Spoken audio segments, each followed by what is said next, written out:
And hello everyone, that's for sure will be the final stream for this game, because I wasn't sure that I'll finish it today. Why actually not?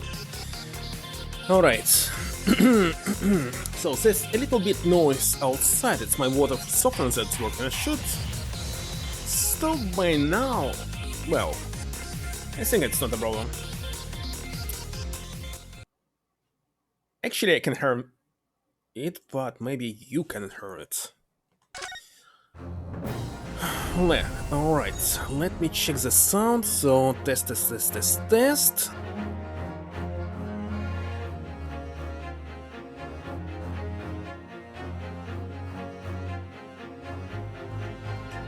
Alright, I hope it's working. Pretty fine. So, shouldn't much left for the main game, just 2 hours or so. Alright, this testimony. Let's see. Obviously we'll be pressing every single one. While these ruffians were jostling at the broker, I was still near the entrance to the shop. Let's see.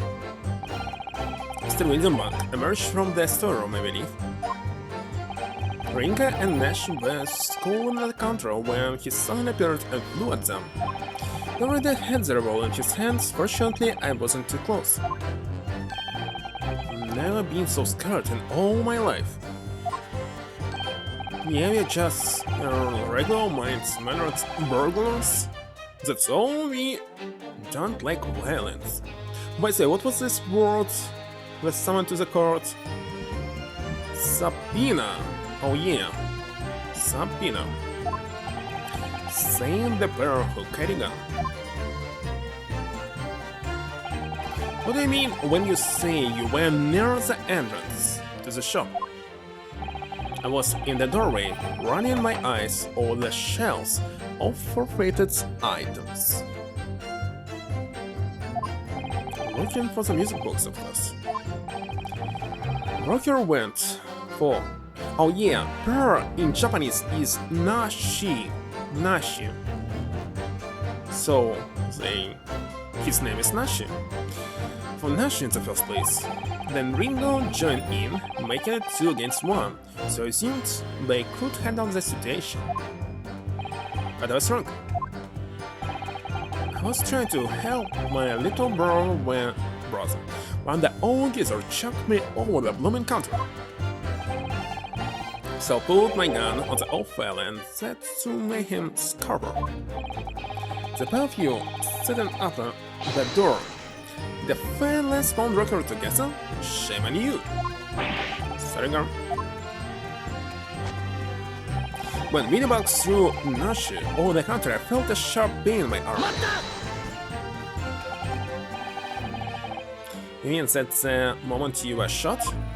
Yes, though I didn't mean it yet release that. What had happened, of course. Things crashed to the floor from the counter. 3 men were brawling. It was at exactly that moment that it happened, so I didn't hear the gunshot. The bullet went on to strike the counter with the wall behind you.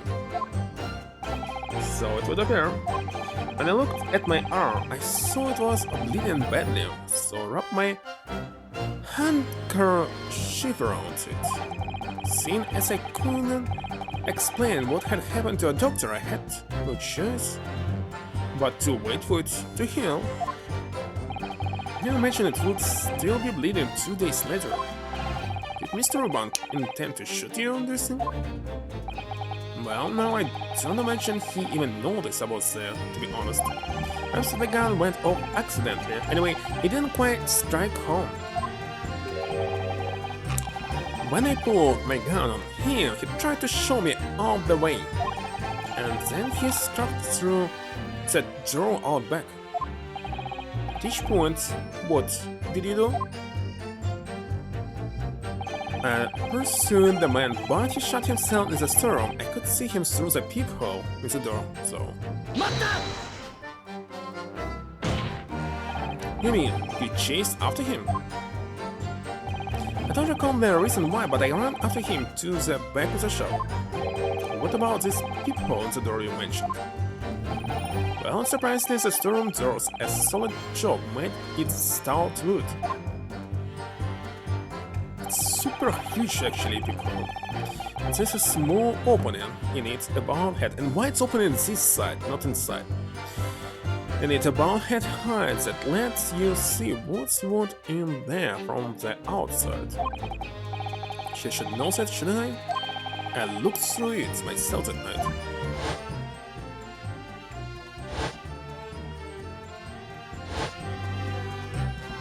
And what about you, Argling brothers? Did you see what went on through this peephole as well? Not like your girl, didn't see nothing on the third girl. This accent. I thought these 2 buffons were even aware of the peephole's existence. So the Skulking brothers were there, but they didn't see the killing of Mr. Winterbank take place.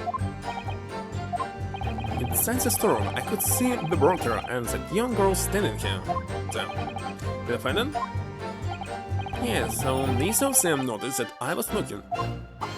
The girl raised her gun and pointed it straight at the man. And then, what do you see next? The accused, in a black coat, shot the man in the back as he was trying to flee to safety. Yes, when the crime was discovered, the defendant was found with a gun in her hand. But that was Mr. Winderbank's gun, from which only a single bullet had been fired. And as he already established, Mr. Graydon, that bullet was fired at you. No, but no, it wasn't the broker's gun that the pickpocket girl had when I saw her. Yes, the bullet from Winderbank's gun raised my arm, and yes, the Skulking's gun ran on the detective. But this was another gun, entirely a shotgun. broker's gun was not a mortal weapon, so clearly there had to be a third firearm involved. In other words, the accused must have had her own gun with her at the time. But no other gun was found at the time. Calm yourself, Consul. Sorry. You must consider the events in order. Because I saw the broker and the girl glaring at each other, but then, all of a sudden, the broker turned to run, and it was at that moment that the little gutter rat shot him in the back. A chilling image, I must say.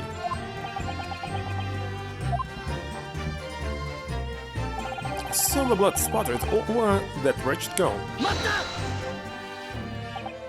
All over here? Yes, through the peephole I saw it clearly.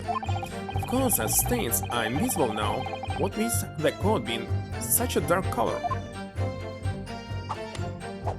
But I assure you, that garment is solid with the victim's blood. Well, it's solid with blood, that's for sure. Wait a second, how?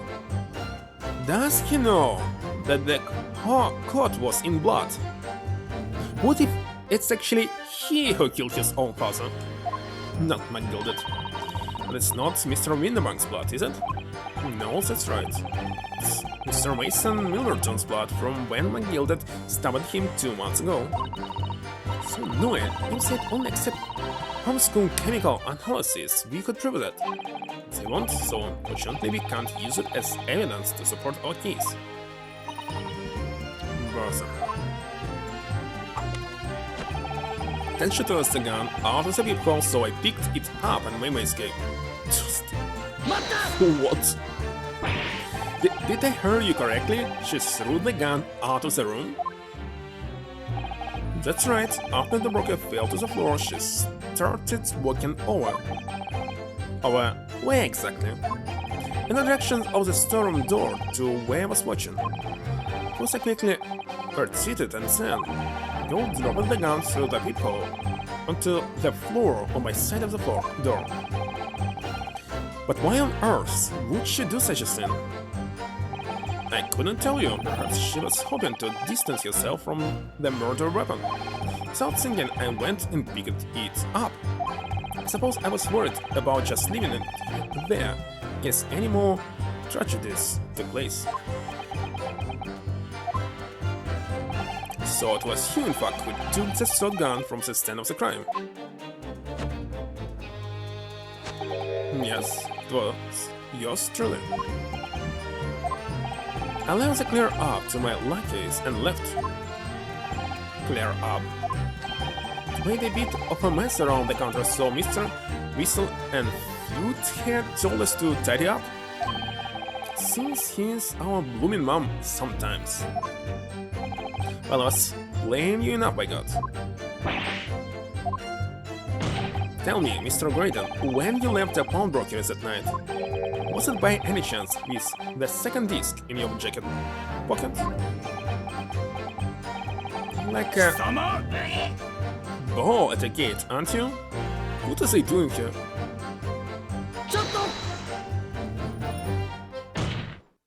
A gentleman.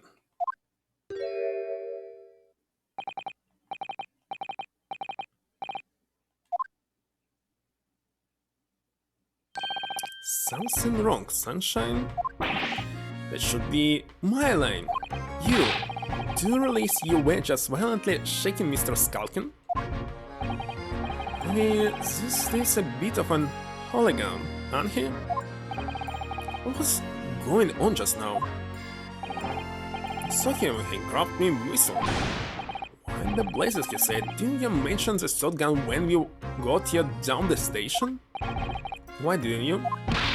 Cause we didn't know nothing about it, or that flaming peephole in the door.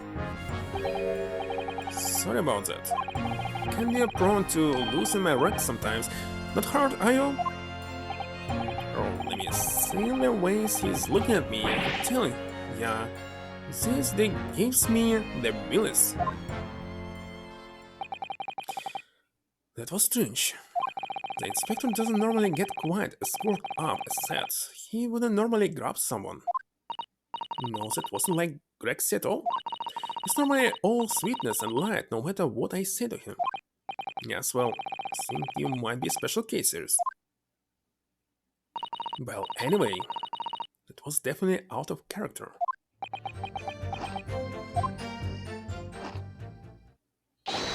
My lord. Requesting your lordship's permission to interrupt the cross-examination. Explain yourself, officer. I have the results of the test that was ordered earlier, my lord. The blood on the accused overcoat. Thank you, officer. Very well, the cross-examination is hurriedly temporarily suspended. I presume you have no objections, counsel? No, my lord.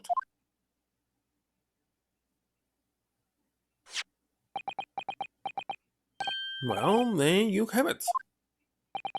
The rubber, please, Inspector. Yes, sir. Traces of human blood were found on the overcoat of the defendant, Miss Gina Lestrade. From the extent of the stains, it would appear that they were the result of sputtering following a gunshot wound. End of report. Goodness me.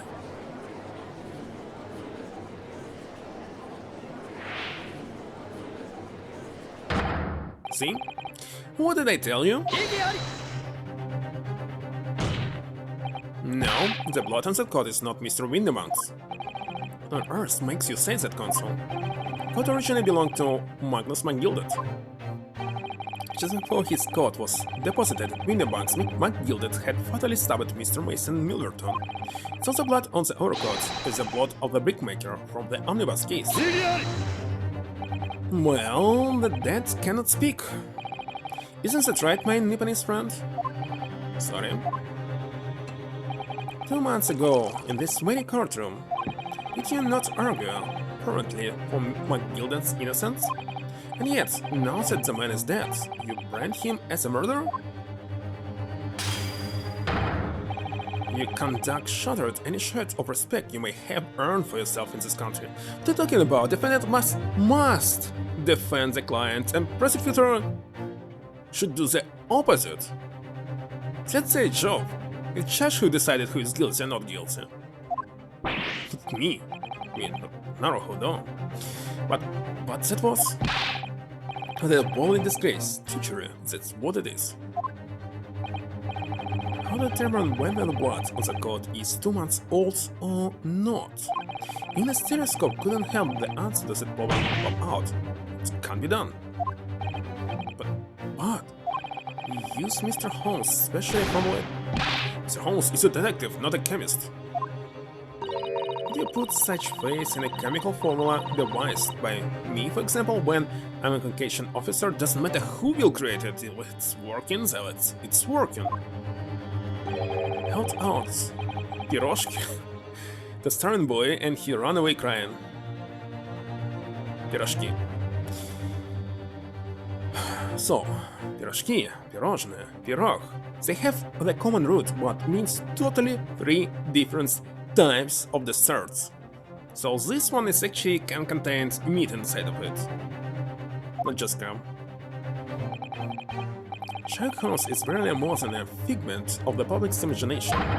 His name carries no weight in this courtroom, no weight at all. How could you say that?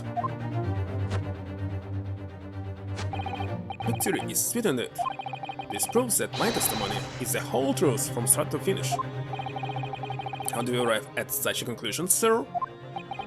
As the witness said, the accused coat was spattered with the blood of the victim. The only way Mr. Raydon could possibly have known that fact is if he saw it happen. In other words, his testimony is solid and the conclusion is singular. It was the accused who shot the victim in this case. That is the whole truth.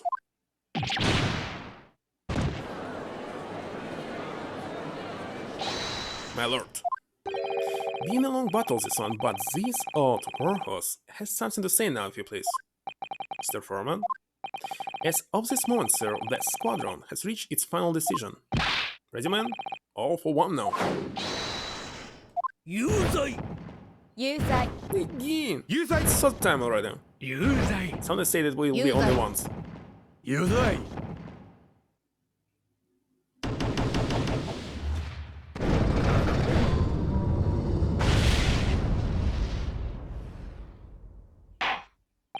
Well, it would appear the ladies and gentlemen of the jury have reached a unanimous verdict.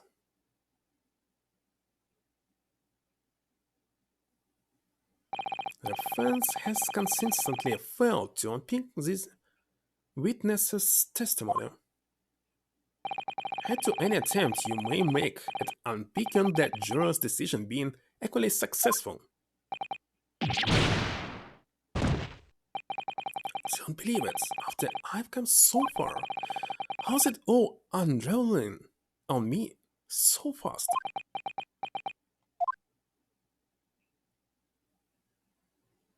That's all? How very distressing to be held in such low esteem.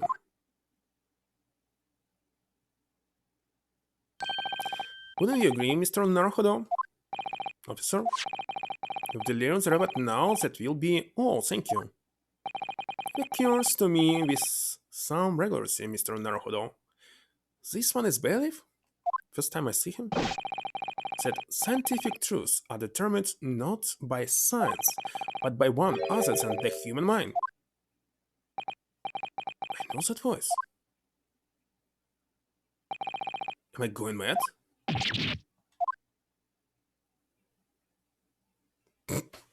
Okay. That's what I was expecting. Mr. Holmes! What's the meaning of this?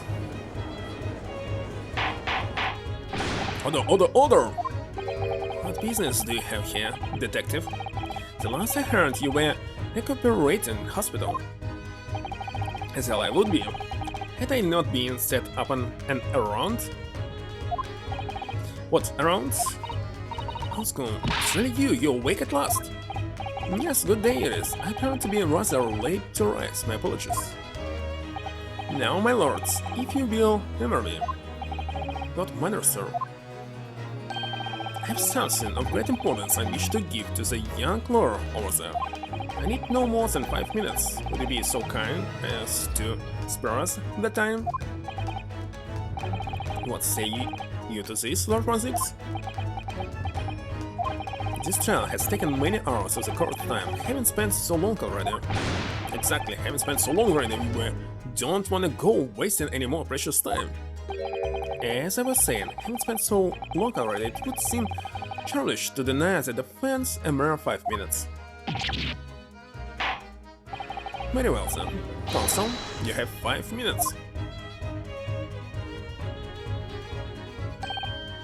Dear fellow, I apologize for my tardy arrival. Mr. Holmes, are you alright now? Alright. I'm all wrong. Sorry. I have only just managed to summon that sage to stand when I asked the judge for 5 minutes. But I fear even that may prove too much for me. Pray forgive me should I pass out. Let's make this decision as short as possible. Discussion, my god. Homeschool, this place is full of idiots. None of them can see how wonderful your chemical blood analysis is. Well, that concoction of mine was really just a bit of sport to assist me in my investigations, and I took the trouble to refine it for appraisal by the scientific community. An oversight on my part. Right? Honesty, surely not. But enough of that. I'm here to give you this, my dear fellow. What's that? A lavender Furoshiki Rampin? A living present from Miss Susato. From Miss Susato? If possible, matters were to be settled without me giving you this. Those were her instructions when she asked me to do her this favor. I don't understand. Miss Susato. For today's events, I believe. Is it first time I heard this music? Looks like yes. I don't remember it. She knew that the culprits would attempt to escape justice by means both devious and underhand, and that you, Mr. Naruhodo, fighting fairly as you are wont to do, would find yourself in considerable peril. At that very moment of crisis, you were to be given this small parcel. Those were the dear lady's instructions. A given present from Susato-san. What could it be? What is this? It's the machine I made. How should it help me?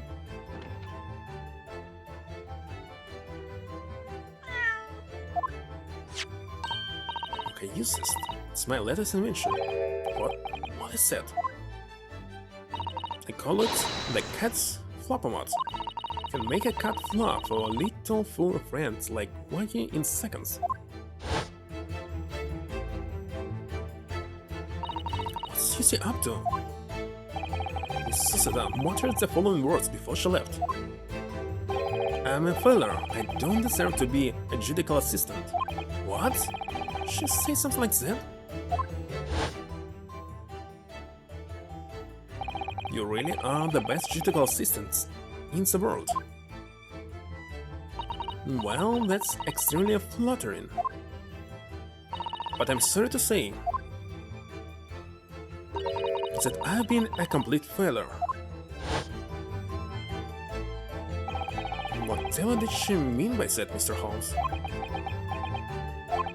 That night, when we left Windymonks in pursuit of the thieves, Miss Susada made use of these contraptions for a certain purpose. That is your answer, dear fellow. Not at all critic then. Susada-san uses cat flopomat that night, but why? Because there was no peephole? That's why. It was strange to me that it was open outside. From outside, not from inside. That explains everything. All contradictions that I had before this. 5 minutes is over. Well, they're right. If you see something strange, this means it's really strange and wrong. We're out of time already.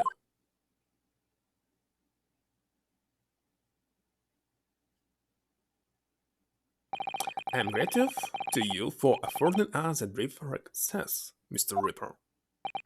I need no thanks, detective. After all, the die is cast. Is it really? The jurors are animals, and they are lenient. No doubt my learned friend will consider a summation examination.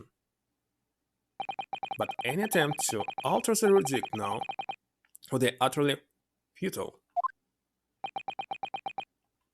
I wonder... Mr. Naruhodo.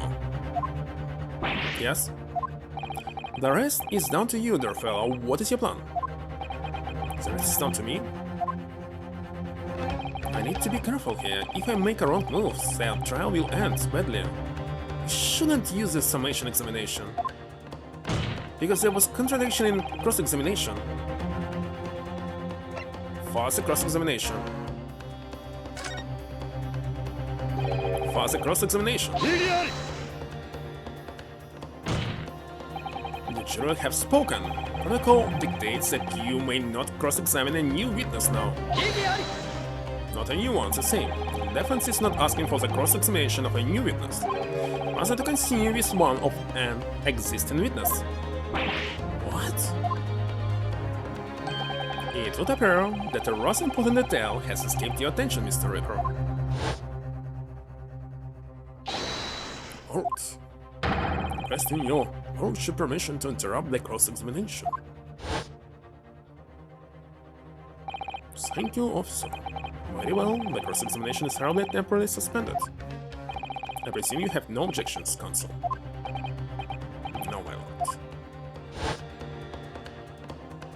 So nobody can say anything then. If Bruno asks to resume his cross-examination of Mr. Graydon, the court is obliged to allow it. This absurd.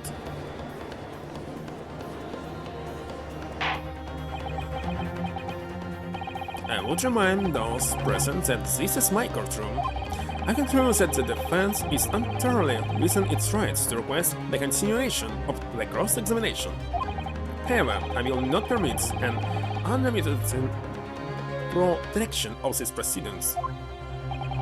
Therefore, I have decided to afford the defense one final opportunity in concluding the cross-examination. Can I watch this?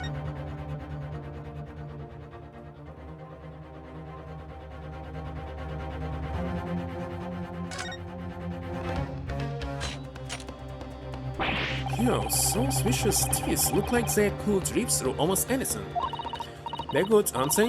They're made of a special alloy I developed just for this job. The cutter rotates 10 times per second so it can get through any kind of door in no time at all. And what are those two parts at the top there? Those are 4 catching fingers. It is a section of doors that gets cut out. Right, of course. I think I match this machine for power can make instrument of even the tallest of doors. Sounds so charming and friendly when you say what it's for, but feels like the reality of the cat floppomat is that it's a green weapon of door destruction. The highest soul draws as nothing would do for him, even developing a deadly weapons. So there.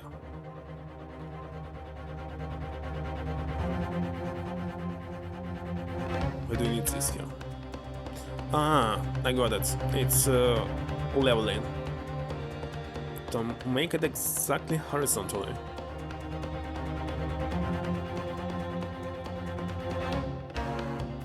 So that's it. The case is done. Consul, you must choose but one statement from some witness's testimony and but one piece of evidence to present in support of your argument against it. So just to present evidence? If following that, the situation remains unchanged, I shall move to adjudication. Is it clear, consuls? You will not press the witness any further. My lord. Yes, my lord. A single statement and a single piece of evidence. Most generous. Well then, Mr. Naruhodo, it's high time I fell in a dead faint. I leave this in your capable hands.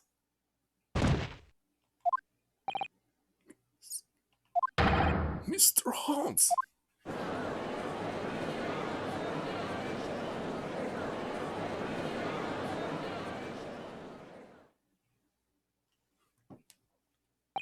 To stand so insouciant before the court in a state of such high fervor, that the man has extraordinary strength of mind or an extraordinary lack of feeling. I imagine he is feeling very little now. Detective is sleeping soundly in one of the antechambers. Strike a man when he's down, why don't you? Hell then, consul, are you fully prepared?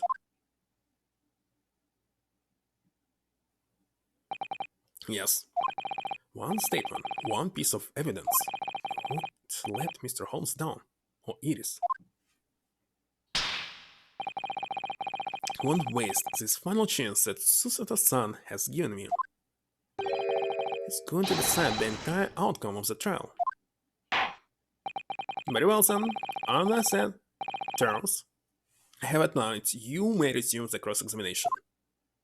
So, I actually checked that second game also had some DLC.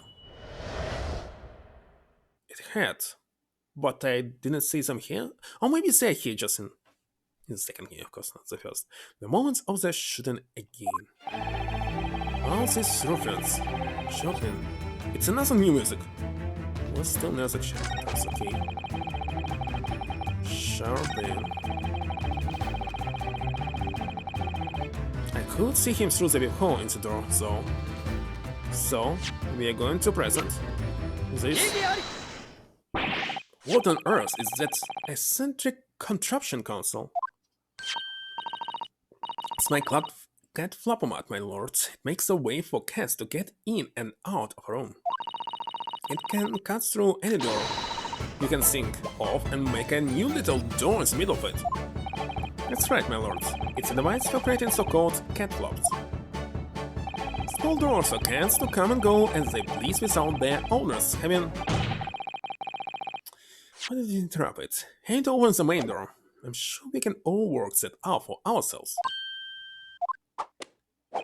But that cat lover's contrivance has no possible relevance to this case.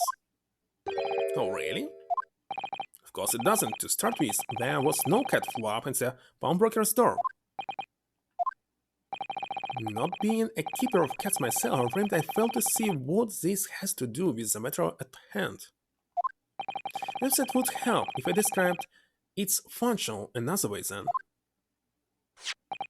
This contraption is able to create a peephole in any door you can imagine in practically no time at all. Beg your pardon, a peephole, you say?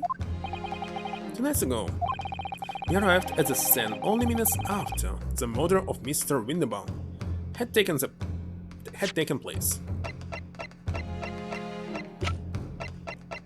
You see, definitely there was no peephole. And now it's appeared here. It's so obvious.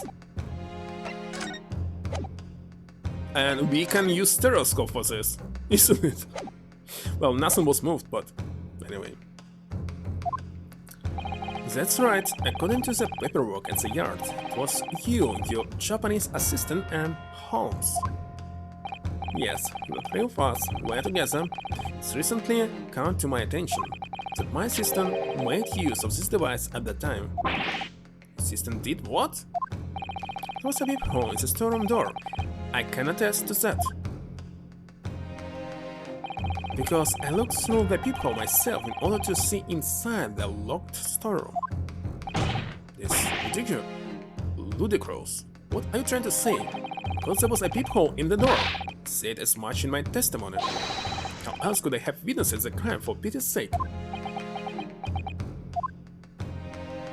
Yes? How could you? What? Also, kindly say what you mean. Alright, it's time. Time to strike the final blow. What I mean is this, my lord. My assistant made the peephole in the storeroom door, and until such time as she did, the door had no hole in it to look through. What? No!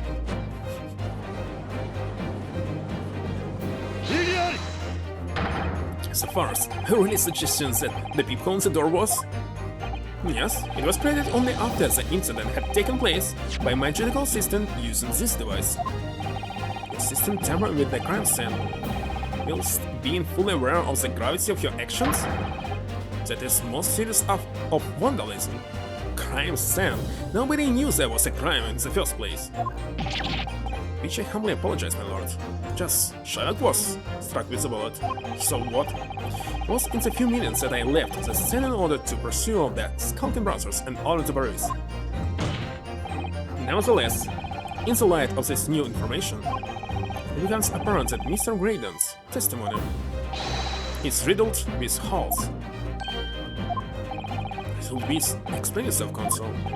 The majority of Mr. Graydon's testimony that appears to incriminate the defendant is based upon what he witnessed through the peephole in the storeroom door. Yes, it feels to go shooting on the man in the back. However, if at the time of the incident that peephole did not yet exist in the door, then no possible way that you could have seen what you claim to have seen.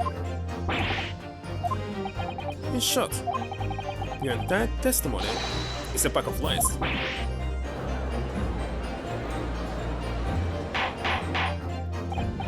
The order.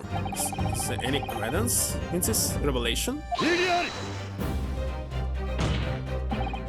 None whatsoever. As my learned friend must surely release. Exactly, this is just some cheap trick designed to discredit me. I'm right not, sir.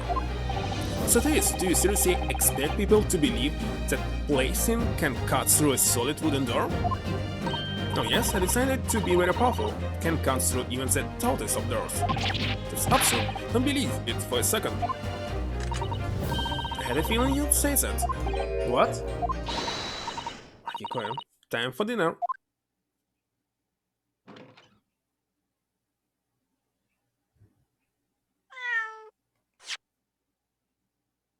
Okay, what is koi in this case? Well, ladies, this is the old belly. One does not make cat flaps in the oak paneling at the old belly. Tanya, don't worry. This doesn't mean that the peephole is a storeroom door. Video box was made by your machine. And there's no way you can prove that. It was. No, but it's easy. What? The cat flaps. My cat flap plates are all of a fixed size. And the dimensions of the peephole video box are an exact match. Oh, so gets lost for words. Excellent work, Imperius. Thank you.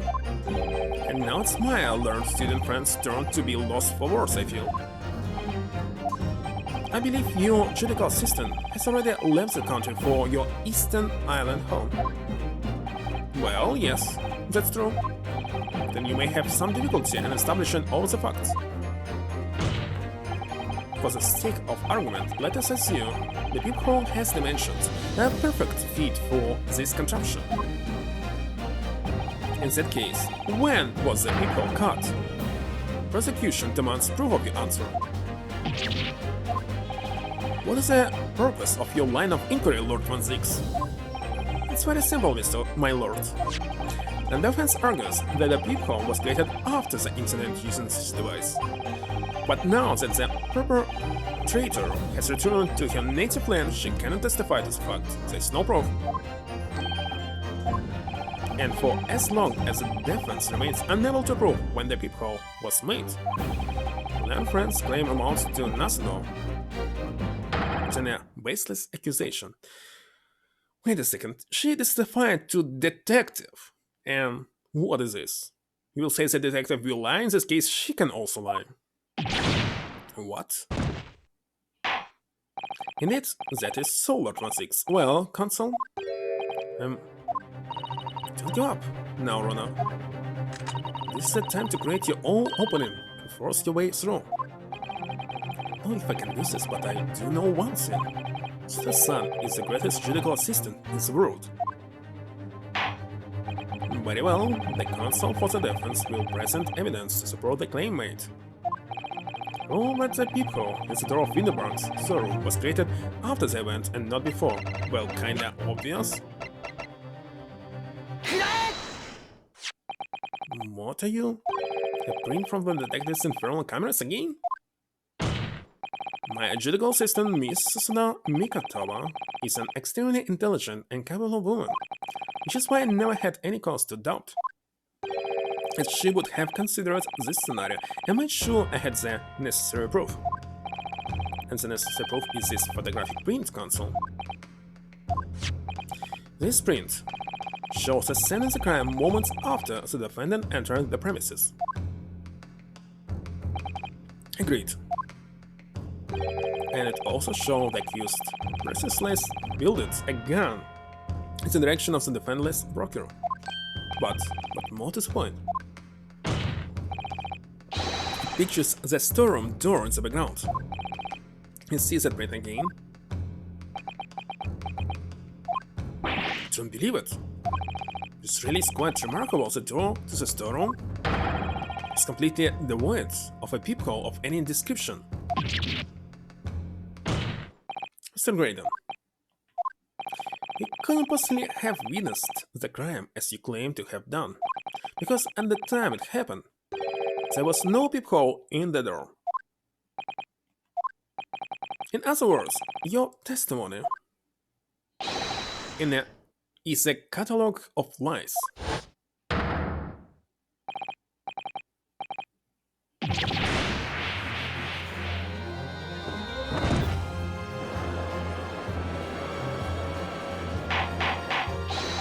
Order!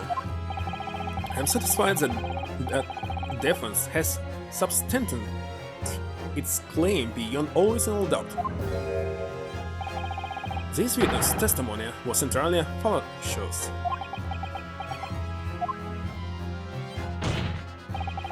is not the only thing we now know beyond all reasonable doubt. The learned Friends Assistance Guild can no longer be denied the wound tempered with a crime scene. But more importantly, Lord, the smaller Lord 1-6 defense may have established a reprehensible instance of perjury. But that is no proof that this man is a victim's killer. Yes, that's right. What? I was there at the scene, it's true. And I was shot in the arm, it's true, but that's all. As in fact, if you look at the circumstances, I'm the victim here. Please. No. I don't believe this. They're right, as it stands now. Don't have any definite proof that he is the culprit. Still, he can't work his way out of it now. It is? You know what they say? Who say? They. There's no point locking the cat's door after the cat has bolted. Isn't that right, Rona? What? What they say is there's no point locking the cat's door after the cat has bolted. I'd never heard it and I don't understand this. As Sansu always says, one lie begets another. No, wait. I have been a line I wrote for him in one of my stories. Well, no matter who said it first, you're right. Mr. Graydon, not only did you give false testimony to the court, but the lies you told make no sense. Make no sense? What do you mean by such a remark? You said in your testimony reveals that you know something you shouldn't have known. In other words, there's a fundamental inconsistency in your statements. Bob's the quote? What? This is a kind of talk, Counsel. Won't you enlighten the court? Explain this alleged inconsistency. This was right. One lie begets another. The inconsistency is revealed by the lies in the witnesses' statements. They show that Mr. Graydon had knowledge of something he shouldn't have known anything, namely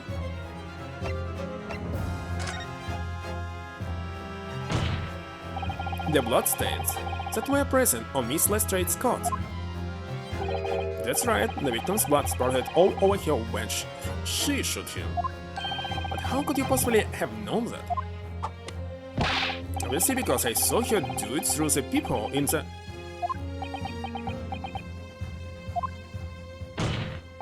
The point is not that you lied in your testimony, Mr. Graydon.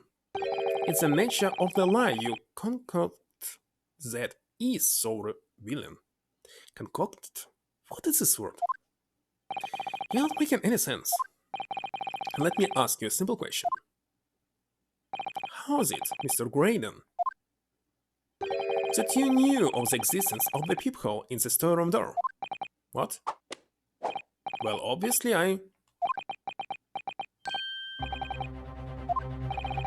And the cat got your tongue, witness?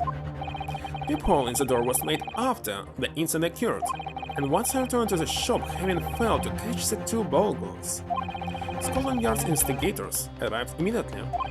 Since that time, the police have been at Windermonks constantly carrying out their investigation. Isn't that right, Inspector Gregson? Well, yes, of course. The place is chock full of bound articles, and my lads have to thoroughly examine them all. So I gave the order to have officers working around the clock in shifts so we get through it all. And consequently, there's no way that you, Mr. Graydon, could have gained access to the shop. Therefore, you should have known nothing about the peephole in the storeroom door. So the fact that its existence formed the basis of your testimony is completely inexplicable.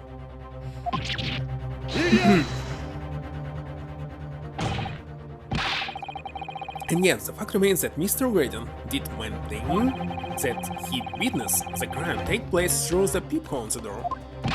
How on earth is it possible? Could I have wordplays, Lord 16? Speak, Inspector.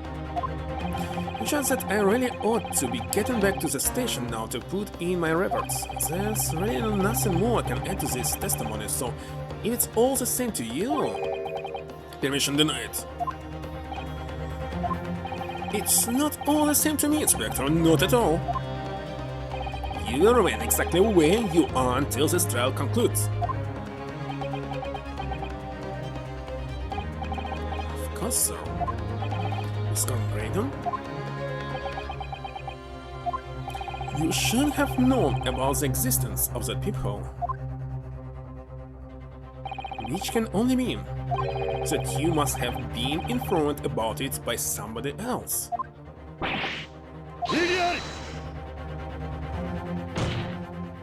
Stop there, my learned friend. Your release, I trust that the words you just uttered have extremely serious implications. Yes, but the defense believes that the details about the case that Mr. Graydon claims to have seen must have been revealed to him by a certain person before his testimony. And in fact, it's a particular clue we have, there's really only one person that could be. Who is the person in question, Counsel? Who gave this witness details of the crime scene to facilitate his false testimony? Gregson?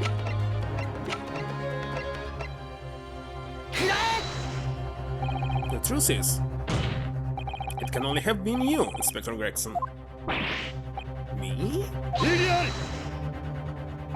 You had better have some proof to substantiate such a rash claim, my learned friend. Consider the fact that we have only been aware of Mr. Ashley Graydon's identity for the last few hours. We learned of it only during the course of the trial today. Indeed, preparations for his testimony were made with great urgency during our hour-long recess. While the police executed the subpoena and brought the man here from the communication station. Until that time, Mr. Graydon would have had no idea, no inkling that he would suddenly be required to appear in court. Are you suggesting that until such time as he was summoned? Yes, my lord. Until then, it's reasonable to assume he knew nothing of the peephole. It was only once Mr. Graydon was in the stand that he released his position. That he would have to defend himself against the accusations that he was the sought intruder. Suggestion to the court that it was while this trial was in progress that he received the information, so that he could commit perjury in order to save his skin? Exactly. And the only person with knowledge of the investigation that he had any contact with is you, Inspector Gregson. Blooming outrage! Why would I be giving away details of investigations to this fella? Who was summoned to his lordship's chambers during the recess? In any case, had you forgotten that? Quite true, I had a number of questions regarding the events that transpired at the pawnbroker.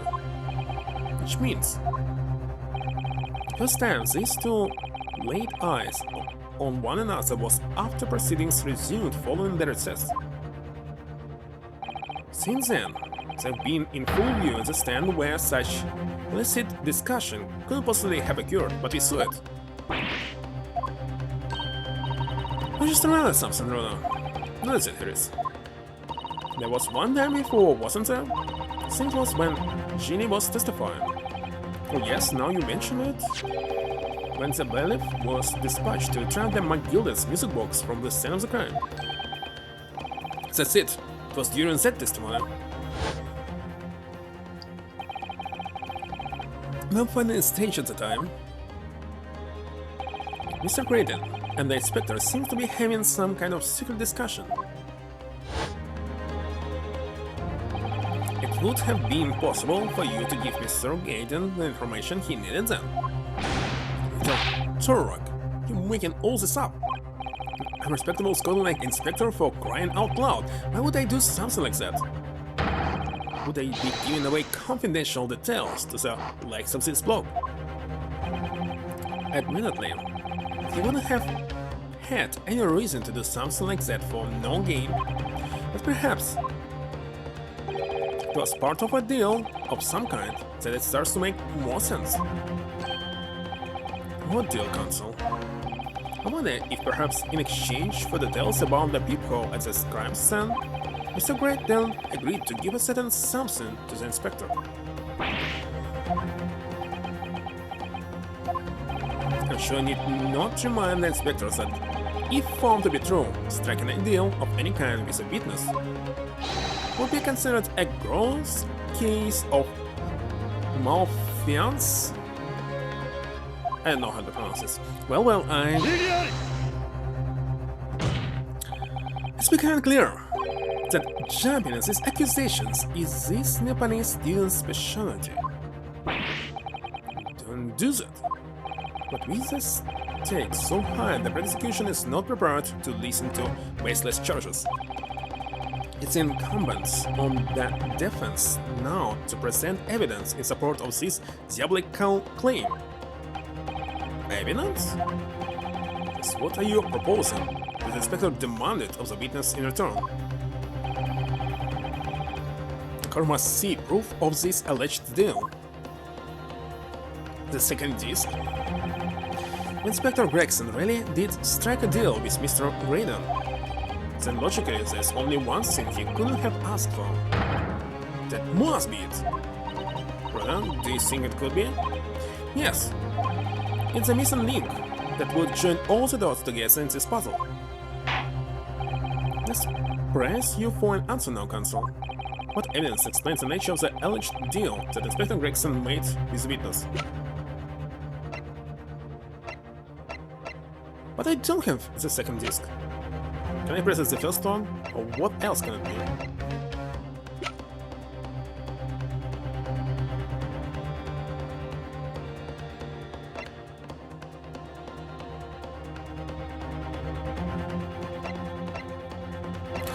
Well, I can try. We have 5 tribes, so let's try with this one. Inspector Gregson, besides this murder, is it not true that you've been working on another very important case? What? Are you getting it now, Sunshine? Is it possible that this other top secret case is that what's alluded to in this newspaper article here? The classified secrets being leaked overseas from the Ministry of Justice, so you can present paper or you can present disc. How the bleeding Noro could you? And this one as well. Discovered during the course of this trial the music box deposited as at Windybanks by Magnus McGilded. A special music box designed to play 2 discs at once. It would seem very likely now that encoded on the pair of discs that were in McGilded's possession are the leaked classified secrets. So, I put it to you, Inspector, that in order to recover the second of the discs containing those secrets, you correctly made a deal with Mr. Graydon in which you exchanged the disc for details of the case. You little...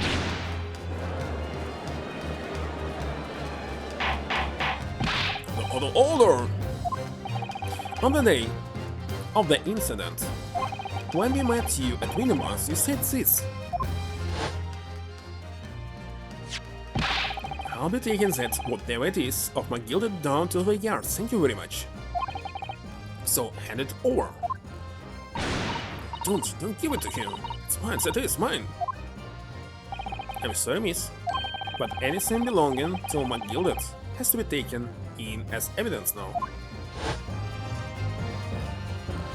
Scotland Yard already knew at that time, isn't that right? that Magnus McGilded was involved in the stealing of government secrets. Actually, why we needed copies of disk? We still didn't use it and maybe we'll never use. The others were account the medium used to convey the secrets leaked from the ministry and do it on the QT was strictly hush-hush. As it explains why, when I presented this disk as evidence to the court, you objected so heavily, I presume. Because you knew that it contained highly confidential information. Not like, I mean, I wasn't that sure with myself. At least there was a possibility, that's all. Spectre, surely you're not saying that in order to acquire the second of this musical box discs, you did indeed reveal confidential details of the crime scene to the witness? To aid and abet this man in giving false testimony. There's no other way that Mr. Graydon could have known the existence of the peephole. It's the only explanation. A deal was struck between these two men.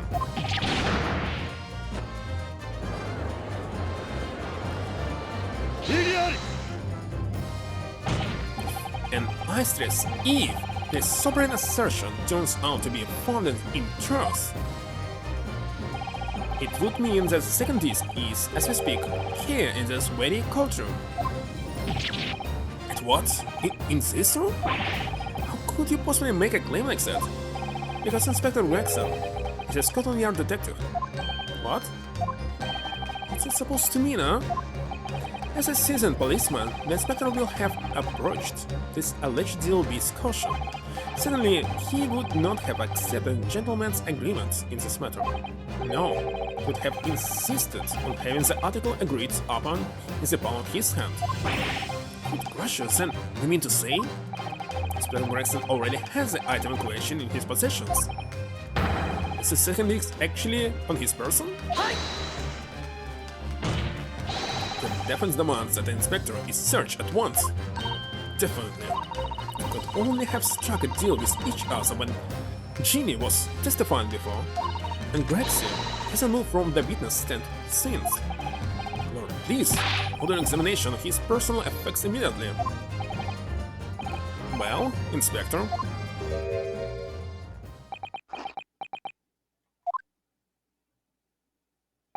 This young lad wants to tone down his imagination.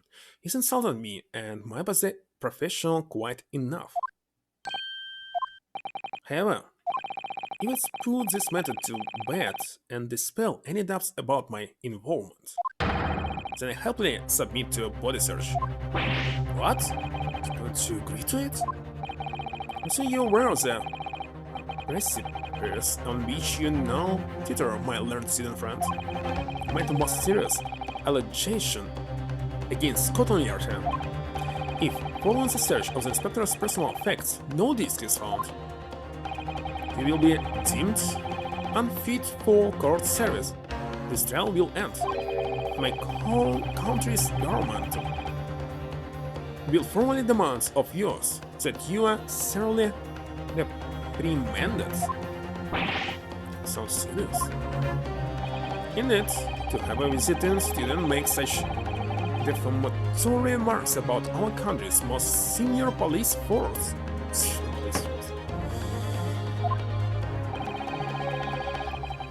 Is not something Her Majesty's government will be able to overlook. But if he will be right, does it mean that Scotland Yard will be dismissed?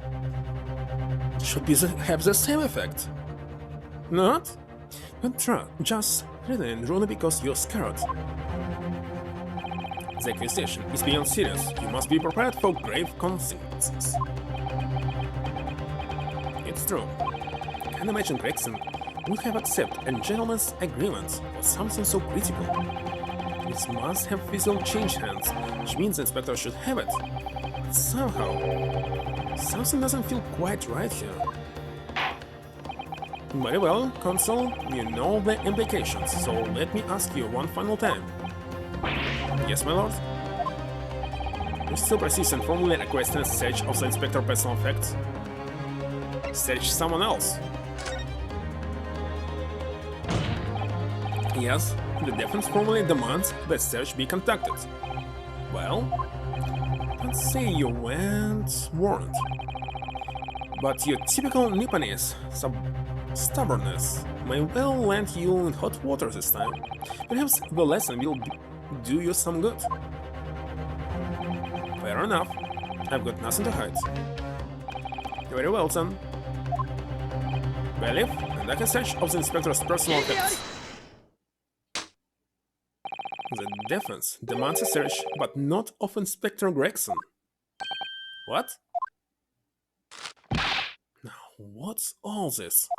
I'm the ones you're accusing, aren't I? I thought you wanted to search me. No, Inspector, not you. Somebody else. What's the meaning of all this, huh? Lost it at last, have you, sunshine? Court shouldn't have to put up with this nonsense. You're being completely irrational. Isn't it obvious who should be searched? Be quiet, all of you.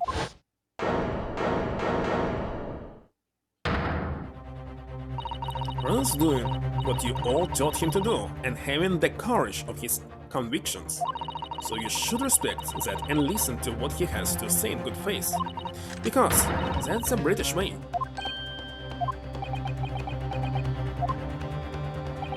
Well said, young lady. Indeed, this court is an hour who will defense counsel's convictions and eagerly awaits his next words. What? Don't be hasty, my lord.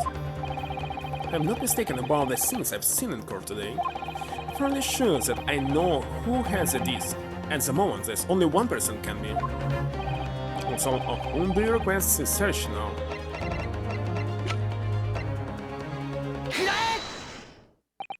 Oh, my lord, Mr. Nash is skulking. Well, I never... Him? Very well then, bailiff. Restrain the witness and conduct a thorough search of his personal effects. Please, my lord. Inspector? Scotland Yard has to object to this search. Unfortunately for you, Inspector, your objections carry no weight here. In this courtroom, only the prosecution and the defense have the authority to object. But no one thinks. I have no idea what forces and players that might influence your actions.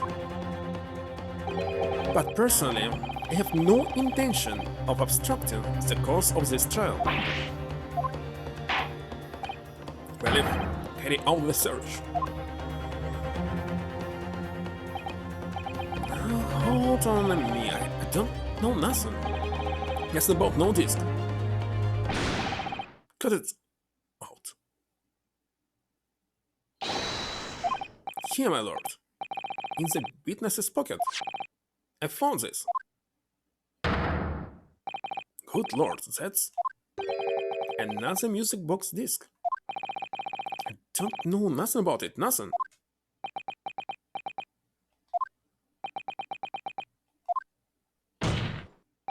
That is the second music box disc left behind by Magnus McGilded.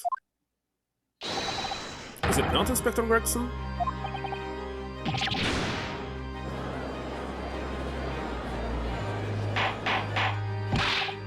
Order! Mr. Skulkin, what have you to say for yourself? Gordon Bennett, I mean just Gordon Fleming Bennett. I swear I didn't know nothing about the disc. Ask to God. Also, would you please explain what exactly is going on here? The alleged deal that was struck was between this witness and this detective, no? That question, my lord. Then, for pity's sake, why on earth was this man in possession of the deeds that the inspector traded for information?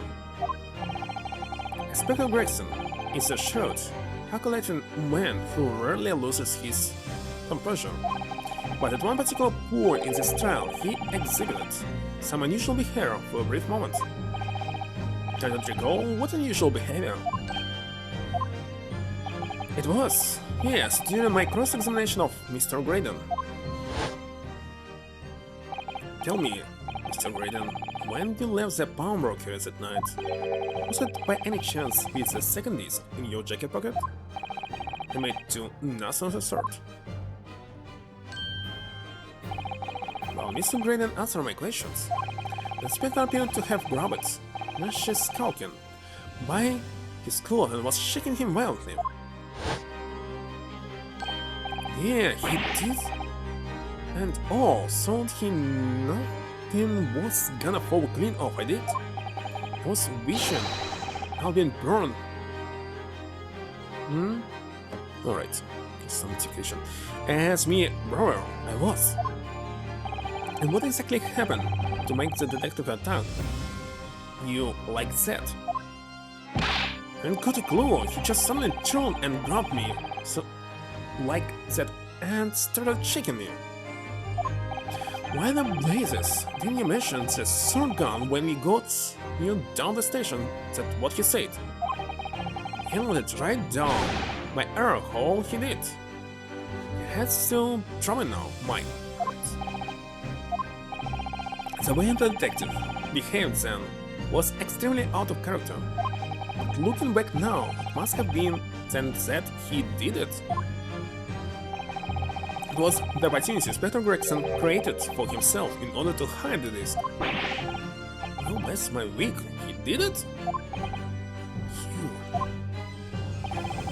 But I'm afraid I fail to comprehend the motive here. If the detective had acquired the disc he was after, why on earth would he then proceed to hide it in another man's pocket? Yes, a court of law. He could have submitted the item as evidence. It would appear, my lord, that the inspector was not at liberty to do that. He's not. But the man himself revealed earlier, his current assignment has some special conditions.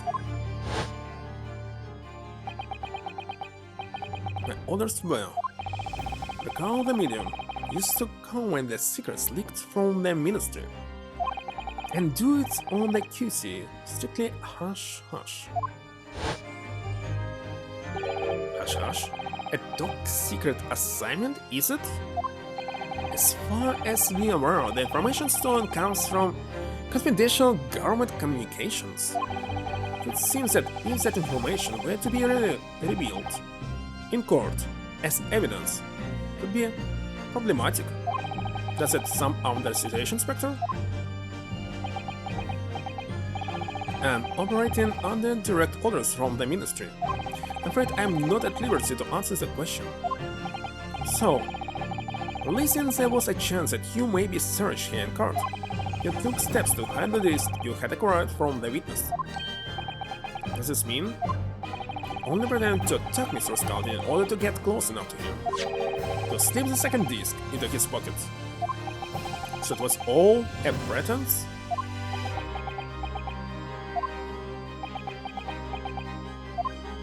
Well now, Inspector Gregson, and you, Mr. Graydon, are you prepared to admit to the accusation made against you of this alleged deal?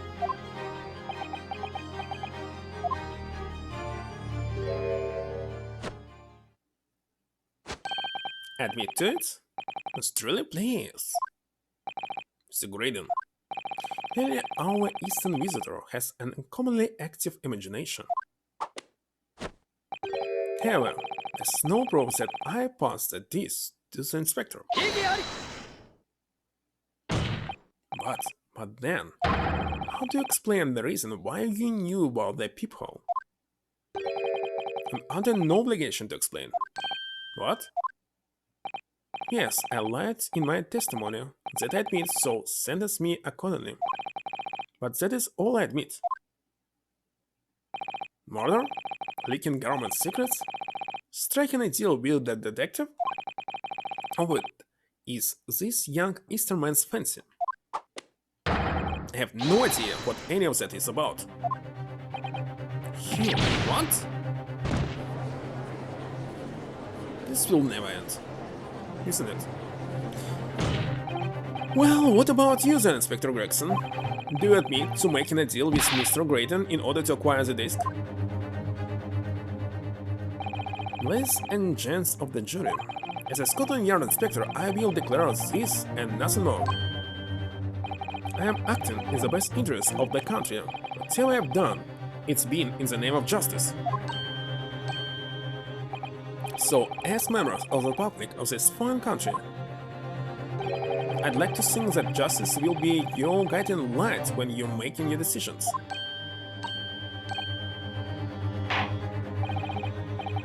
This is quite a wonder indeed. Rarely have I encountered such extraordinary tumultuousness in the concluding of a trial. Nonetheless, in the absence of any further evidence to be presented, I believe it is time that we put the matter to the jury for their final lenient. Well now, as a fellow servant of Queen and country, I must say I sympathize with the old inspector. Yes, he's a dependable man. I'm quite sure in service one becomes a good judge of character. Even crossing your eyes doesn't help when it comes to looking at this case. It's all blurred to me. Well, as a fellow professional, I'd like to put my face in the detective radio. When this highly skilled operator stop, apparently in presence of idle stop. Detective has very much trust in eyes. More than this I cannot say. To believe it, 6 jurors are they going to believe Gregson? They declare that decision now? Is she going to be found guilty? Don't manage to produce some definitive evidence right now, then going to lose. Just some proof that Graydon killed Mr. Windermark or Stonewall's government secrets. Some evidence to force Gregson into admitting that he struck a deal with a witness. Well then, counsel, I think it's time I imposed on the jurors to declare their final decisions, no? It is, unless you have some compelling evidence you have thus far not presented to the court. Do I really have it?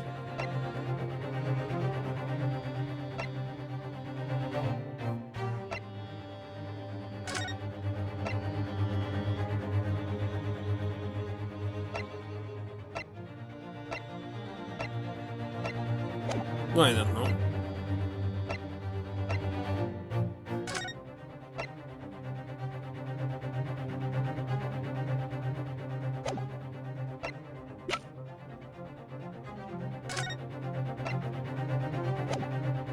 Well, we simply can continue to see what can we submit, but right now... And where's my second disc? It's not here. Let the judge call the jurors to announce their leanings. Gina will be found guilty. I'm sure about this. There's no chance then, you know. You have to throw some more evidence at them. Is it now? It all comes down to this. Who do you present evidence against, Gregson Graydon? I can simply leave it to the jury. But Graydon or Inspector Gregson? You have a proof that he killed or Gregson did the exchange? I don't know about Gregson. Oh my god.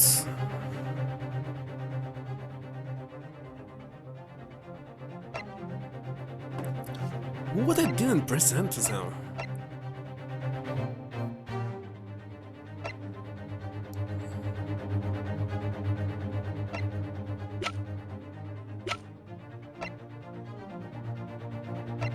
I don't know yet.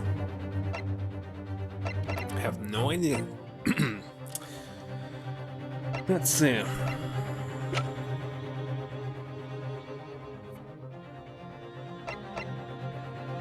All about this manuscript.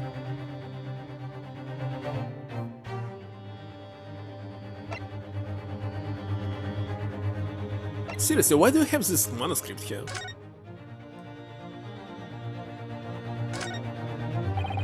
Can't find it. Oh, anything out of place? You can't find it?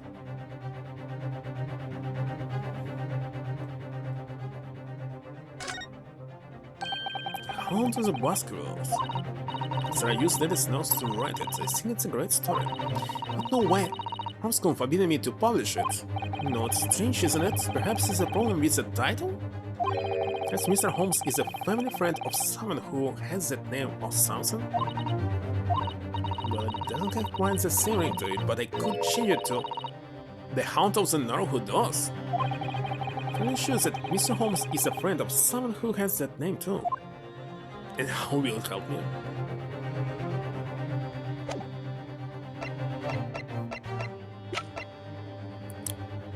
Well, let's try. We have like 5 chances and it just auto-saved right now.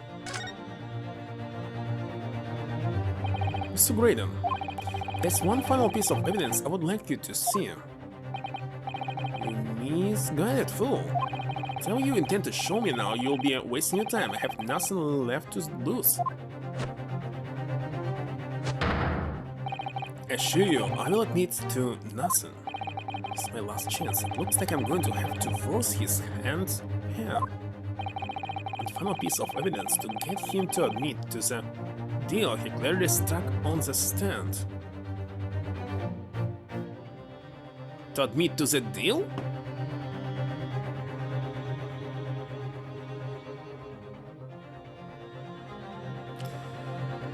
Oh my god, I don't know. Maybe it's wrong that I select him. What was in the history?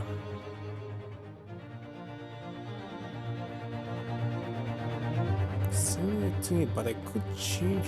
Okay, it's not this one. Why does he say if they let the judge call the jurors to announce their linens, linen will be haunted? So what if not?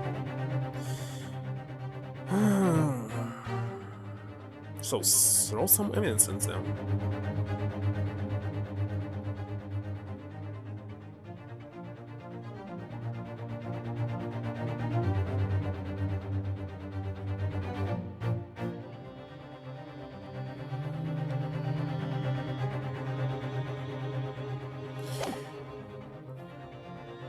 What is missing here? Let's see. Okay, let's see everything. About the box.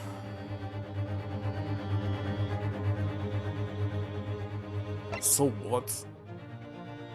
The presentation papers. No. Samples of blood.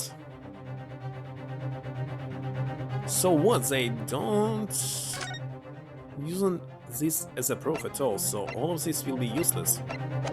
Can't be this one.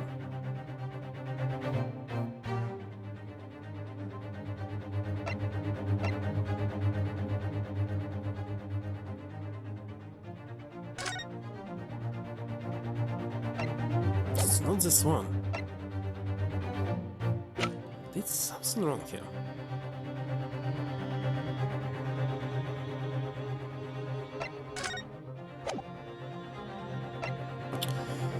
Oh my god.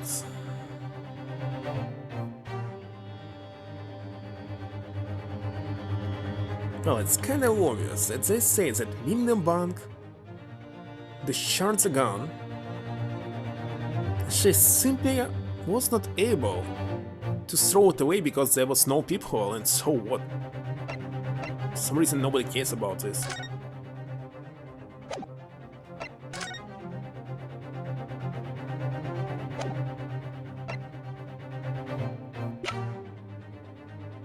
Looks like you've chosen the wrong person here.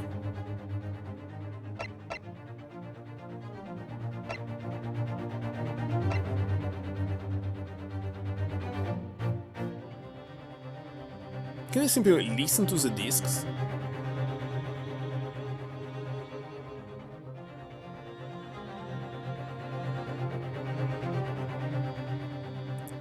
One final piece of evidence to get him to admit to the deal he clearly struck on the stand. So we must find the evidence that allows us to prove that there was a deal.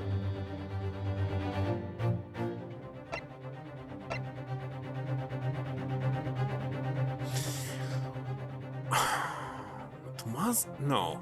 It should be Gregson in this case. Can reload and select another person.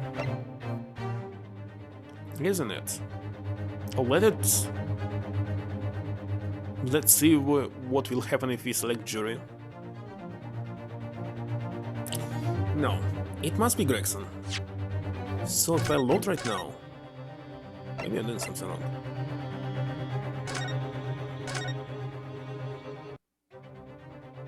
So if I select Gregson, Dr. Gregson, there's one final piece of evidence I would like you to see.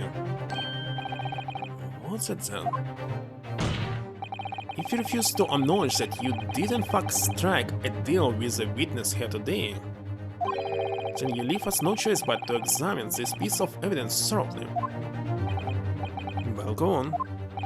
It's my last chance. It looks like I'm going to have to force his hand here. One final piece of evidence to get the detective to admit to the deal he clearly struck with Grayson. Can we simply listen to this message? Is it possible? Is that Mr. McGilded's recall music box console? Yes, with a disc already in place, ready to play. Simply perhaps now would be a good time to listen to the second sound produced by the music box again. Only this time, with the second disc, which is carrot set in place as well, maybe it would be no difference who will select. Gregson or... what was his name, Graydon? Goodness, a disc console? No, wait! I can let you do that! Why not? Because well... because it's got nothing to do with this case, that's why. Not true, Inspector. The defense has already proposed that the sounds heard by the court earlier from these music books were part of a Morse code message. We know that Morse code comprises of two distinct tones. The defense believes that the second disc contains the second tone needed to complete the message. And now we have a chance to confirm that theory. And out loud, Sunshine, we're talking about state secrets here. If you go letting the whole cultural and confidential information like that, it's treason. Then do you admit the change? That in order to protect those state secrets, you engage in unlawful dealing with the witness. You let the secret information out in the public domain. You've been making an enemy of the entire British government, you idiot. Let's not forget, Inspector, that you, a Scotland Yard officer, leak confidential case details to a witness. That you continue to lie to the court, and all because, by fair means or foul, you're determined to do your duty. Well, by fair means or foul, I'm prepared to do mine. Not you dare. I will stop at nothing to protect my clients. Don't care who I make an enemy of.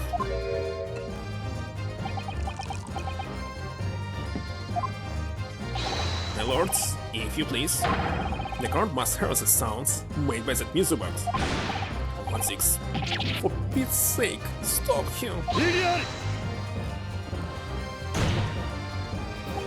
Inspector, you should know my methods by now.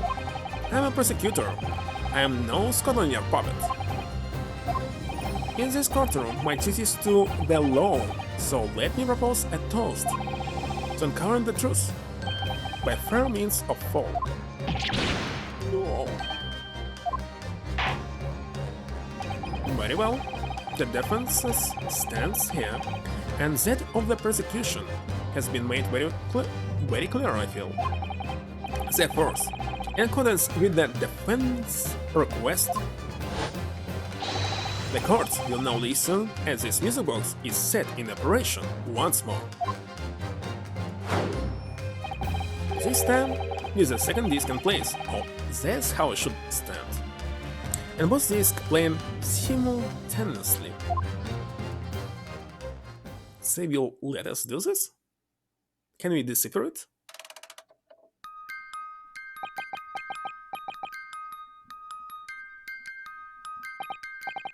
listen to that. It's unmistakable now. It's Morse code. Alright, I admit it. Whatever you want, but for the love of God, shut that blooming box.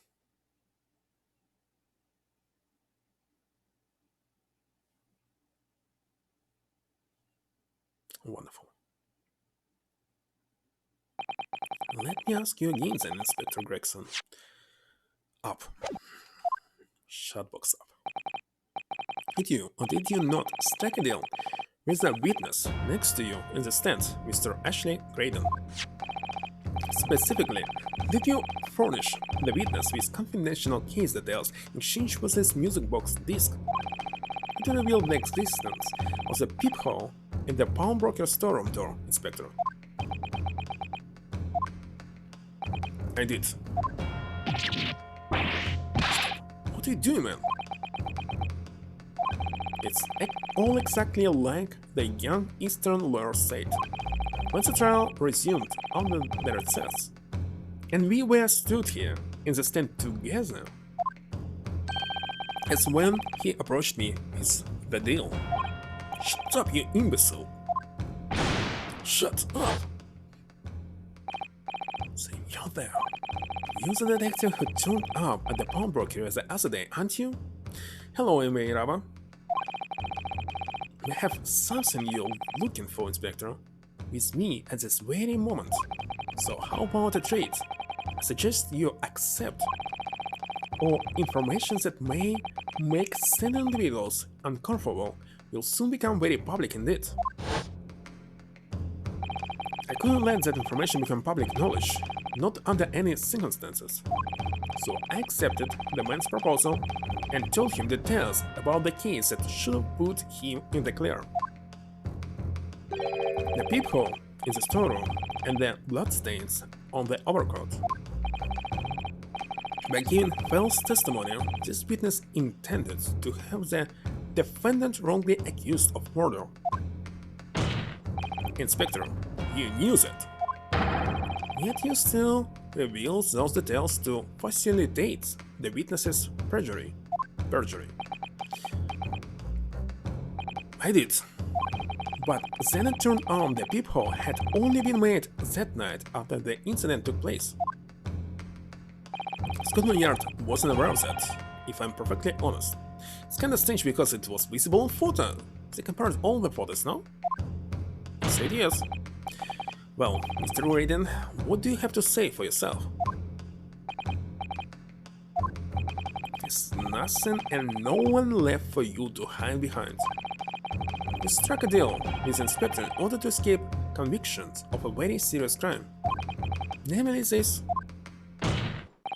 You are the sort intruder who broke into the pawnbroker on the night in question. And you perpetrated the murder of the proprietor, Mr. Pop Windybank. You... Traitor! What's going on here? It's another murder!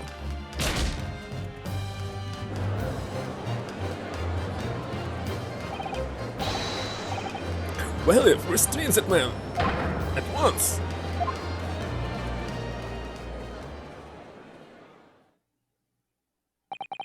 That's it then. It's all over.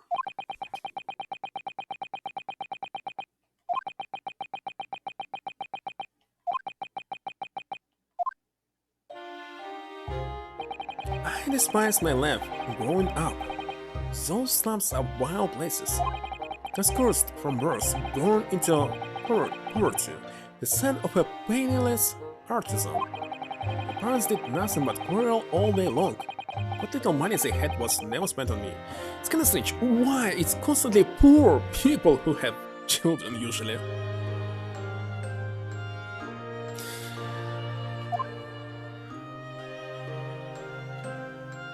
So, all happened because he was born in very poor family.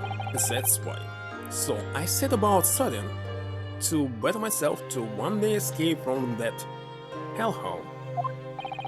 And you actually became a communications officer. I admire your determination. But then you decided to try to sell government secrets. Why?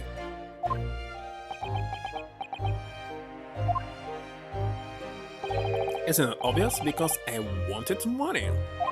Even now, years later, the nightmares of my life in the slums wake me in the small hours. I wanted to drown them out with more money than anyone who lived in that spore could ever imagine. Then one day I met him. Mr. Magnus McGilded. You're a thing with a quarrel talent, so you are. I have money to throw your way if you're interested. All you need to is go along with me, little plan now. It was to steal the ministry's telegraphic message logs, and McGilded would buy them for a handsome sum. As I was responsible for its inspections of the ministry's communications office, it was a simple enough task. The Lord of Devil's offerings. How easy it is to succumb. But you must surely have realized the seriousness of the crime you were committing. For that reason, I took great lengths to ensure that my actions were untraceable by using the music box. My father was a brickmaker, so my mother divorced him when I was still a child. Yes, Mr. Mason Milverton. That's right, he was very skilled with his hands. He'd once been a music box maker's apprentice. Imagine his skills would be sufficient to create a machine that could generate Morse code. So I sought out my father again to employ his services. It was the first time I had seen him since I left the slums, 10 years earlier.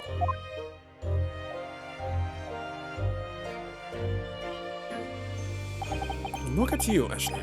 What a fine gent you've become, huh?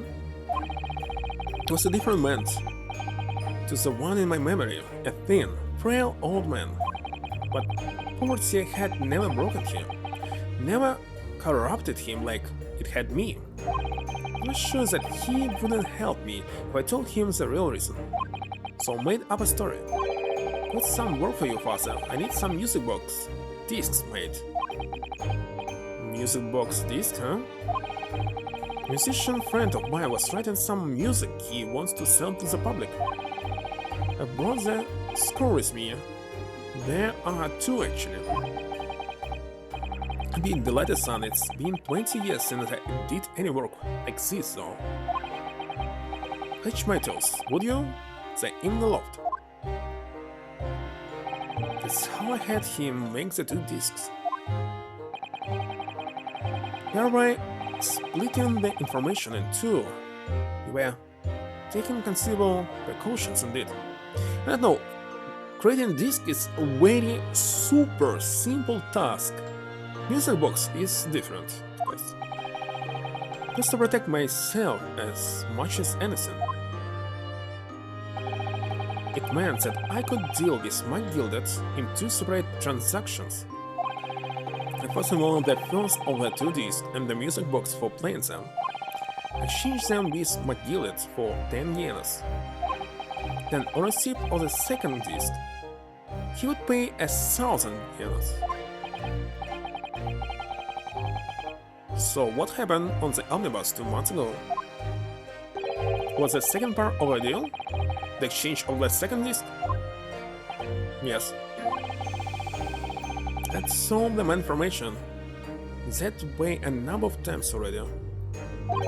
But it seems he became reluctant to part with his money. But it doesn't quite make sense, Mr. Graydon, for why was it that on the omnibus 2 months ago, the father, Mr. Milverton, was the one dealing with Mr. McGilded, and not yourself? I received the 1,000 yenas after my first completed dealings with McGilded. I decided to give 200 to my father for his troubles. But my father realized something was amiss. In time, he worked out that I must be involved in something dubious. When he did, he said to me, "Next time there's an exchange, you'll let your old man do it, understand? Otherwise, I won't take your money anymore."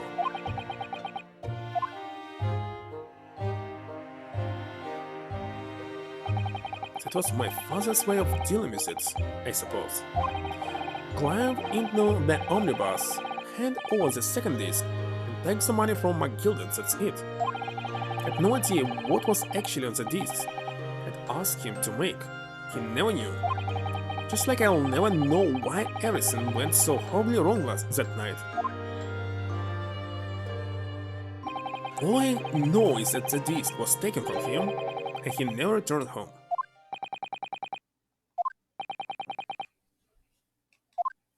So, who killed McGilded?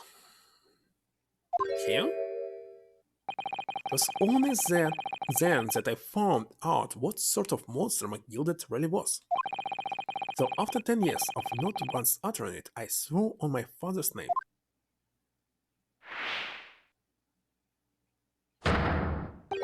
To exact revenge. Revenge? As anyone with even the remotest knowledge of the man will no doubt be able to imagine, McGilded brought all his wealth and influence to bear in the most despicable of ways, to crush any semblance of justice in his trial. The crime scene was tampered with, evidence was fixed, and witnesses were bribed. The trial 2 months ago was a farce from start to finish. He had barely touched British soul back then, and I walked into that honest nest, completely unaware of the sinister background to it all. Made plenty of money out of my dealings with McGilded by then, so I spared nothing in my arrangements. 2 months ago, I knew exactly who to hire. If you're willing to pay the price, there are people in this city willing to do anything you ask. The killer himself had shown me that. Are you saying that? I think you have the picture now. After he twisted everything to his favor in his courtroom to ensure that he walked free, I took matters into my own hands and delivered the justice that monster deserved. The tragic accident following the trial here 2 months ago was planned and executed by yours truly. Killing death that day was caused by this man. Everything's ready, sir. If you'd like to follow me into the courtroom. What's this, officer? As soon as I was led to believe. It's not inconvenient, sir. There were some changes to the schedule. Well, I must be making tricks now. It's time for the inspection. They're going to examine the omnibus again, so I'm told. As if I could be present for it myself. So that policeman who came to tell McGilded he could examine the omnibus again. That's right, an imposter hired by me. McGilded used his wealth to manipulate the trial. He paid people to adulterate the omnibus with all manners of false evidence. He treated witnesses to lie in their testimony.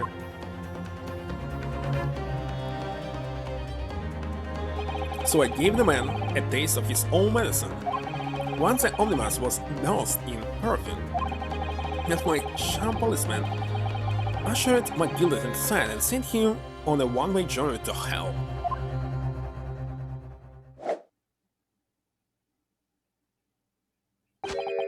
An eye for an eye. That's how I avenged my father's death. A spine-chilling account indeed. But that wasn't the end of it for me. There was a loose end, you see. A loose end?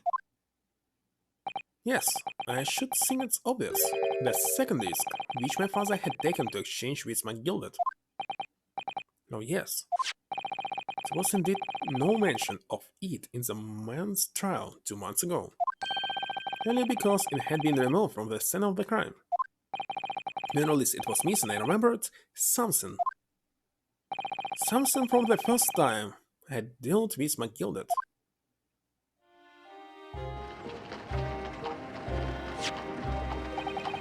This is the first of the 2 discs, and the music box you need to play them. Well, look at that now, what an ingenious little invention. So then, as promised, 10 years for your young man. What's this? Windyban's pawnbroker? Hi, it's a pawnbroker sticker, so it is. You can use it to redeem an article I deposited there for you. There's no need to give a name, just hand over the ticket and tell the thing the watchword. I put a gel in pawn for you. It'll fetch a good 10 gallons if you sell it, so it will. I've never heard of a pawnbroker being used in quite that way before. Have you not, Mr. Graham? London's pawnbrokers are very useful places, you know. Each one is like an extremely secure vault.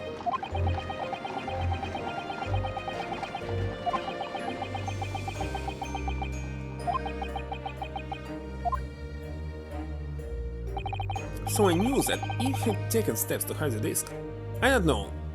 He actually had a wooden door, I believe in bank vaults. They are all made of metal. It would be in that pawnbroker somewhere. And that all the night he killed my father, he must have entrusted the ticket to someone. Yes, to Gina. I remember now that when we first met you at Windyban's that afternoon 2 days ago, you had a description of Miss Lestrade written down. How did you know who you were looking for? From the trial, that pickpocket's testimony was clearly clear, anyone could see that. I realized immediately that she was another of McGilded's pawns, that he must have represented her somehow. I was fairly convinced it would be her who had the ticket, so I started to make some inquiries. I had a strong suspicion the girl would come out of the woodwork on the redemption deadline. He was absolutely right. And yes, sure enough, she did.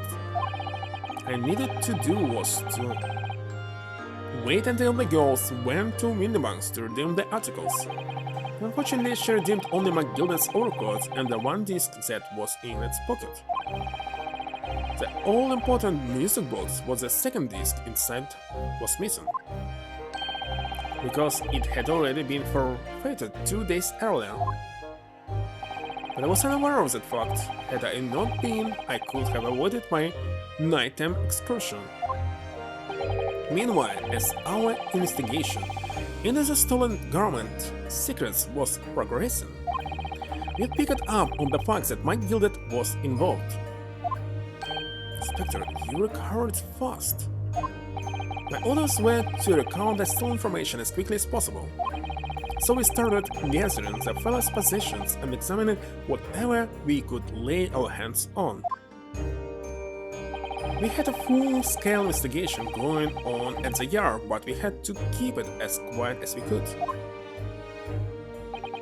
Then, when the inspector had took the disc from me in the pawnbroker that day, I became nervous. I was sure the music box and the second disc were still there in the shop somewhere, so I knew that it was a race against time. I'd find those articles before the police did. So that's what prompted you to break into the place that same night. With the help of your old friends, the Skulking Brothers.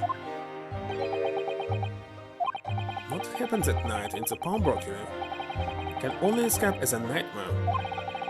While Nasha and Ringo were searching the counter, I located the music box I'd sold to McGilded on the shelves for faded articles. The second disc was inside? Yes. I slipped it into my pocket with a very deep sigh of relief. But then, something entirely unexpected happened. What are you doing in my shop?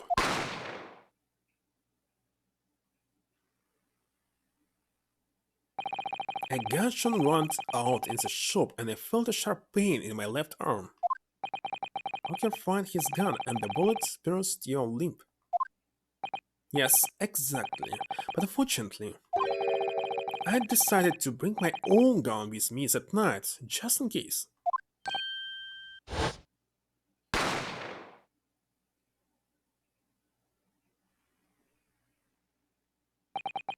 Before I knew what was happening, I had fired back.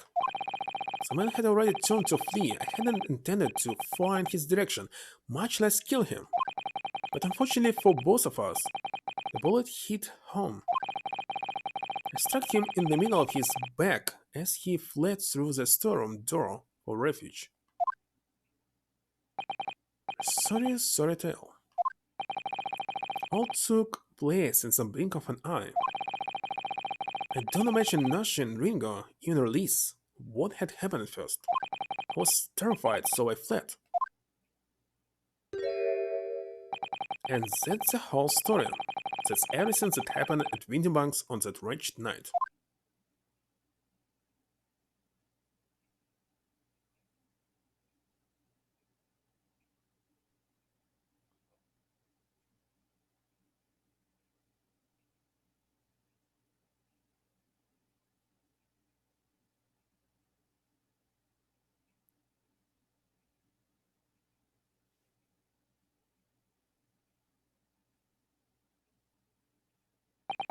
Earlier, you called McGilded a monster. A man who used his wealth and influence to distort the facts and escape justice for the crime of murder. What tragic irony! For what you have done is exactly the same.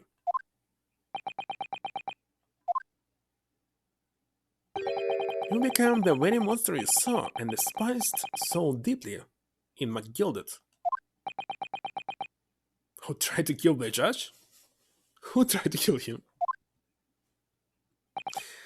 Yes, I think I have. I don't know. Judges still have. Well, this has been a long and exhausting trial. However, it would seem that at last we have arrived at the truth. Inspector Gregson, what of Mr. Ashley Graydon? He's been restrained, my lord, and is being escorted to the yard. He'll be charged with the murder of Mr. Windybank and the stealing of government secrets. And about killing McGilded? Very good. And you, Inspector, regrettably, you will have to face charges yourself. Judge?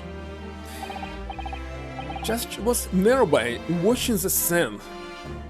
But no, McGilded died here, and McGilded was killed by this Graydon. Yes, my lord, of course.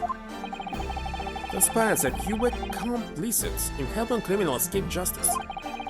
Fact remains whether or not you were doing so in the line of duty. The crime is a serious one, Inspector, and inexcusable. So, Judge just saw it's burning. But nothing terrible happened to him. Now to the defendant, Miss Gina Lestrade. Yeah. It's time for the final adjudication. Is the jury ready, Mr. Foreman? Yes, sir. Ready the squadron, standing by, sir. This is really it now. The last push, the final call, the finishing whistle, and men are ready to lay out their verdicts.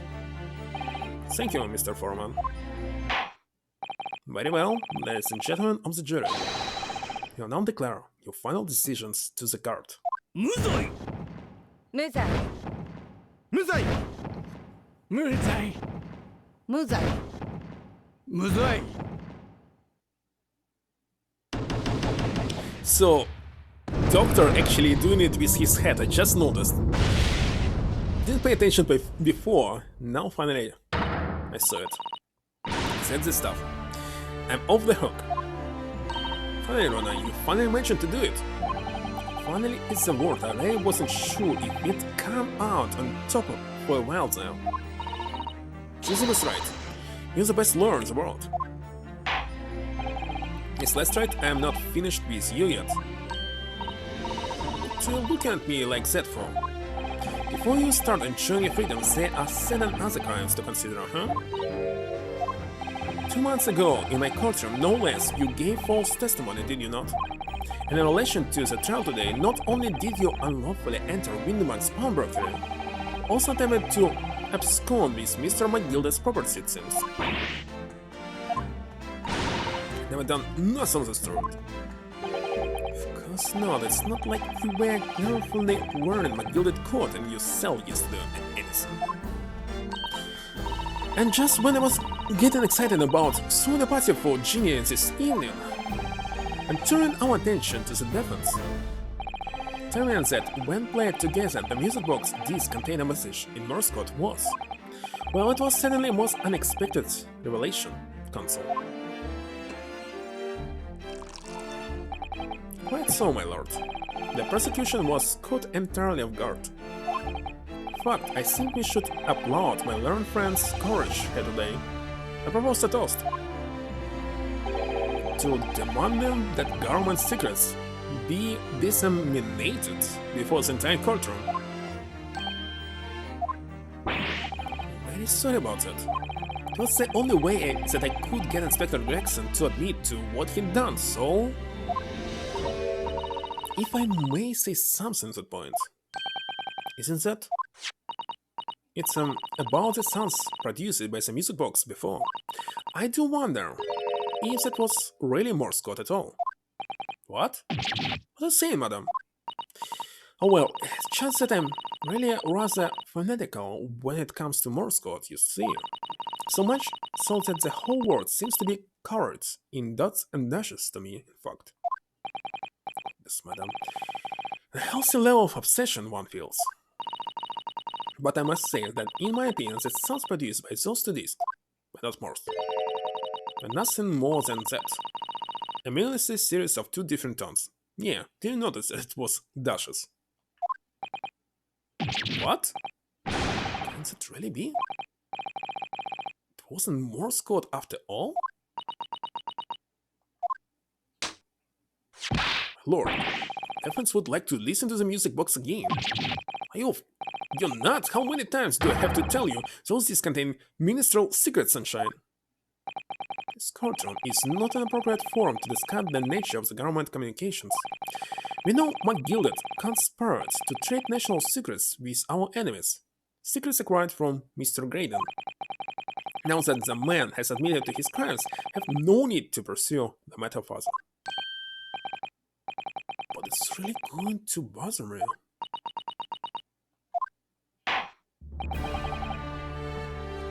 So it was still ciphered somehow? Alright, Miss Lestrade.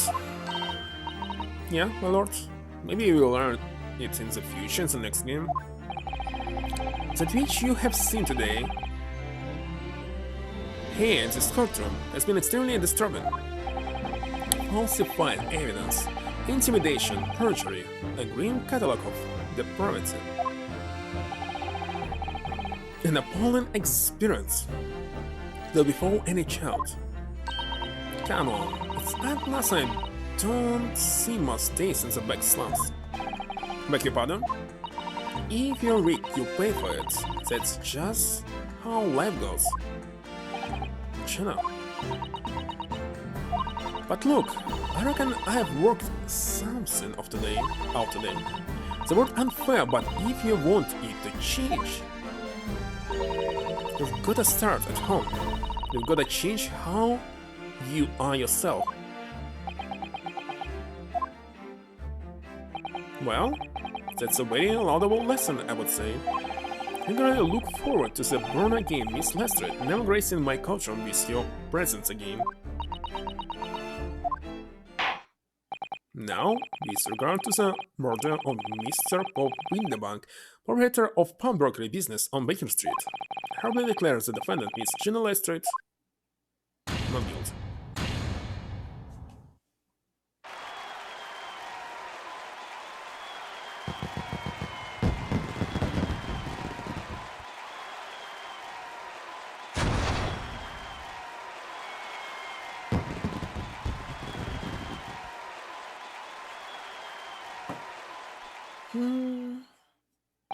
That is all. Court is adjourned.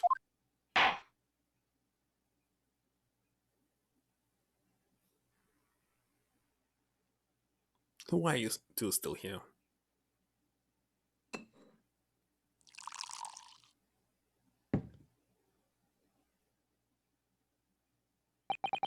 On a personal note, I must say you surprised me, my 4 Eastern friends. Oh. Despite being a Nipponese, you saw through the pretense to the malice that festered within that Englishman. At the same time, saw through the gleam to the surprising hearts of your English client. I have a curious talent for judging character, especially considering our very different cultures. I don't think there's anything curious about it. Whether we are from the Empire of Great Britain or the Empire of Japan, we are all human beings. We are not so very different on the inside. You know, I took this case for one very simple reason. To look swords with you once again here in the courtroom. You did? When I encountered you for the first time 2 months ago, it reminded me of toasting friendship and trust with another Nipponese, only to find my trust betrayed. Through you, I hope to look into the eyes of the man I once knew and try to understand. You mentioned something similar earlier today about total betrayal at the hands of the Japanese. What happened exactly? Well, you may ask. And one day, when the time comes, you will learn the answer, whether you like it or not. Alright, then I'll wait for the day if I must.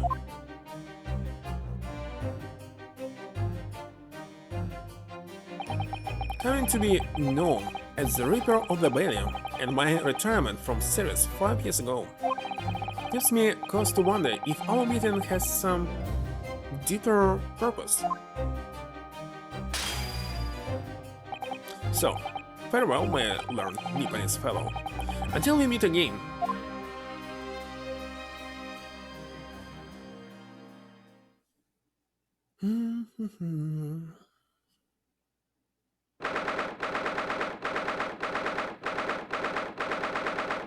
PM already. Took like, what, 7 hours? It's done. It's over at last. What? Where's is disappeared to? Congratulations, Jenna. I knew it all along. I knew that you were innocent. Well, you did what you said, Mr. Nara Oddo. You believed in me right up to the end. You're as odd as your name. What's odd about it? I told you I had faith in you, didn't I?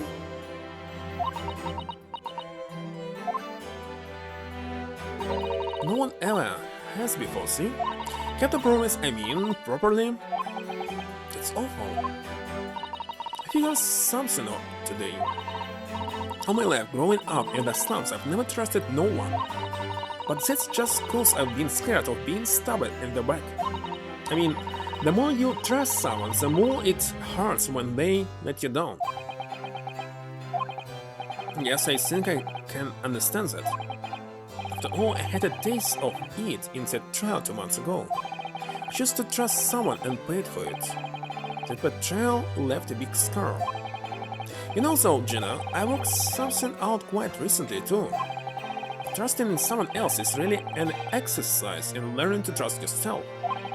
And when your gut tells you it's the right thing to do, and you trust it, trust is rewarded. There's no better feeling in the world. I think I have you to thank for reminding me of that valuable lesson. Oh well, if you say so, don't make a lot of sense to me though. I'm trying to say that putting my faith in you, Gina, has been a real pleasure.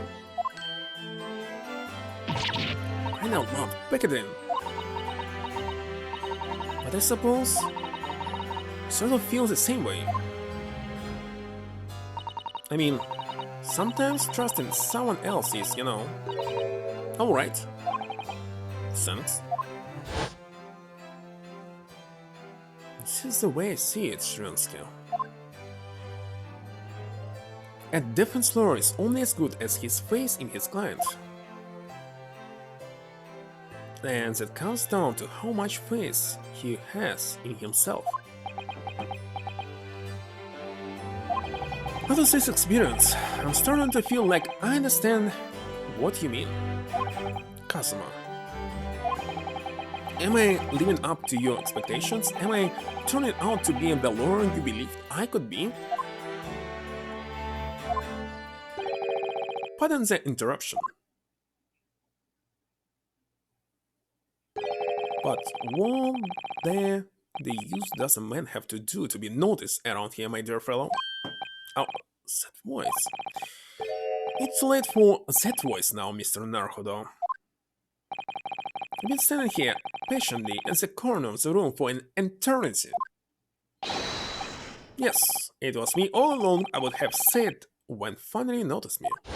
But you people, it's your incessant bubbling. Mr. Holmes. Yes, it was me all along, you see?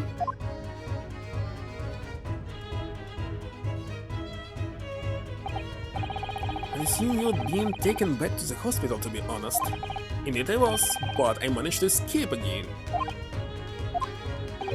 I happened to be aware of one or two homeless of the doctor who was tending to him.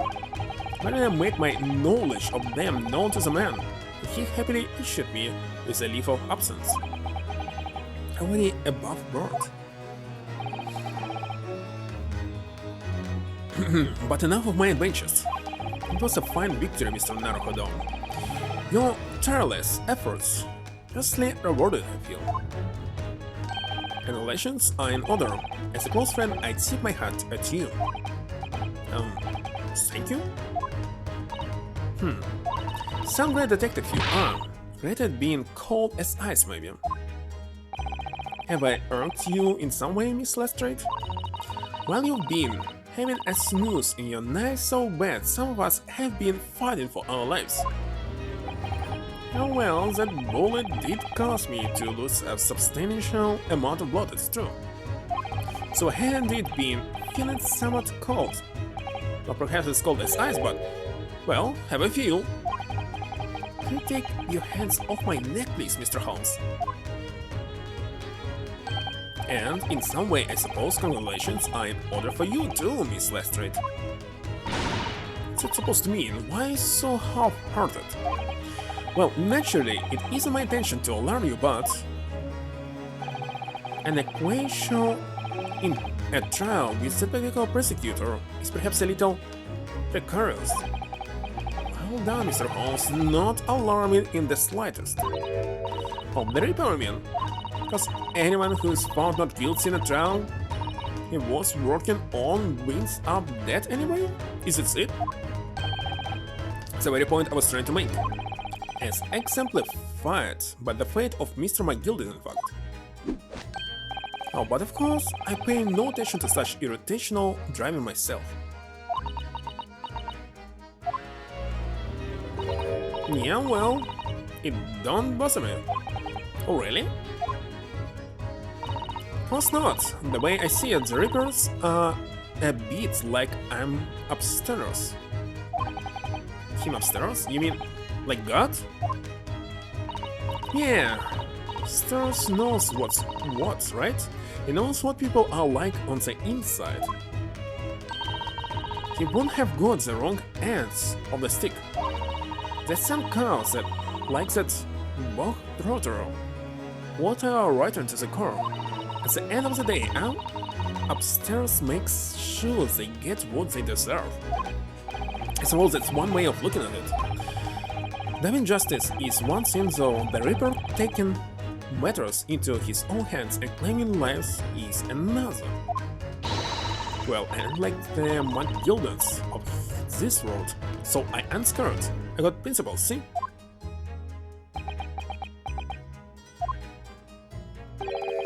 trait in you which is to be admired, Miss Lestrade. Oh, just give a rest, alright? As I was saying, relations are in order. The news of your acquaintance was very welcome news to me indeed. Let me express my heartfelt congratulations, Jenna.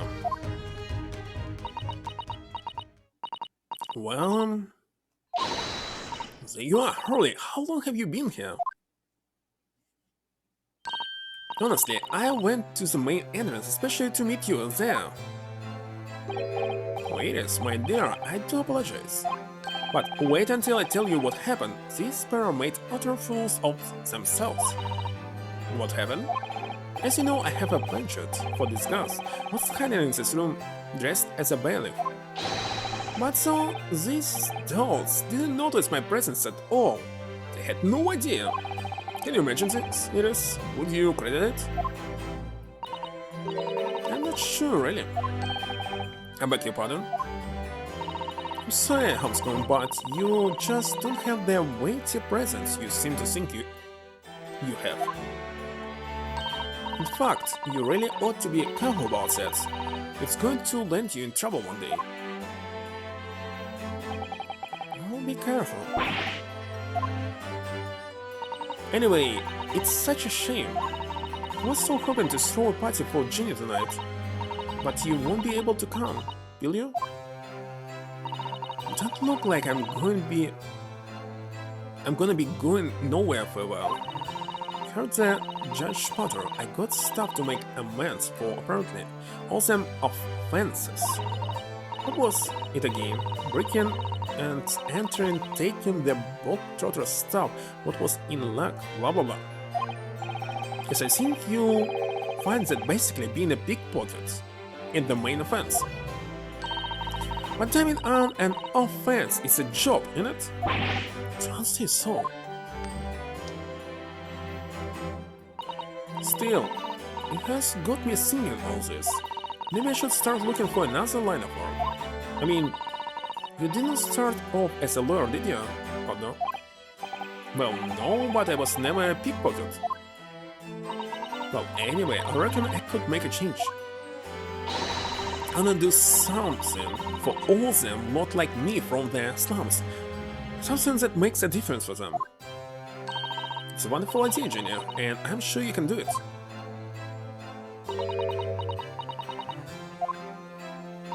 What is it?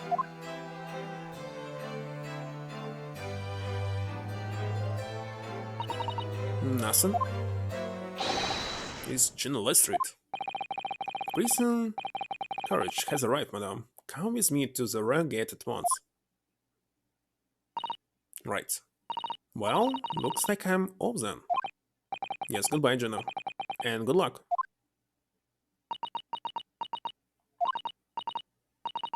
Hold on. Yes?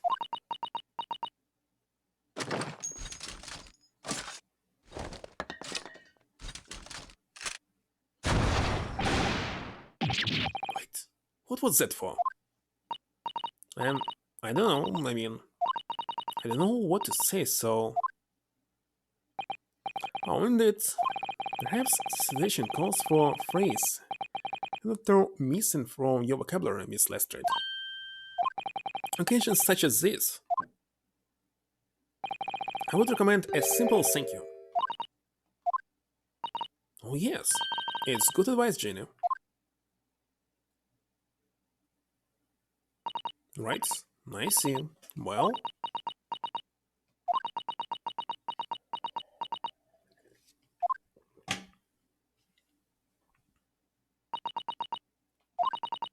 Thanks?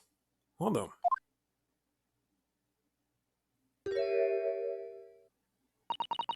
Thank you for everything that you've done, for believing in me.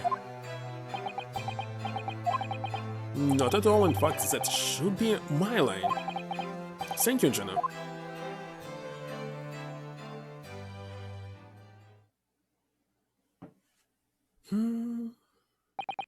Well, there she goes. I wonder if I'll ever see her again.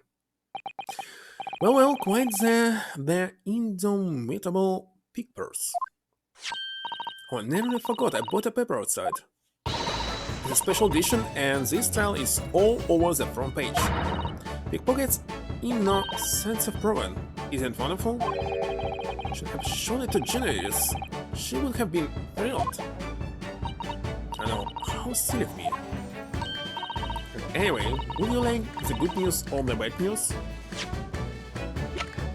Still have tons of this stuff here. Not again. Well, what do you say, Rona? Homeschool. As usual, I think I address again the bad news out of the way first. Absolutely no, I have no intention of listening to anything but good news. And there you have it. How people answer that question says a lot about them, doesn't it? Let's not go there. Alright then, maybe let's start with the good news this time. The rain has finally stopped. It was a record level of rainfall apparently. Well, that is good news indeed. We can journey back in greater comfort. Alright then, oh, what's the bad news? Huge storm has left the seas very choppy. The channel in particular is awful, so sailing out of Dover have been delayed by a day or more. Wait, Dover? That's right, if we head to the station immediately, we may still make it in time to wave Susie off. But, there won't be a train surely, we couldn't be that lucky. Who do you think I am, Mr. Naruhodo? Mr. Holmes? I rushed to Victoria Station earlier and made arrangements for a special express. If you hurry now, we shall be there in time for dinner. And I know of a fine restaurant that sells the most delicious baked sole. It's baked sole? I don't. The great detective does it again. Indeed he does. I happen to be aware of a number of the rail transport director's hobbies. What? Merely made my knowledge of them known to the man, and he heavily laid on the locomotive. Elementary. Just an idea, but it might be wise to stop manipulating people that way. What are you waiting for, son? To London, Victoria.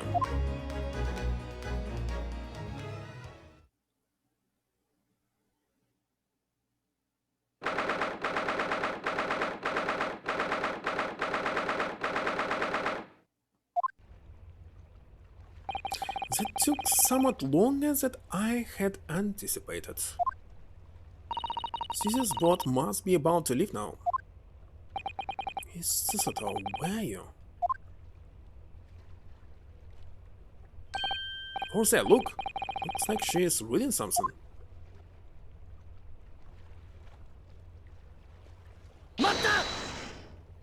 Miss Susan, wait! What are you doing?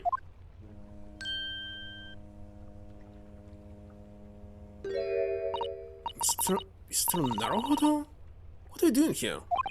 Came as soon as we could after the trial, I mean... We heard that sailing were being delayed due to the bad weather, you see. Oh, I see. Then tell me, how did Gina's trial go? It went well, she was acquitted.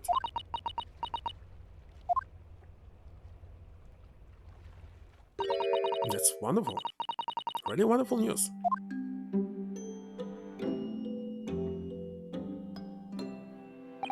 The book you were about to throw into the sea. It was your encyclopedia of British law, wasn't it? Oh there, I was hoping you hadn't seen that. I'm not worthy of practicing law in any way now. So we're saying my final farewell. By saying goodbye to law, you, Sasada-san? Would I be correct in assuming it's because of the peephole, Miss Susato? I deliberately altered the scene of a crime, and then I tried to hide the fact. What I did is utterly unforgivable.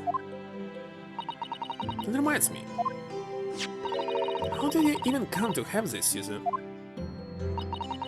At the evening of the incident, Mr. Holmes had invited Gina to dinner, if you remember. Oh yes, we had a wonderful time. Well, Gina gave us a little introductory lesson, didn't she? The art of pickpocketing, I mean. It was so much fun. I stole Rona's armband. Yes, please don't do that again, Iris. That one's very important to me. Well, if it's so important, you should pay more attention to it. You didn't notice for ages. I mean, I thought it would be fun to see if I could take the cat flopper, so I put it up my sleeve. Really? And then I rather forgot about it until I found myself in Mr. Winneback's shop with it ladies that night. I see. And then...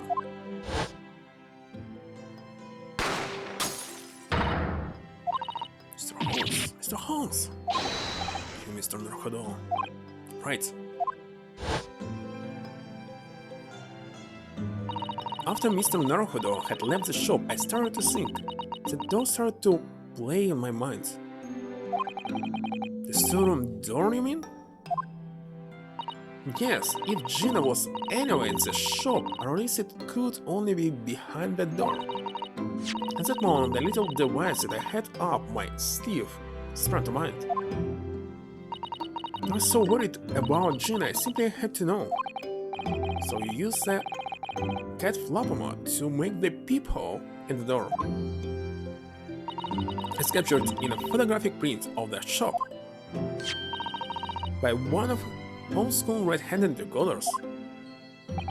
Indeed, it was the first importance at that point. Precisely when the peephole was made, that information would prove to be Mr. Naruhodo's greatest weapon. Though, naturally without proof, it would have amounted to nothing. Then I looked through the hole in the door. The sight that met my eyes made my blood run cold. Thoughts started to run through my mind. I remember that trial 2 months earlier, the trial of Magnus McGilded. I thought about how he had manipulated the evidence and arranged false testimony to secure his freedom. It made the British justice system feel very dark and sinister to me. And then a terrible thought occurred to me. What if some wicked criminal was planning to do the same thing now? Because from the appearance of the crime scene, it looked exactly as though Gina had shot Mr. Winneback. Even so, I was sure she would never have done such a thing. We were worried that the true culprits would try to frame her for the crime. That's right, but then released. It would be very difficult for anyone to give false testimony in this case. What do you mean? Well, the crime appeared to have happened behind the door of a locked room. For someone to claim falsely to have witnessed it, there would have to be a way to see beyond the door. For which, a peephole would be the very thing. Only the peephole I had made wasn't actually there until after the crime had been committed, of course. The criminal would know that, so it wouldn't make any difference. But the possibility for a rather ingenious trap was there, was it not?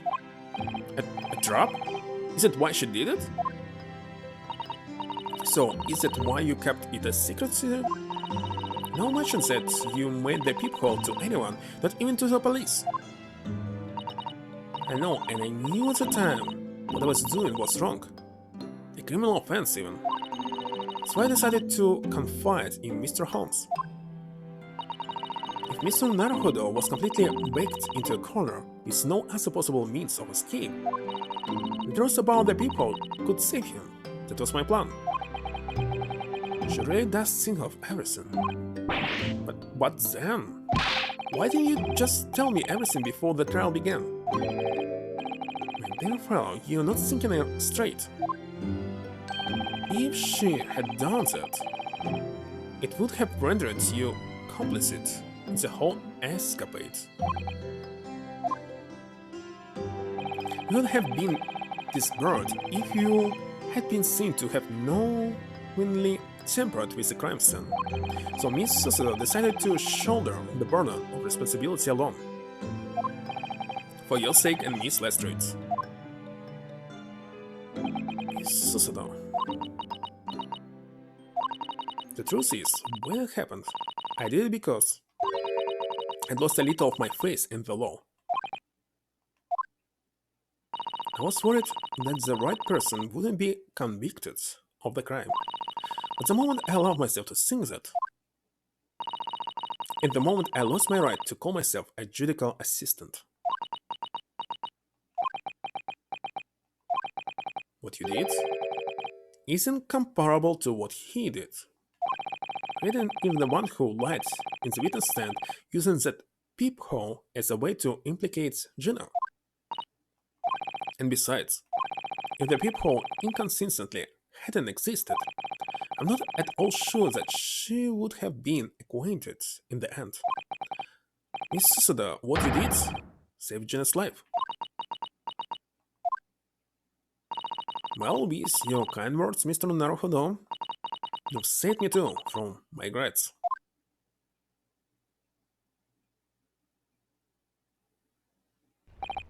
Well, we must all be thankful that Miss Lestrade's freedom has been assured. Yes, exactly. Also, some of the loose ends in the trial will continue to play in my mind, I'm sure. But the revelation that the music box disc contained secret messages, Mr. Naruhodo. What a triumph to work that out, full of admiration. Well, actually, that argument wasn't quite as compelling as I thought it was. It wasn't? He was a communications officer among the jury members, you see, a telegraph operator. I should say that the majority of the sounds on disc were just meaningless tones. As one would expect, after all, we are talking about secret government communications. No doubt they were written in cipher, as I said. Though it being readily understood, should they have been intercepted? In cipher? I see. So then we could never have hoped to understand their message anyway. Nonsense, my dear fellow. It's quite a zero-pi problem, I assure you.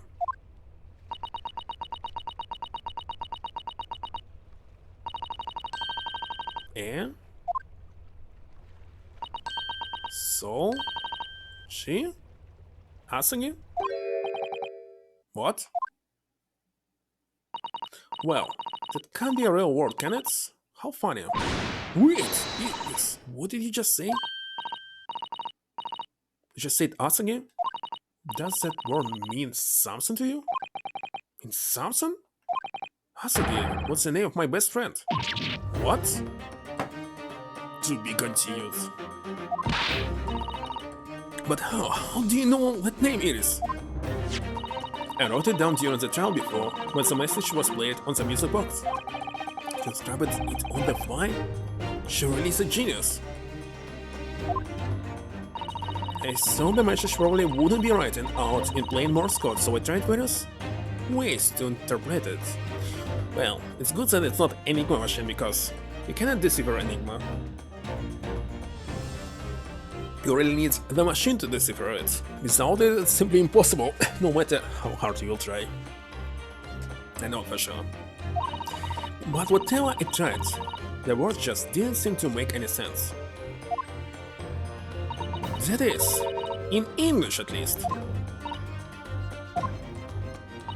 Something occurred to me, you see. There are more than one Morse code, not just the English variety. Various countries around the world have altered and added to Morse code to use it in their own languages. Don't believe it. Are you saying? That's right. I've only actually seen a chart of Japanese Morse code once before. But I think it's based on the Iroha phonogram, isn't it? And you mean to say that in Japanese Morse code, the message Asagi? Yes, I think so. Sorry, but I don't remember all the Japanese Morse code. Would you let me see that? Susuda, do you know it? Do you know Japanese Morse code? Yes, I spent some time studying it. because I'm quite sure Morse code will become ever more important for international communications. Then, might I recommend, my dear madam, that you focus your efforts on the English version. But that is... May, Iris, show me the message, please. Of course.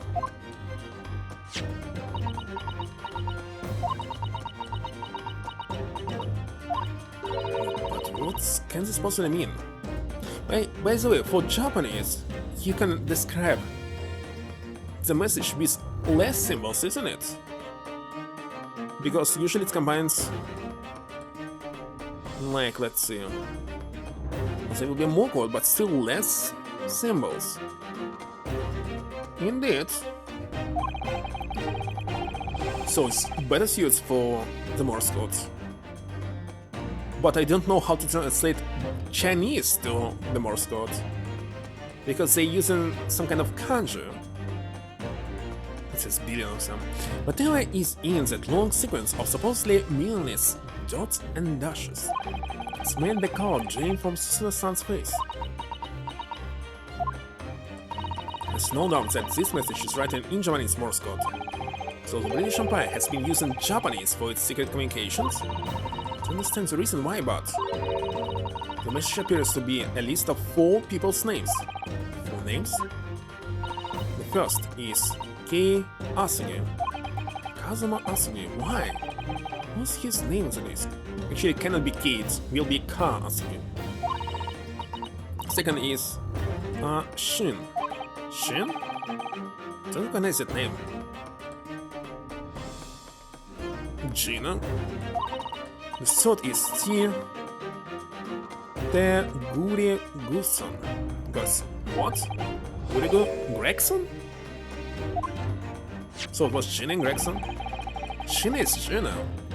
Oh, it should seem Toby Gregson was the third man on the list. I don't know. Maybe it's not related. And what's his name doing in a secret government communication as well? And the last name? What's the matter, Miss Susudo? Naruhodo. It's just so strange. So unexpected. What is it, Susie? Don't keep us in suspense. The last name is J. Watson. What? Watson? John H. Watson? You mean Daddy? It says only J. Watson, so I'm afraid I can't be sure. Then after the full names it reads, if it translated from Japanese, that is all 4. Okay, so it cannot be someone else. And that's the end of the message, or rather, the end of what you noted down is. I just can't believe it. Who would ever have thought that those lists contained Japanese Morse code? Not to mention a strange list of some disturbingly familiar names. It appears that this particular message is a communication of some kind between Great Britain and the Empire of Japan. So then it could be in Japan then, where Susie and Runa come from. Well... No, it's not very likely really, is it? I mean, there are thousands of people with the surname Watson, and there must be lots of J's among them. Professor John H. Watson, resident professor of medicine at the Imperial Yume University. But we can't tell Iris about it now. Just can't. Why can't? This is so strange. Somehow, it's on the case of Mr. Windenbach's murder today. I feel like I rolled back a boulder at the mouth of a very dark cave. I do wonder if perhaps it's a dark cave that we shouldn't go wandering inside.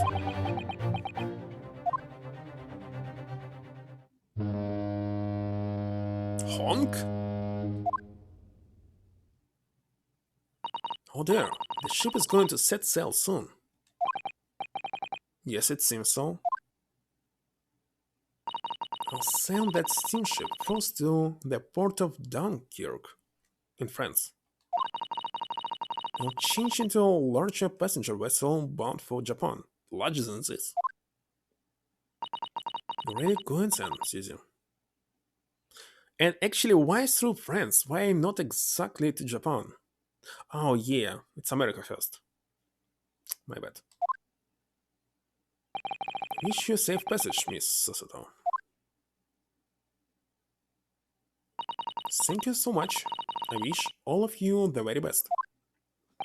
Miss Susato, I had hoped to have you always at my side to guide me and support me. Mr. Naruhodo, please, come back soon. As far as I'm concerned, you really are the very best judicial assistant in the world. I'm quite sure I'll be back before you know it. Really, Susie? Now, don't forget, Iris, I made you a promise I've yet to fulfill. A promise? About your manuscript. Oh yeah, the Hound of the Baskervilles. Well, I'll be waiting for you then, Susie. A promise is a promise. Definitely, Iris.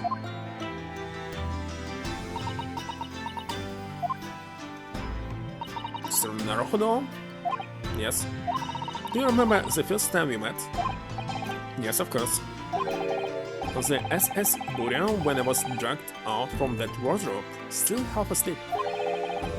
Remember rightly, you saw me halfway across the cabin with a pseudo takedown. You know very well that I'm talking about after that. It's strange, but being thrown together as we were in that case, I somehow felt straight away that you were the perfect person to continue Kazuma-sama's great legacy. Susato. And my instincts were right. I really want to believe, no, I'm sure that. I'll be back soon. Farewell until then. So, Baskerville will still be a mystery to us?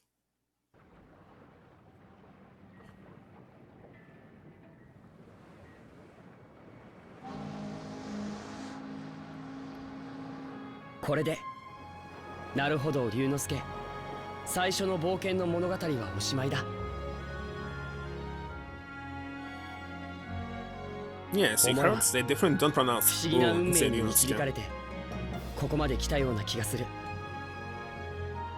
So mostly you need to omit in any Japanese words. Like Sasuke, not Sasuke. 弁護士になって異国の町で名探偵と出会った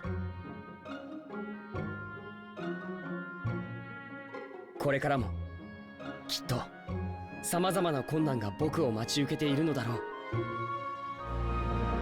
でもどんな危機だって大逆転できるそんな気がする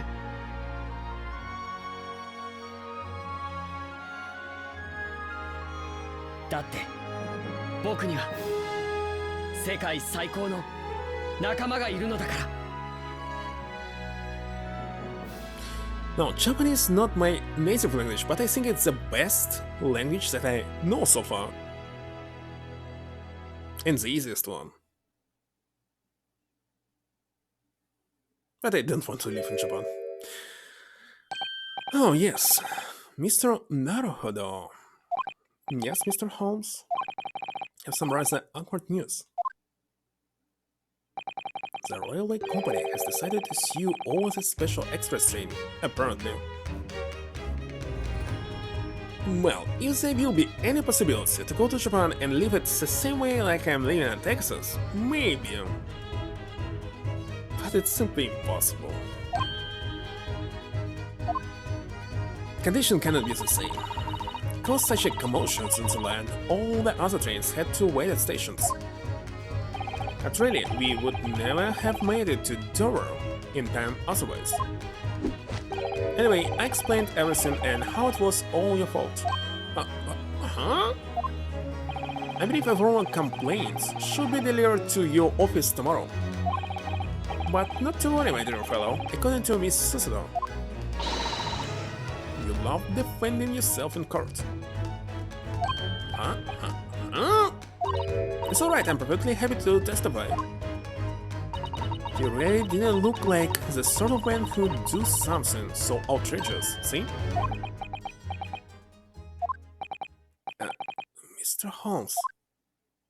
Yes? A word if you don't mind. Why, certainly any word you like, below it our, my dear fellow. Yes, I love Runa's words, and I know just the one he'll use here. Objection? I must say. Hideari.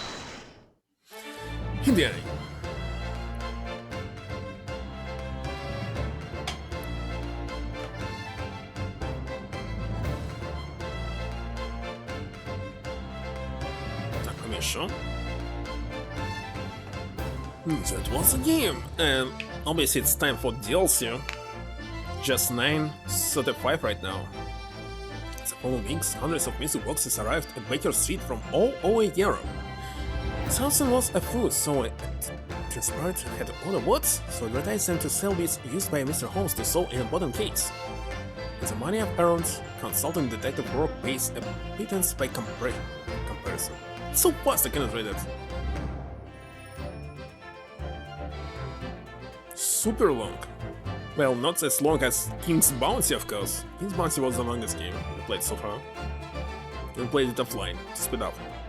Haven't slept a wink. This manuscript is due tomorrow now, when I'm this busy.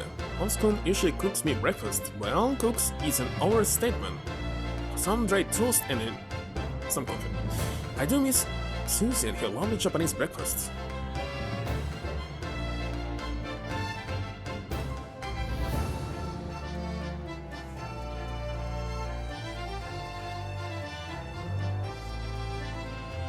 Witness, your testimony is riddled with contradictions.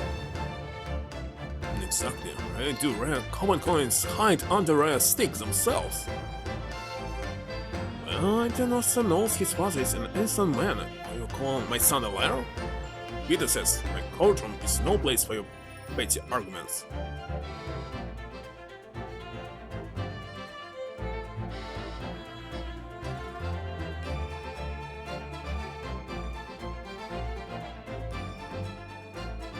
Hand delivered is a Russian dancer to show in Shanghai a late loans a steamship for a while.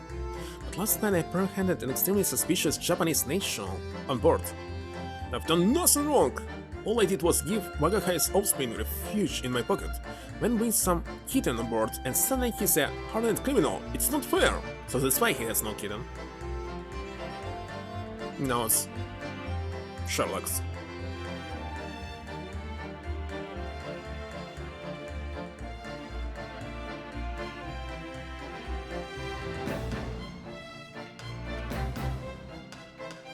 Scientific investigation will be a gold standard for policing in the new age. Dream of a world governed by the tenets of order and discipline, like a great clock and clock whose hundreds of parts mesh together in perfect unison. Now, if you excuse me, I have but 2 minutes and 27 seconds until my next appointment.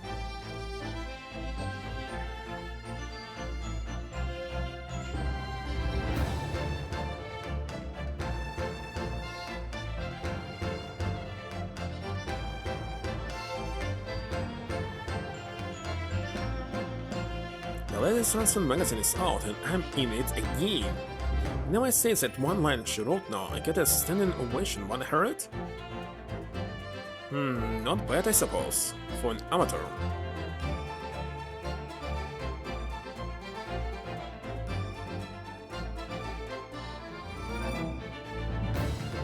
Your ladyship puts me to shame.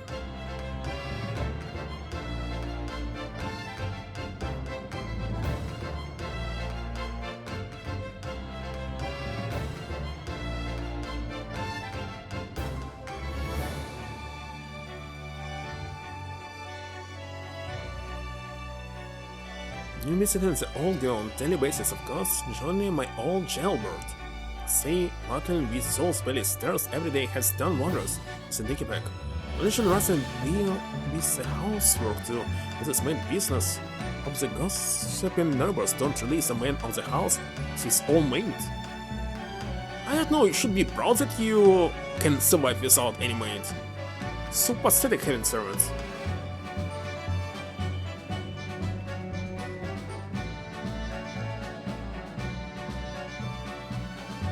Rolly is back on the beta game, all thanks to the Reaper. There's nothing I enjoy more than these days on hunting out small changes in the gutter. Better body now looking for the loneliness that drop the happiness and my lovely life. What? Oh, Rolly?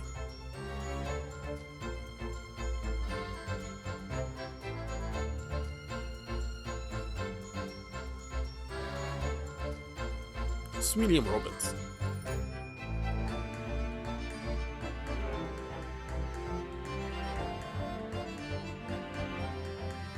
Looks like I'm gonna be going time for a bit now. Good, but Iris comes every day for a matter, so it can't too boring. She's always going on about all them cases what Holmes is looking into. Criminal investigations are kind of interesting when you get into them.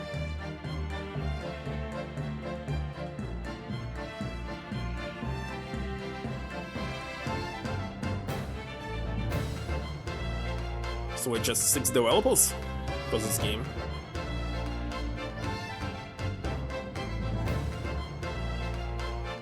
Yes, I renounce my unmarried and choose a life of sophisticated crime, but regrets, please.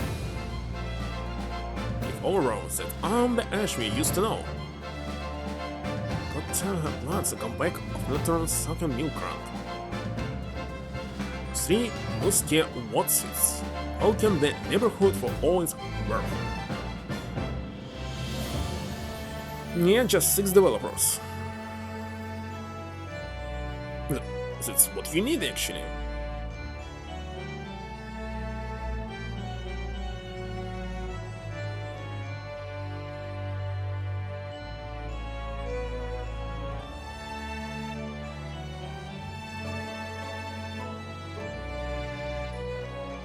This past 6 months has been a time I shall remember for evermore.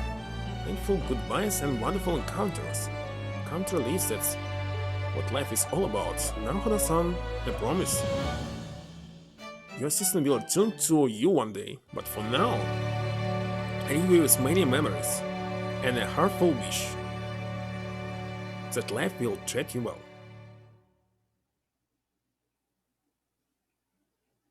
Kojima Shintaro.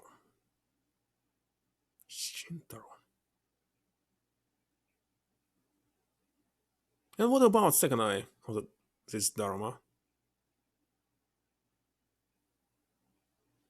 That's it. That is the full picture. Alright. So next is maybe more credits and next DLC. Yeah, more credits of course. What else could it be?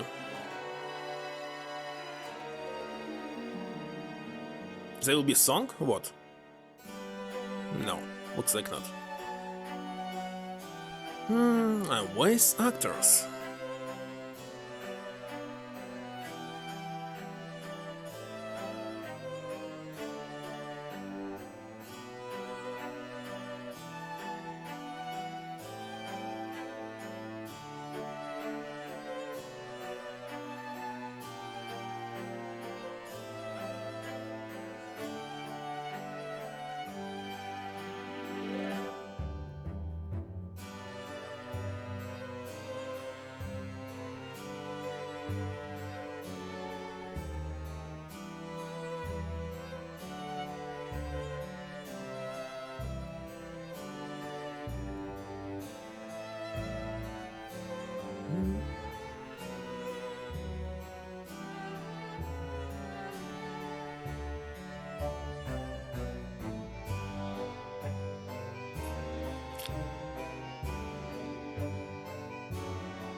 Keyframe clean up? Why do you need this?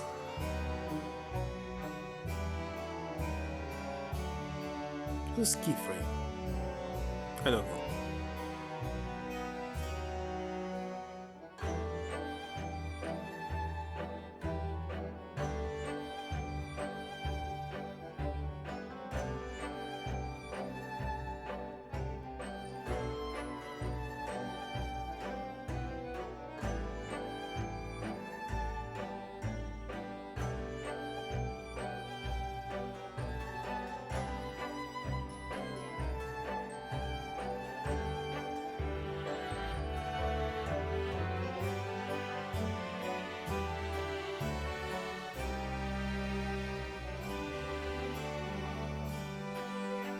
Well, it was expected that they will not show this animation.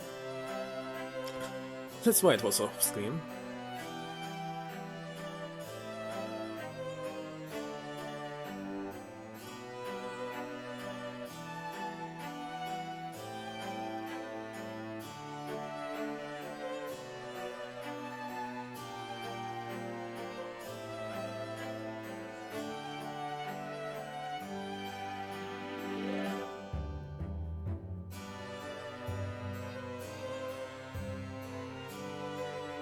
Himawari?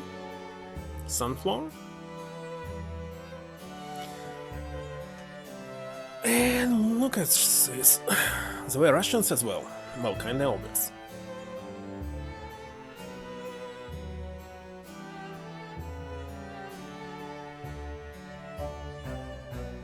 Just one single lead tester and assistant.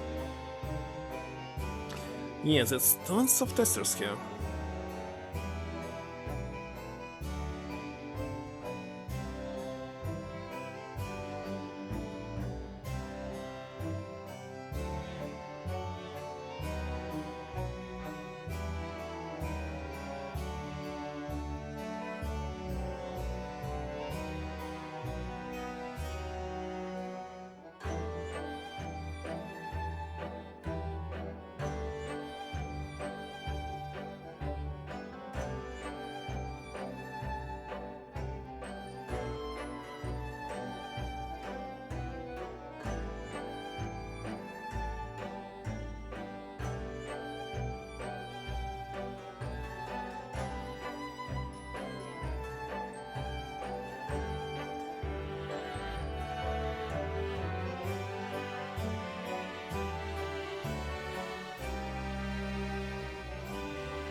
Cable Can Tourist Company? Music Box Museum? Kinda interesting.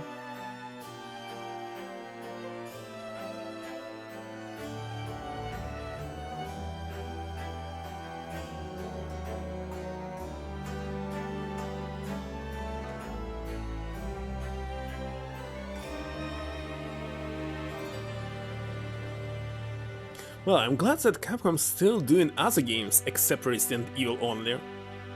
Except they could continue doing JRPGs like Breath of Fire.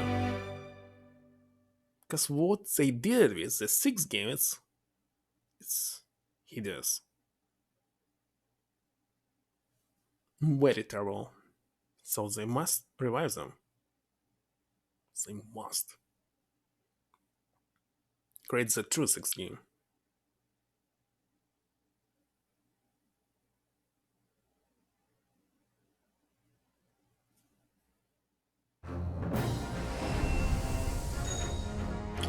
Alright, definitely it'll be DLC now.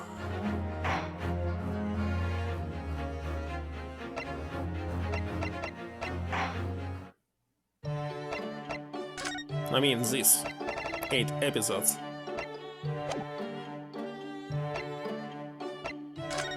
Is this achievements? Oh. There definitely were DLC for the 2nd game, but are they here? I don't know.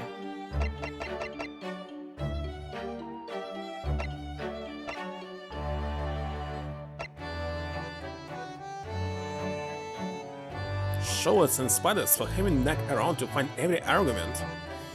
checking every single one, it's kinda... I'm not an achievement hunter. Well, not for this game. Alright, be right back. In a few minutes, we'll create some more tea because it's completely empty. Be right back.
Alright, so Kuluk said that it will be some kind of... I don't know, just text maybe, just video files. Anyway, will take something like 2 or 3 hours. Or something. So let's check it. So, episode 1, Instant Defendants and Tank Chamber. The first of 8 escapades, Ryusuke finds 2 troublemaking witnesses from his early trial in a battle of words in the Defendant and Tank Chambers. Then 2 real? Tone collection? This campaign includes spoilers about the first game story. Let's see.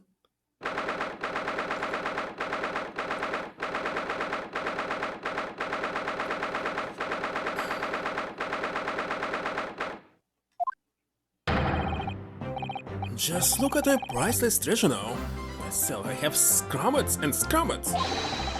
But the repellent odor of meats will never be repelled from its resplendent surface game. What are you talking about? Just metal, of course it be. But you have it back in your possession at least. You should be grateful, old man. How dare you! Excuse me, but just like to get at that Zabaton Croatian there if I could. Rest sure, these are all military manufacturers. This is not over. Incarceration awaits those who would defraud a senior citizen for his priceless treasures. Shut up, old man. Mark my words, I won't. Sorry, Sergeant, but could I just get at the Zabaton questions there as well? No? I'm not a child, never. Imagine if I did. When the next day, my boy would starve without the chain of command in place to provide for him. Using the child to protect yourself, myself, I call that obstinate cowardice. Really? And who just employed the all-pro defenseless senior citizen tactic, huh? Only way to fight an enemy is using underhand tactics is with a sit-for-that strategy. Sorry to interrupt again, but I just need to get at that Western-style cushion there on the sofa. Enough of this insubordination. What do you mean? What do you want, man? Please don't mind me. Do my eyes deceive me, or is this the white-eyed criminal from the trial before? White-eyed perhaps, but criminal, no. All this unhealthy fascination you inhabit with the sitting arrangements of others, Why were you peering under the cushion of this unholstered seat? Well, that scene is. Any luck? Did you find it? No, sadly not. Don't think it's here, Kazuma. You really are ability, Ryonsky. Report at once. Have you lost something, is it it? Yes, we were just on our way to a party to celebrate my friend's victory here when... I realized that my university pin badge was missing. What was its number? I forgot. 901 or something? It's the pin badge, you say? Yes, through my collar here, you see? Prometheus, uniforms must be kept in prime condition at all times. A missing badge is unacceptable. So if I looked around, it would probably turn up somewhere. Or 602. Like the old date of the common coin and the stake. Trouble of which I'm actually accurately aware. But I've exhausted my search number already. The only logical conclusion is that someone must have stolen it. Look at me. You just find any old metal objects. Irresistible, you know? Imagine what will happen if a little trooper idol has swallowed something like that. I'm afraid we'll have to give up, Ryonsky. Still, if you tell the office your student numbers, they should be able to issue you with a new one. Did you record it? What's the matter? Don't tell me. Yes, I don't remember my student number. Can't believe it. I mean, this is the second time you've lost your badge, isn't it? So actually, you didn't think you could remember it. You should have made a note of it somewhere. You said until I was blue in the face the last time this happened. Yes, I do seem to remember someone telling me something along those lines. It was you, was it? Can't even remember who told you that you needed to remember it? Student numbers are 6 digits, Kazuma.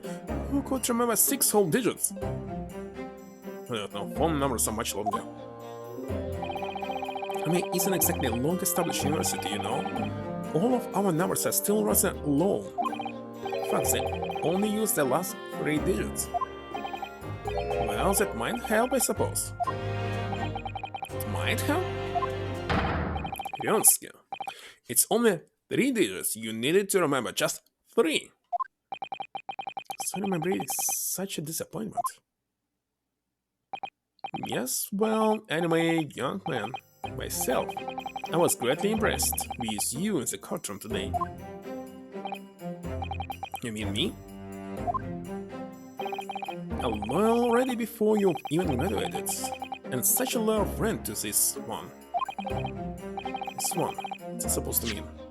Loyal. Oh no, I still have much to learn. In fact, that was brought home to me in no uncertain terms only last year. My Achilles heel was spectacularly exposed by my best friend here. Indeed? What? By me? The first time I heard about it. Yes, by Ryonsky Naruhodo. You can't have forgotten, surely. It was last summer at the speech contest. A speech contest? Oh, that. Contestants had to take to the stage and deliver public address on any subject they choose. We're competing to give the most compelling and powerful speech. Yours was great and made a huge impression on the audience. Obviously, since I was a budding student of law, I was determined to win. And sure enough, one by one, my position fell when I reached the final at last. I came up against you. Yes, so you did. Not being rude, but when I first laid eyes on you, I thought to myself, this cheeky, wide-eyed no-hopper is out of his depth. He's going to be a pushover. It's a version of not being rude, is it? Well, I paid for my complacency because it brought on that humiliating defeat. Defeat? With you once compromised. My speech was going very well. I had the audience. In the palm of my hands, they hung on my every word. And then, when I came to the very last line... Yes? What happened at the very last line? It was supposed to be a climatic end. Unfortunately, I completely fouled it up. Never! You mean you stumbled on your words? Spectacularly. Even now, I can't believe I ruined it. Well, what on earth did you say, man? Ryonsky, you'd better say it. I still can't get my tongue around it. Sure, of course. I still recall perfectly. What you said at the end of your speech, or rather, what you intended to say at the end of your speech, was this. So rise, ladies and gentlemen, and applaud our forefathers' plight and the fight for filial piety.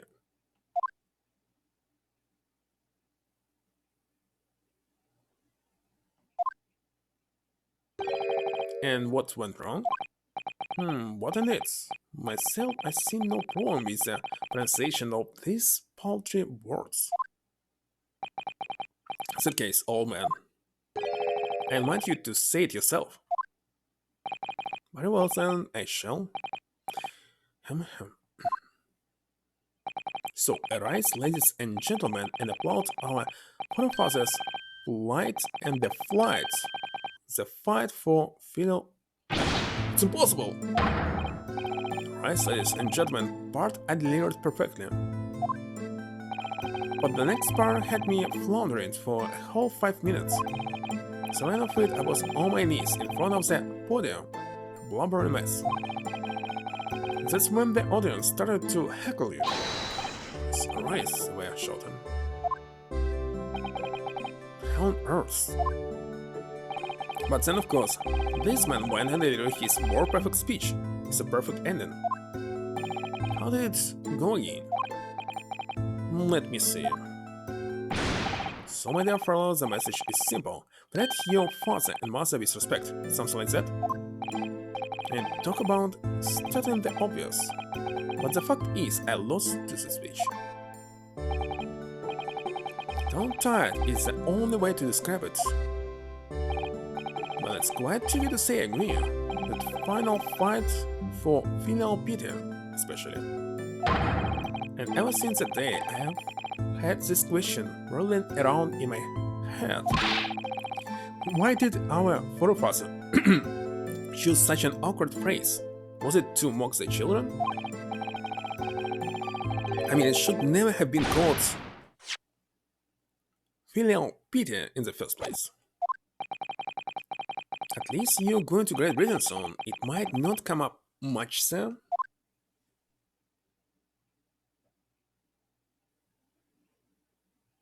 Well, anyway, having lost that accursed contest, I came after you to ask you a question. How's it that you never tip up on your words? I inquired. You just gave me a broad smile, I'll say. Speaking fast is my hobby. I mean, really? What kind of a hobby is that? Do you think you could take your hand off of your sword besides just a way to pass the time? After that, you started looking at me 10 to the dozen, like you were possessed almost. Honestly, you can't imagine the shock I suffered that day. You really can't. You're right, I really can't. Speaking fast is just the sort of hobby I'd expect a civilian like you to waste his time out. Well, you have to practice, of course, but there are some simple things to start with. As this famous one, for example. See if samurai sword swipe silently sideways. Oh yes, even the creepy tongue in an alien frame such as mine can find its way around that one. Oh, doubt. It's just a bit of fun, really. I can't imagine anybody would struggle to say it. Isn't right, Kazuma? Swift? Samurai sword? What was in the original in this case? What a mess by word to. Such as the samurai. Every good soldier needs to be able to handle sword. That's why I've been busy teaching Ido the finer points of swordplay, none of this wordplay nonsense private. Kind of think of it. Nonsense. Not long after that, we started to attend lectures together, didn't we? And we got into that debate about family values at the Sukiyaki place on campus. Do you remember? Sukiyaki? Sukiyaki. No, it should be pronounced. Yeah. I mean, though, doesn't matter. His argument was full of jokes and puns and wordplay as usual, I remember it well. Was it? In any case, I swore that I would never let myself forget the shock you gave me back then. And a symbol of how seriously I took that horse, I decided to wear this, my red Hachimaki headband.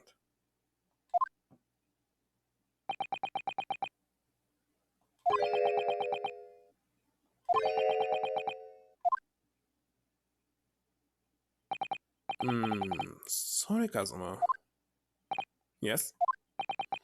You lost me there, I'm afraid. I don't see the link. Does your red headband have to do with your oath? Because it will always remind me of that smug look on your face as you uttered those tantalizing words. What words? You mean another tongue twister? I practiced and practiced until my tongue bled, but in the end I mastered it. Mastered what? I think it's time you heard this actually. Listen carefully now. Here it goes. That headband, lead headband, dead headband? There, we're perfect, see? That headband, lead headband, did... what? Red leads dead. That headband, lead headband, that headband.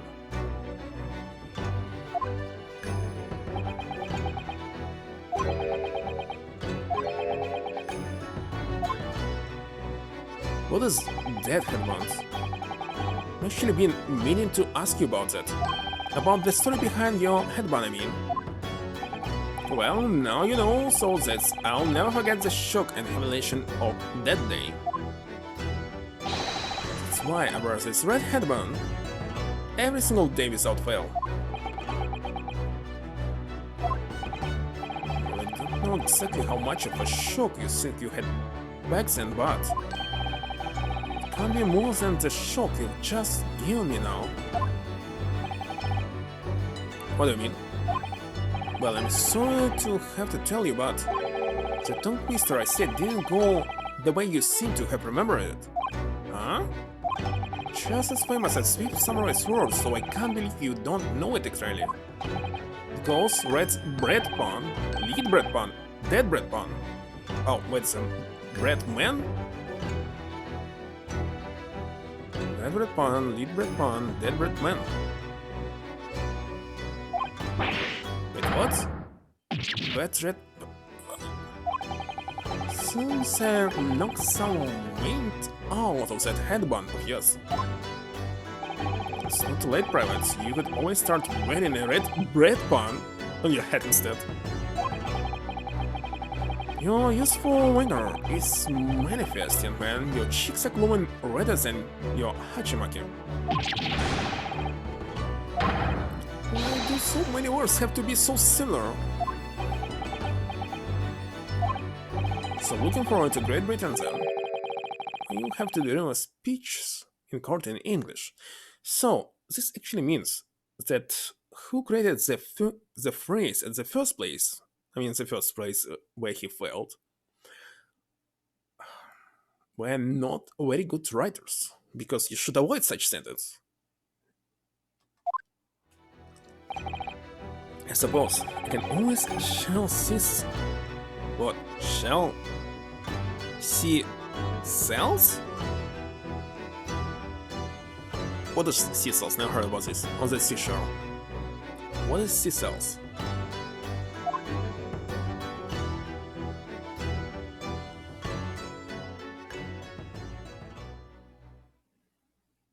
Well, seashells maybe? I don't know. On the second one, in the second escapade, it transpires that another crime was committed aboard the SS Buria.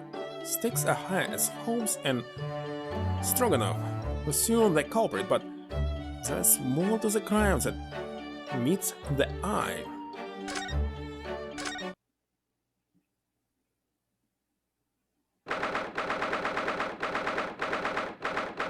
Sea cells? I don't know.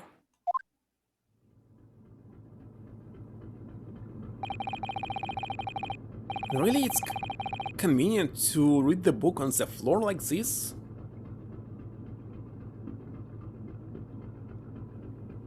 I don't know. It's almost 2 weeks now since we left Japan. Can't believe how quickly time has gone. So our next port of call will be at Shanghai.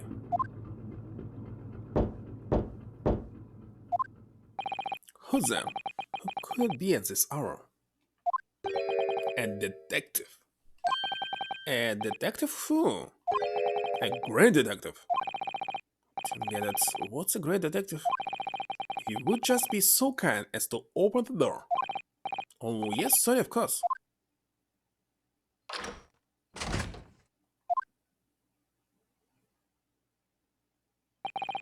Is something wrong, detective?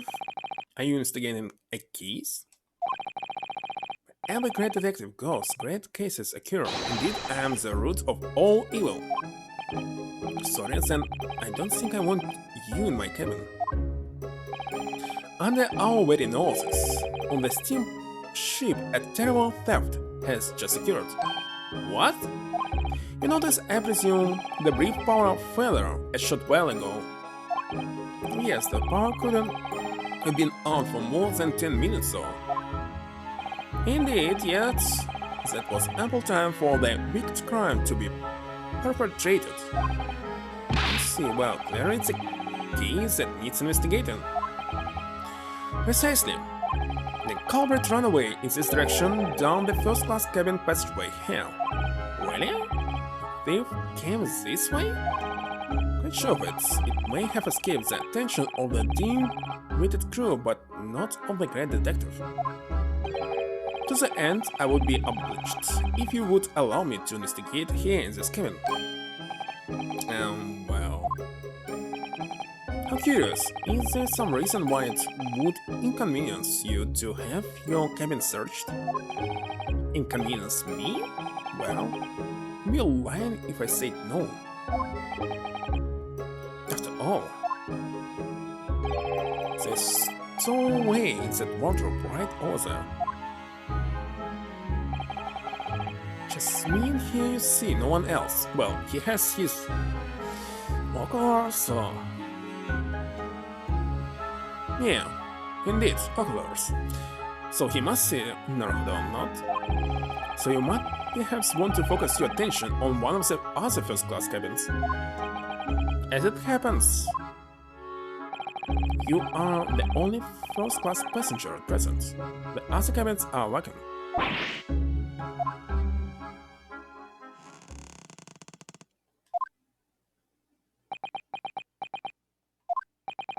Did this rather tragic rumbling of the stomach arise from within you, my good fellow? Of course, as I said, I'm the only person in here. It's not long until dinner time now, so perhaps we could do this afterwards? I do apologize, sir, but it is of the first importance that the investigation is not delayed. Now, if you excuse me... Wait, where did he go? How did he suddenly move all the way over there? Yes, without a doubt, the culprit were to be hiding in this cabin. We'll have to be inside this wardrobe. I shall need to examine this wardrobe thoroughly. I presume you have no objections? Sorry, but I'm going to have to decline. Really, you won't find any.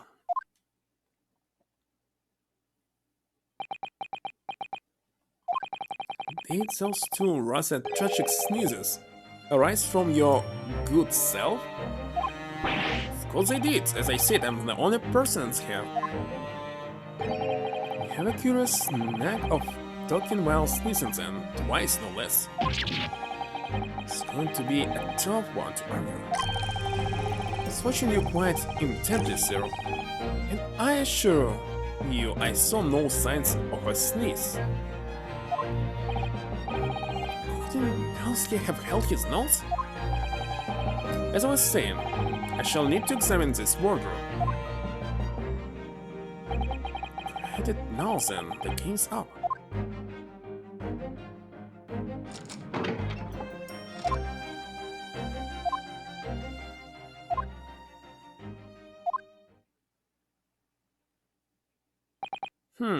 Nobody hiding in there, it seems.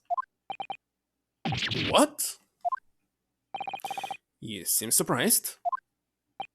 No, not at all. Yes, I am. He was in there for sure. I shut the doors on him myself.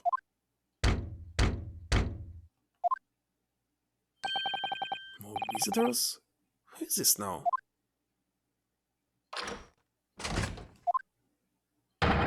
Excuse me. Excusing me. Semyon Stroganov?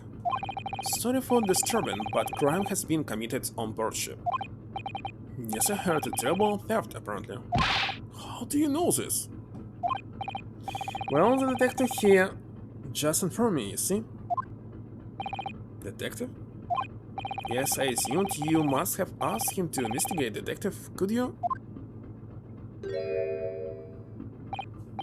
Where did he go? I must ask you to cooperate with investigation into this crime fully. Oh, he's glaring at the wardrobe already.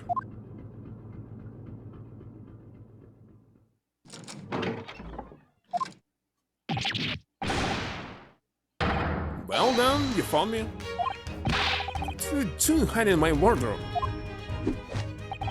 A good man, I was merely assessing the practicality of concealment in such a place.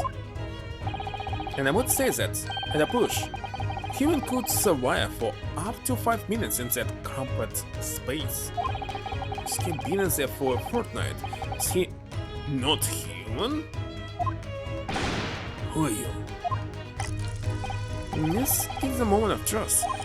The great detective is about to unveil the sordid details of this wretched crime. You mean to say?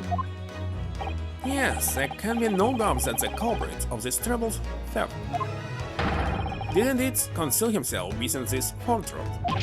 What? That's impossible. He couldn't have done. Because my best friend wasn't there the entire time. Or at least I thought he was. How can you be sure of this? Elementary, my dear fellow. The criminal left behind the most revealing evidence. How else could you explain these 3 bones? What, sir? He's right, look at those round bones in there. And 3 of them. The criminal has escaped this time, but I will find him and crush him. Could I ask you something, detective? Why, yes, of course. I'm always delighted to answer an inquiry in mind. In this terrible theft, what exactly was stolen? Ah, what else but some steaks on the rib bone? Did you say steaks on the rib bone? For the evening's dinner, 3 rib steaks were stolen from Ship's kitchen only a short time ago. There was malfunction with generator and ship was without lights for 10 minutes. Chef, who saw criminal, said that he ran away down first-class passageway. And now I'm on his tail. What to say, dear fellow? That your man is no longer in this cabin. But how? Through the cabin door. No less. Having devoured his home and his wardrobe, the culprit discarded the bones and concealed himself behind the cabin door as you came inside. Then, when attention was turned to the wardrobe, he seized his chance to escape through the open door. What? Make haste, my good man, after the culprit. I shall follow presently. What the? Something troubles you, sir? I think maybe a criminal is not running away at all. What are you suggesting? Now I know where the dog is burned. Mr. Asagir. Me? Now, when I think that you're a culprit, everything is falling in places. Criminals that disappeared in first-class passageway and the bones in the wardrobe. All clues are pointing their fingers at you. Don't be ridiculous, I would never. Yes, of course, I established at once that you couldn't be the perpetrator of this crime. You did? Why? How are you so sure? My dear fellow, there are but 2 things in the world on which one can rely with total certainty. What 2 things? First, in the word of a great detective, and the second. Second is the tragic rumbling of an empty belly. Not again. When I first entered this cabin, the did arise from this gentleman's belly, rumbling so odiously tragic that it confirmed beyond all doubt. The man had not eaten a single rib steak in some time, let alone 3. Do I have to suffer this humiliation? I've done nothing wrong. Curses, I will catch this thief. He cannot have gone far. Indeed, assuming he decided against a post-meal constitutional swim. Well, if you will excuse me now, my apologies for upsetting your evening.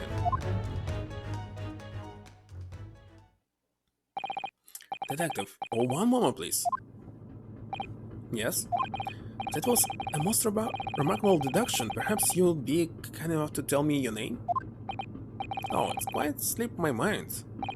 I've been talking with the one and only Sherlock Holmes. I see. Well, I'm Kazuma Asugi. I'm a student on my way to Great Britain. Pleased to make your acquaintance, Mr. Asugi. Oh, and before I forget... Yes? Feel I should warn you. Oh, wait a second, the last name in the list was this Mr. Wounds that escaped, right? Knife cargo is strictly forbidden on this vessel. So you would do well to conceal the stowaway currently lying low under your bed as carefully as possible. Under the bed? I bid you farewell then, Mr. Asugi. He's uncovered our secret. Suppose I should have expected nothing less of a great detective.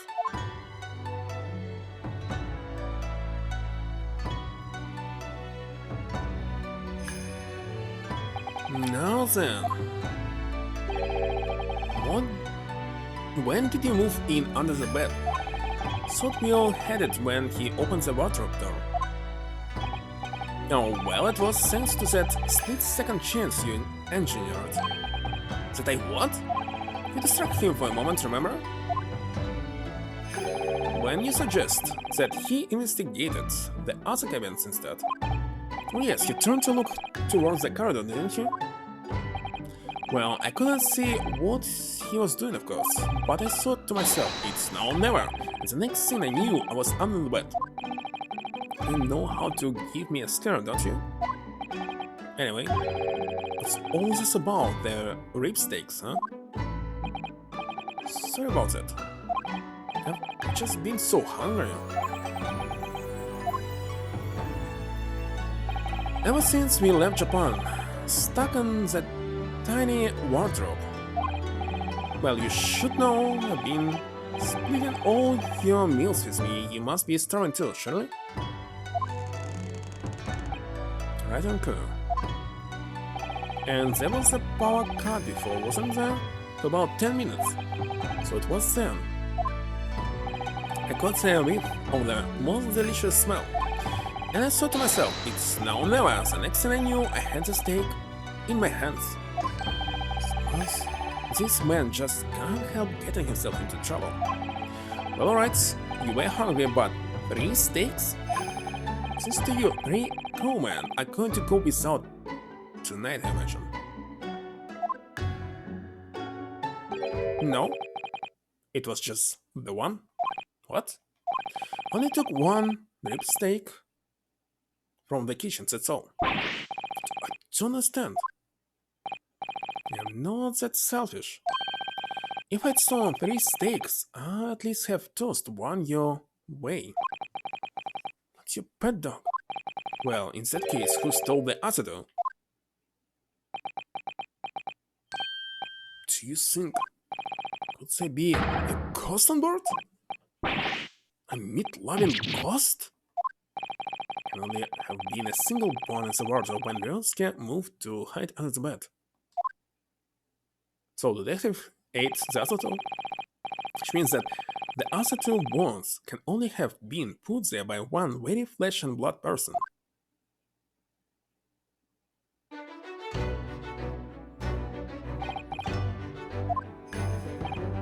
What's so funny? We are on a haunted ghost ship. A great detective, or a great mischief maker.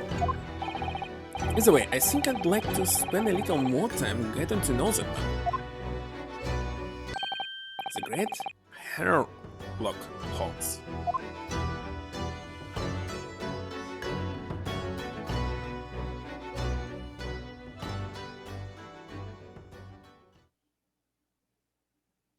Alright, that was the third one.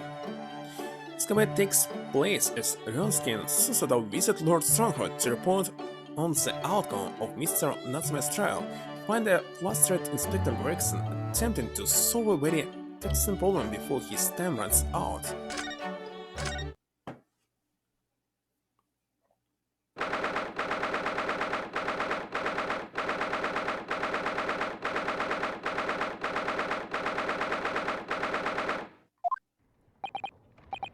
Here we are again. Every time we visit here, the atmosphere of this place seems to get more and more overburdened. Just think, we could be at home with Mr. Holmes and Iris having a nice, cozy breakfast. But we have a duty to report the outcome of the case, especially since we are guests here in Britain. So I'm afraid this visit couldn't have been avoided. I suppose not, but is there even anyone here? With her a pin drop in this place, it's too solemn for its own good. It's very quiet, isn't it? The only sound is the ticking of the great clock as it keeps perfect time. Tick-tock, tick-tock. Peter Potter. Peter Potter. What was that, I wonder?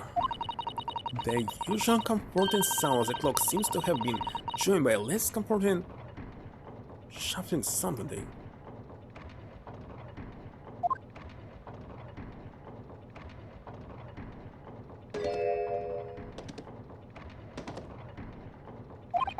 You're right, something disturbing, the rhythmical ticking. Sounds rather like an unfit middle-aged man running from pillar to post, clumsily.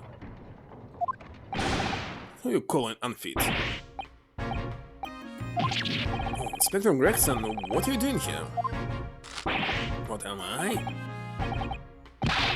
Isn't it flaming obvious? 58 seconds remaining, Inspector.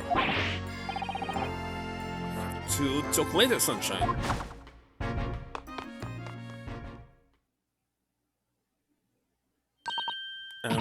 Good morning, Lord Strongheart. He's really looking fiercely at his pocket watch today. And good morning to you. Business so early in the day.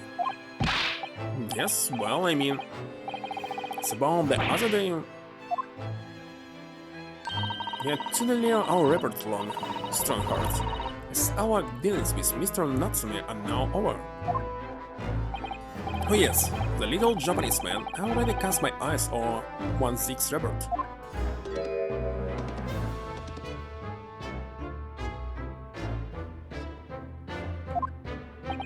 Must say, the outcome surprised me.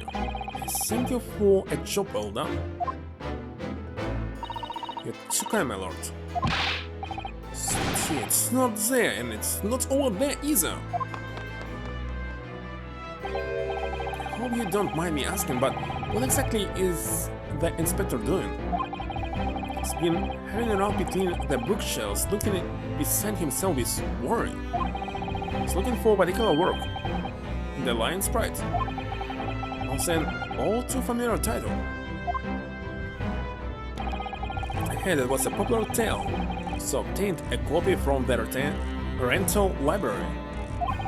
However, it wasn't able to maintain my interest, so I soon cast it aside. I went to notice a vacant spot on one of my shelves at the time, so I not only stole the books there. Unfortunately, I no longer remember where it was. Not say either, come on! Why you lions hiding? The book is due back today, so I asked Gregson to locate it for me with his investigative prowess. Inside 5 minutes. I say I've never seen anyone working so hard to find something. He's like a man possessed. Yes, that's because his Month-Salary is stuck at upon the outcome. This instigation, I guess this stone-faced lord. It's a 5-minute time limit? What's the significance of that? There's none, just my vulgar, mischievous spirit showing itself, I'm afraid. By your own admission. Can't. My feet are killing me. 5 seconds, 4, 3, 2, 1. Time's up, Inspector. Which means the next month you will work unpaid and have no days off. No days off?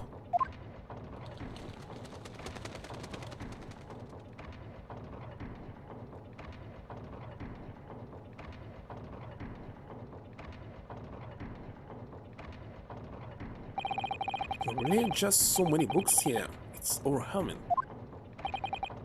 Some, perhaps. I've purchased every book, new or old, on the subject of law from all over the globe.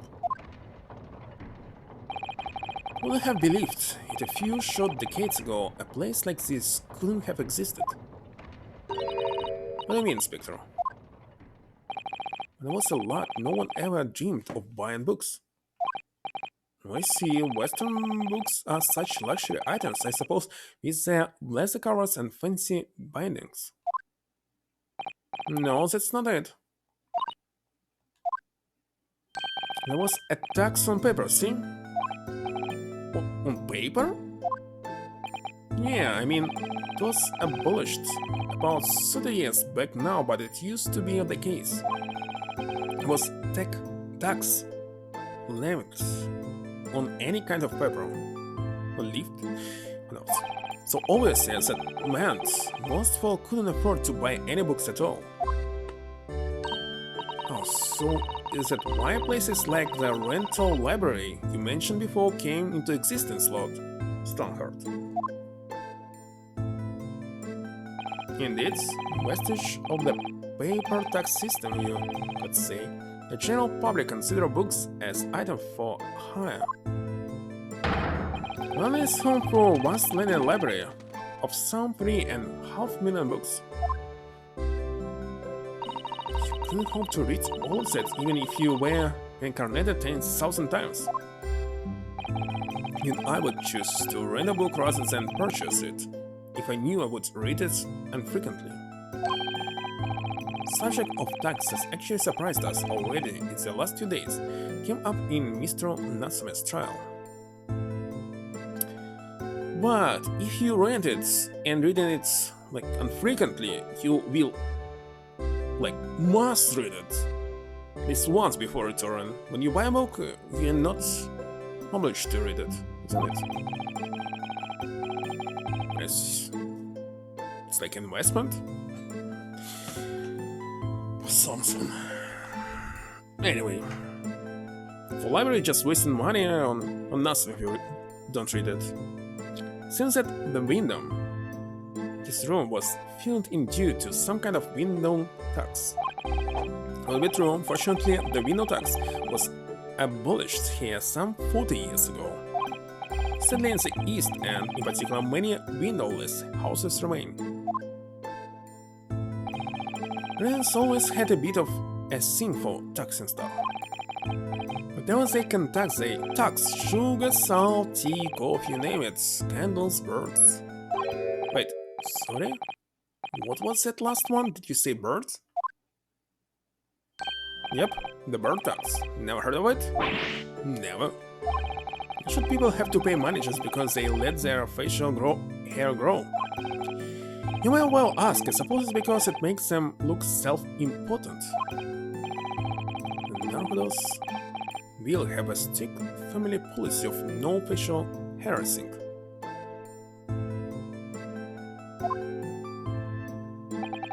Can relax, the bird tax was confined to the annals of history long ago.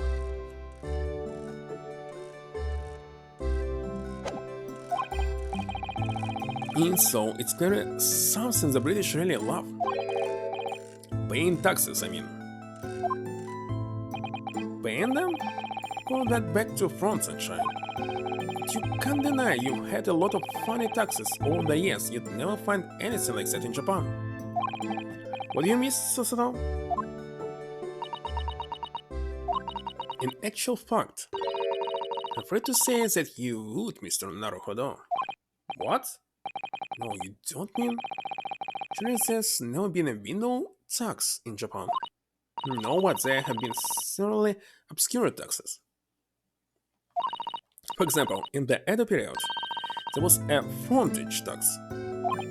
What was it? This is a tax not on windows, but on the entrance to properties. I'm not sure a property's entrance was the greatest tax that was levied on it.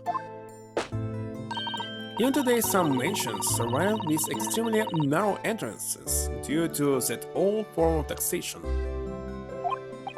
I had no idea. So you Japanese eyes twisted as us Brits. But we never had a bird tax. I mean, it's really going a step too far.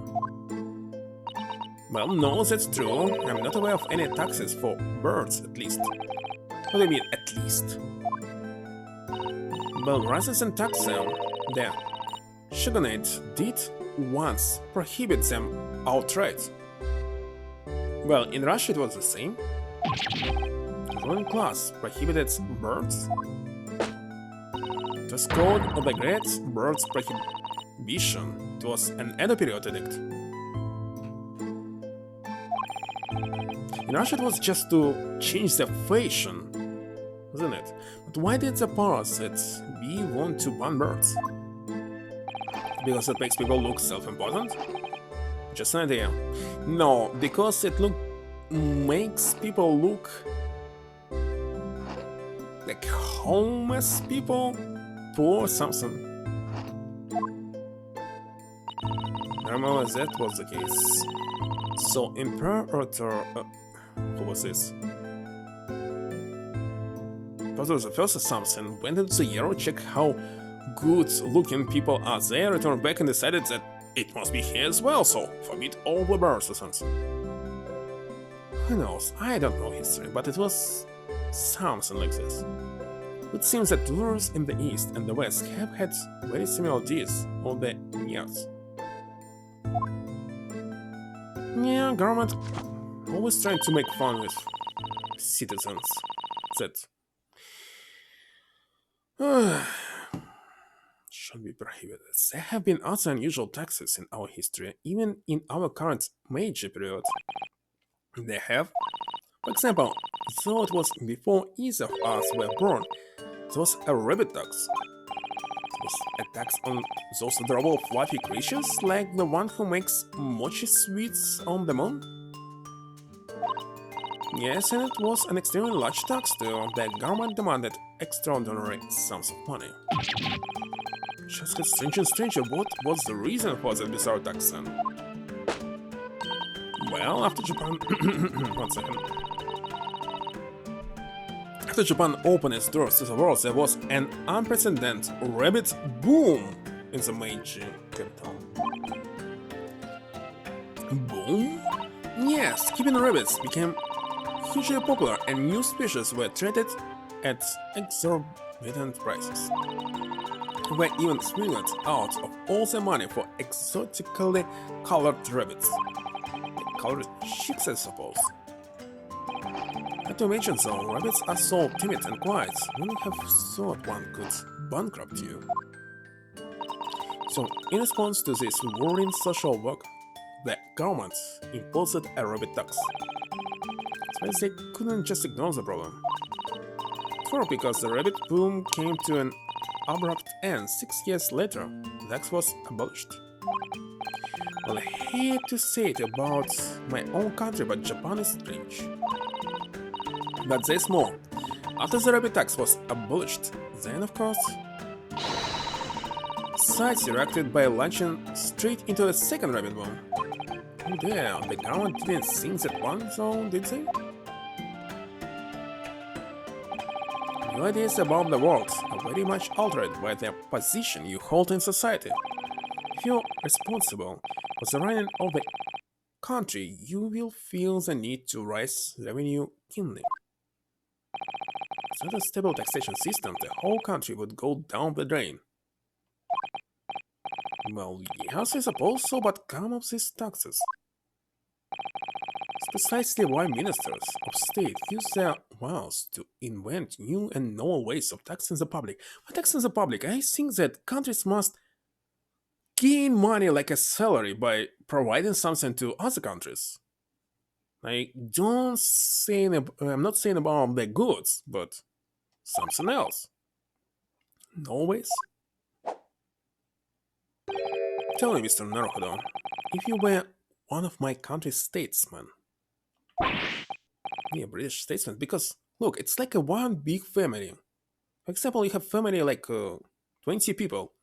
You force them to give you taxes? Yes, what novel tax would you impose? Regular something truly original. Save 5 seconds. What?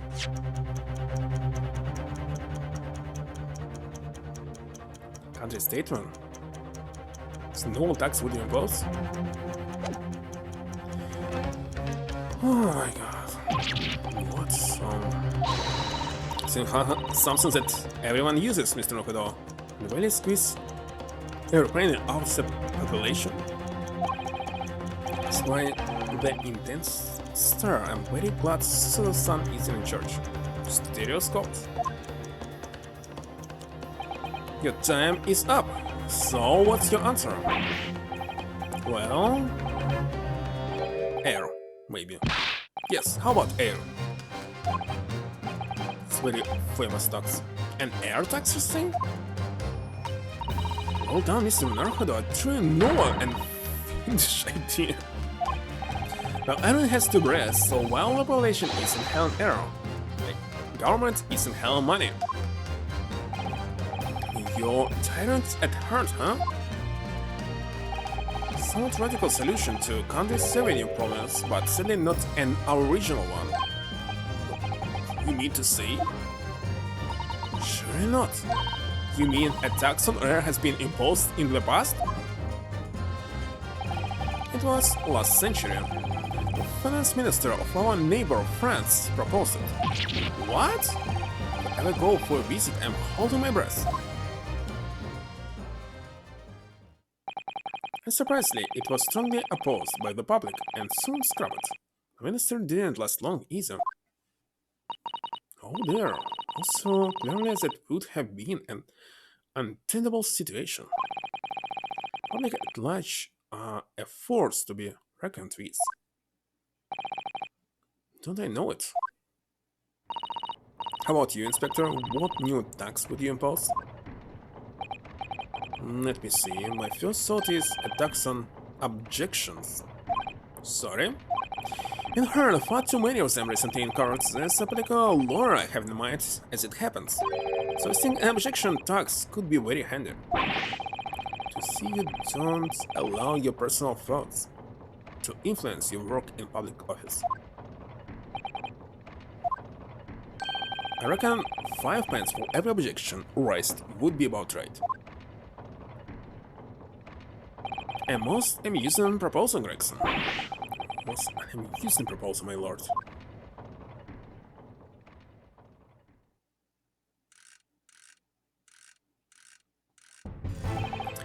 Well then, I think it's your turn now. So my turn for what? Why, what else? To locate my missing copy of the Alliance Pride. It's on one of the shelves in this room. Of what I am certain, now I shall give you 10 minutes. And let's take your student Stevens on it, Fail to find the book, and you forfeit next month's payment. Just reject this proposition. Objection! The time starts now. Oh, and one more thing. I believe you just said the word objection. Can they leave your 5 pence over there before you begin combine the shells? It's like it's going to be the death of me.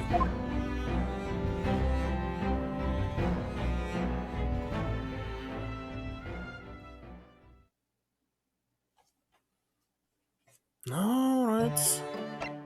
Episode number 4, Blissful Escapade, unfolds one morning on Baker Street when Iris has prepared breakfast for everyone as usual, but Jonsky wakes to find an envelope under his door containing a death threat. On Earth would have put it there and why?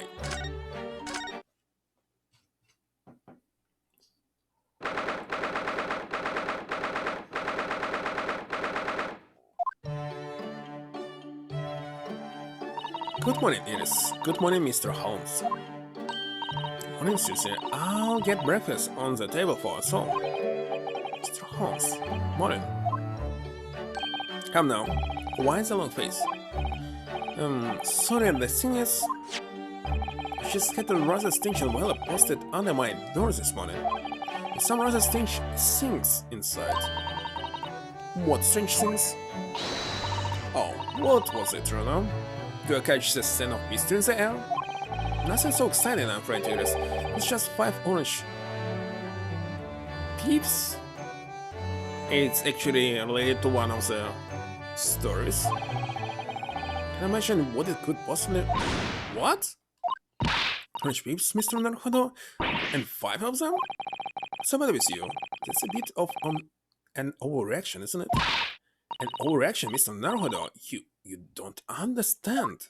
It's a warning, a notice of imminent danger to your life.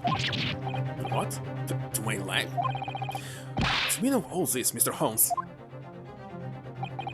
Well, Farrell, why do you make such an inquiry of me? Because the name of the sender was written on the envelope. It was yours. Right, Bruno, it says sent by Holmes in way of hell. So my little ploy has been exposed. Well, so be it. Cast your mind back, if you will, Mr. Naruhodo, to the time of our dinner last night. Oh yes, Miss Sasada cooked Japanese food for us.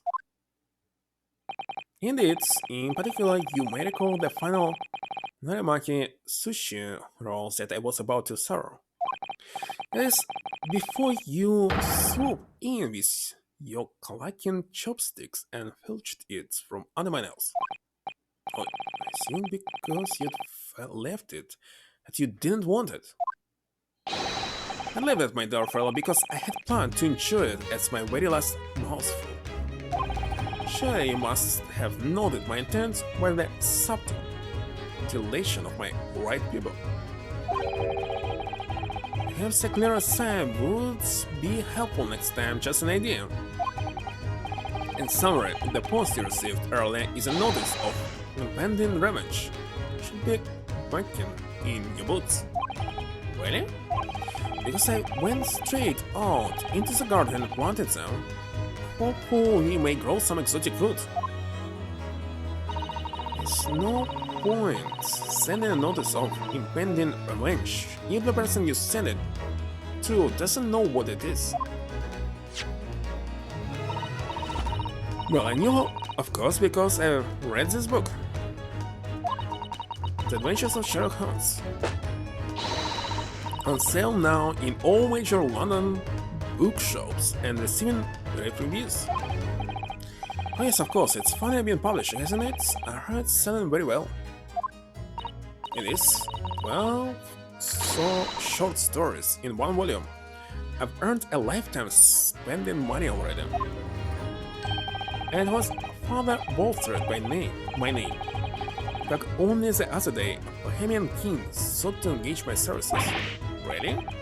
That's extraordinary. Because the gentleman persisted with some pretense about being a fishmonger for the duration.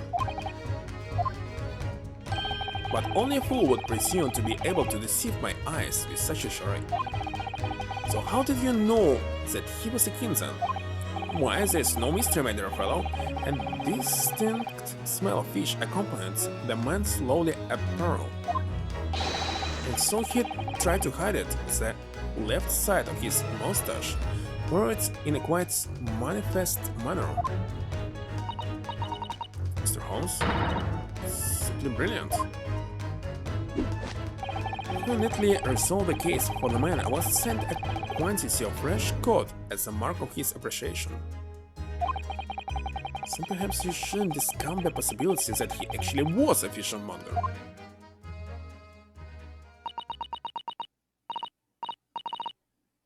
Is that... Can anyone else smell burning? Cod is which kind of fish? Let's see. Oh, this one. Not an expensive one. Okay. Oh yes, you're right. And look, smoke. I think maybe... Fire! Fire! There's a fire, everyone. Really? A fire? Must all leave at once. Everyone out of the building. Oh, wait, I have to go back to my room first. Are you deranged? If you're not asphyxiated by the smoke, the flames will burn you to death. But my Daruma doll, I can't let my Daruma burn, it means too much. Sorry, but I'm going to make a dash for it upstairs. You're so funny. It's no time for jokes here, so go, quickly, get out of here. But there's no fire. Is there, Homeschool? What a delight to see that ploy enacted in the flesh. When I have dared to deem I shouldn't be so lucky. So? Indeed, it was a ploy. The element engineered by my hawkish spirit. It was an old trick, but why? It's a simple experiment of the mind, Mr. Naruhodo, and his life is patterned. The fellow is compelled instinctively to protect that property to which he attached much importance. It also was in one of the stories. After your own life, brother, the most important thing to you seems to be your Daruma doll. Let's not dwell on that, shall we, Iris? So you knew all along, Mr. Sato, that it was a trick? Yes, of course. The very ploy is described in this book. Adventures of Sherlock Holmes. On sale now in all major London bookshops and seen with rare freebies. Not again. I've used that device quite satisfactorily in the past to solve a case. Yes, it was a great success, wasn't it? But then it became something for habit, didn't it? Starting your own fire at every crime scene. In the end, people started to pay no attention to you at all. Yes, that's true. There was a time when I was known as a Holmes-Socrates wolf. Since there's a lesson to be learned in there somewhere. But certainly my little ploy failed to yield results this time. This was utterly unmoved. What do you mean? Well, I was anticipating that Iris would immediately expose her secret hiding place. Location of that nest egg she must have cached somewhere in this room. Nest egg? You think Iris has some secret savings? Why, naturally, the book is selling like hot cakes after all. It's a simple deduction, indeed, to conclude that the profits must be concealed here within these walls. Mr. Holmes, are you in need of money? But I know what it is. It's that new microscope that's gone on sale, isn't it, Homeschool? What else? I have such a strong desire to own one, yet my purse is £1 too light. And as no offer of a loan has been forthcoming, I've been forced to resort an alternative stratagem. Sorry, Homeschool, but I'm not falling for that. Not coming from the Homeschool, cried Wolf. Oh, Lex. You really shouldn't be trying to steal a 10-year-old savings, you know? The book is full of little tricks, like that you see on the armory of the great detective.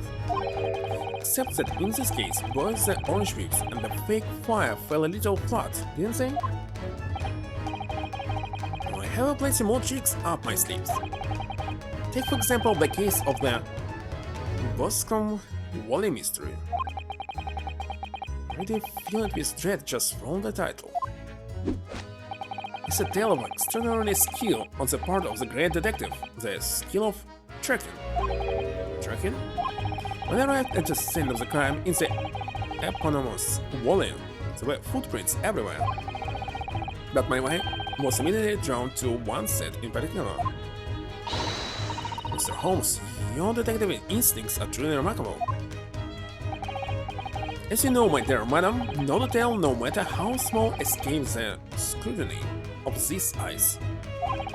So track my quarry, following the trails of his footprints all the way to the man's place of residence. Led you directly to the culprit's house? What a tramp! You misunderstand. It led me directly to my own house, my dear fellow. Huh? The footprints were, in the final analysis, those made by my own shoes. Muscone had left here for Bostonley Wally as soon as he received the telegram about the case, you see. And then he followed his own trail straight back here to Baker Street. Now it is, please. You make it sound almost humdrum, but I assure you, it is not easy feat. Tracking of this nature is a skill possessed only by the great Sherlock Holmes. Right, it really is extraordinary. Quite so extraordinary is the word, and let it be the last on the subject. Anyway, needless to say, I subsequently went on to solve the case with various other deductions. Yes, it's the various other deductions that I'm interested in. Well, you shall have to read the book then. Sure it is, explained it with her usual flourish. Absolutely, I've put an ingenious spin on the great detective's exploits. Must have been very ingenious to make this man sound even remotely credible as an detective. How is this story? Wait, is that? I smell like something burning again? Quite enough element for one day, Mr. Holmes. Put your puckish spirit to bed. I assure you, this has nothing to do with me or my spirit. What? No, the smoke is getting thicker. I mean, it's not a drink this time? There really is a fire? It's a fire, everyone. So, where are you going? Stand aside, Mr. Naruhodo. Mr. Holmes, what are you? Mr. Holmes? Why didn't he just chuck that burst of Napoleon on the floor? What's that? In almost all the broken porcelain, coins, sovereigns, in fact, was a whole poundage. Oh, everyone, we must leave at once, evacuate the building.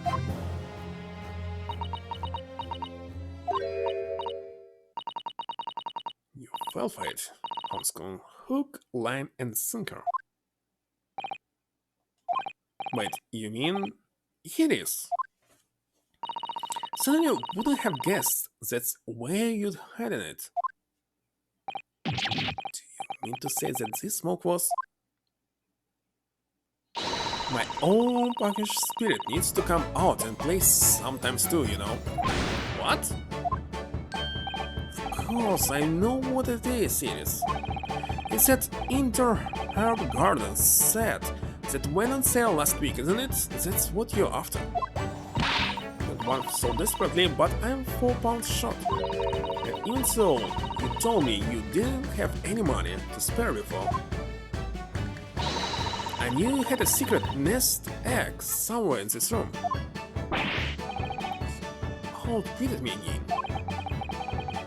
You shouldn't let yourself be outwitted by a 10-year-old child, you know? So, thinking for the loan, Holmeschool.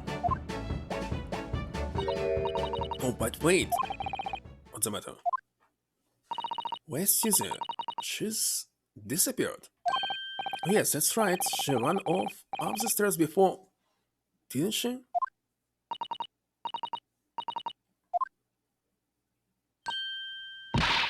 What are you still doing here? We have to evacuate. Won't be long before the fire is... Did she bring Balroma? I don't know.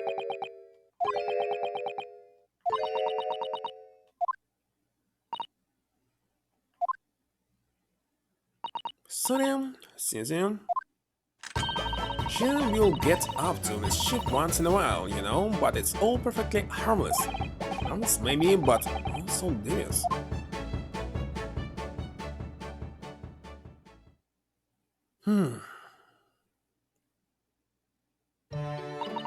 Oh well, at least nobody was hurt.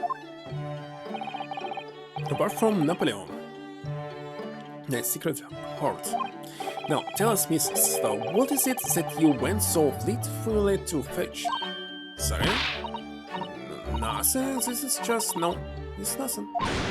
See, that's your notebook that tells all of us trials, isn't it? It's broken at the seams.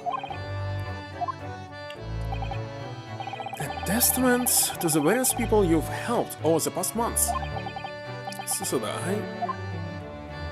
well, I'm your judicial assistant after all. I would do anything to ensure the safety of these records, even risk my life if necessary. I mean, it's very important to me. It's like a diary of everything we've achieved together.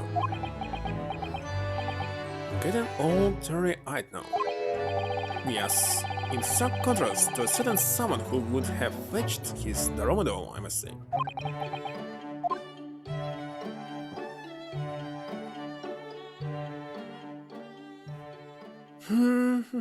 It was the first episode. Oh my god, just the half of them. The Runs magazine, all of them are Runs magazine. An escapade of Naruhodo's legal consultancy, where Susuto appears to be rather irritated because it seems Ryunosuke has been buying a little too much bric-a-brac and now the whole place is bringing me things they don't need. His latest purchase has really rocked the boat with Iris and Susuto. Now let's see.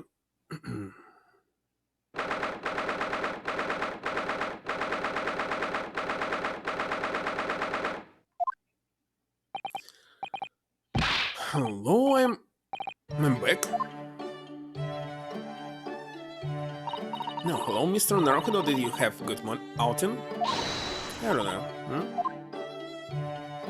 What's the matter? Your eyes are as big as dinner plates. Yes. Well, I wasn't expecting to see you here. Just made some tea, Mr. Naruhodo. Would you like a cup? Cup of two, yes. Definitely tea.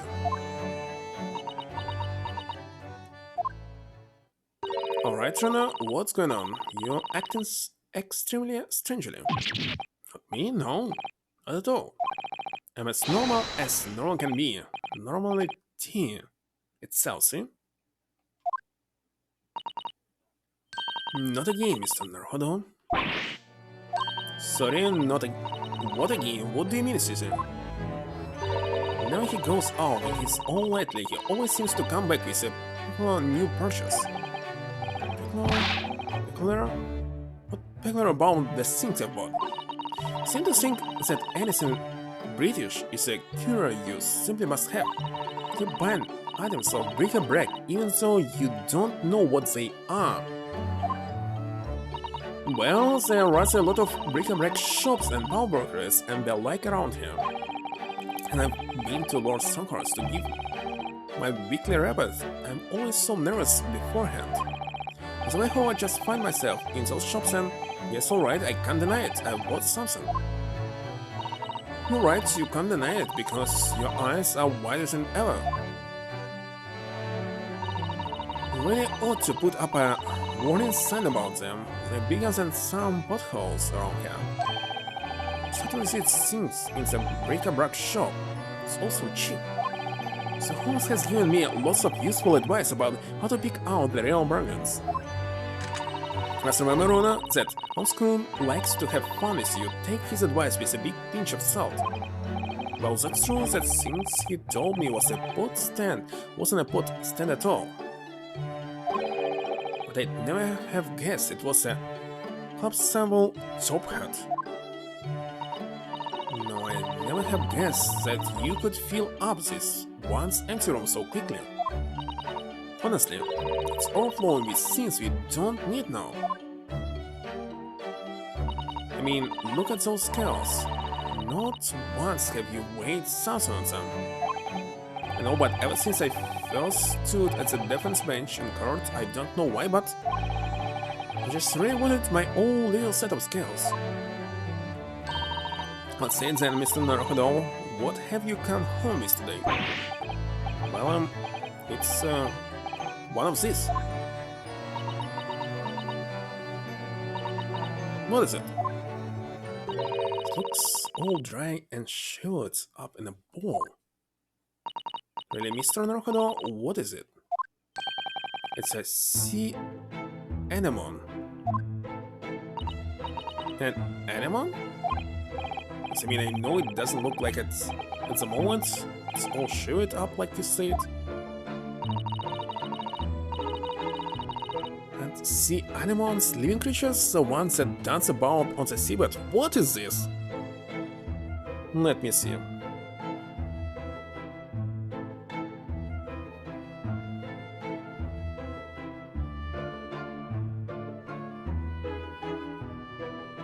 Oh, I see.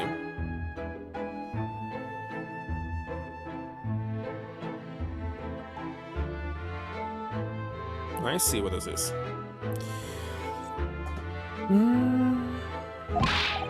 Yes, exactly the ones that dance about on the seabed. They still see animals in a bric-a-brac shops here in Britain. Not the octopus. See, Pokemon. I don't know whether they normally do or not, but I do know that I bought one today. But why, Rona? Well, yes, for the aquarium, of course. Aquarium. I don't know that word. Well, according to the shopkeeper, keeping sea creatures in tanks was hugely popular here in London before. Oh yes, some people have some beautiful fish in seawater tanks, it's true. Having an aquarium became popular because the old glass tanks was abolished. That is again, rearing its ugly head, the subject of taxation. Old glass tanks. It's a real craze for a while. Everyone in London had one. For a while? Yes, it didn't last long. People's enthusiasm soon waned. Just far too much work to be changed on the seawater regularly in a city like London. Never a true word said, I'm sure. Some people might have released that from the start, really. Wouldn't you? Anyway, that was long before I was born. So now everyone jokes that there's an unloved aquarium covered in dust in every attic in the capital. It's true there's one in this attic too. When I told a man in the bric-a-brac shop about it, he had these words of wisdom. That's why this is the age of the sea anemone, and that made a lot of sense to me. It made sense to you, did it? But Truna, this anemone is completely dried up. Just need to soak it in water overnight and it'll be as good as new. That's what the man said. I'm not sure that it works in the same way as dried become seaweed, Mr. Naruhodo. As I've saved some money, I'm going to buy some pounds to keep this little fellow company. How exciting, your office will be teamed with life. Bronze. You're Australia? This is funny country, so I mean, a sea anemone craze? Well, they say people in glass houses about comments like that here, Mr. Naruhodo. Don't forget that there was a very curious rabbit craze in our own country not so very long ago. Once you find chapters that people will try to erase from the history books 100 years from now, I'm sure. You know, there was another craze as well before the aquarium one. Have you heard of Wardian cases? Wardian? What? I've definitely never heard of them.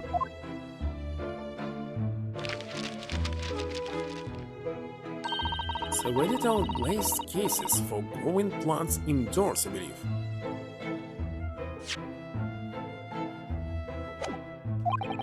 I see, for plant lovers to raise their favorite tropical plants. Just try like different types of ferns. Ferns? Do you mean those rather dull plants with lots of fronds for leaves? They're not dull at all. Ferns are lovely plants. Some people wanted to recreate the exotic foliage of the tropics in their own homes. So they grew ferns? I mean, ferns, sea animals, Londoners certainly have a knack for the obscure. Well, thinking about it, my grandfather loved the moss on his bonsai. He looked after it better than the trees. Seems like the more obscure something is, the more it interests people. Maybe, anyway, the virgin case grace didn't last very long. Bonsai is obscure. Well, not for me. Now, most of those little glass cases are just gathering dust, I think. Haven't I seen one in your room, ladies?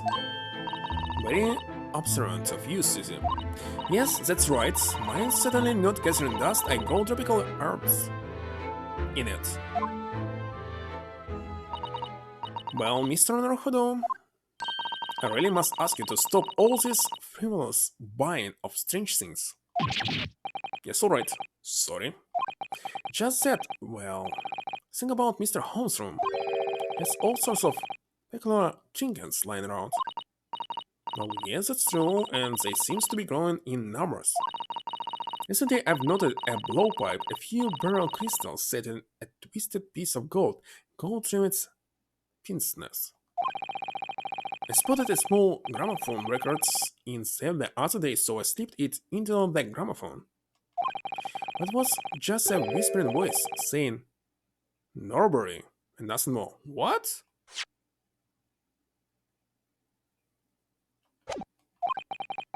What could it possibly be about? Those are all mementos of cases that Homeschools solved over the years. Exactly, that's what I want to create in here, just that sort of atmosphere.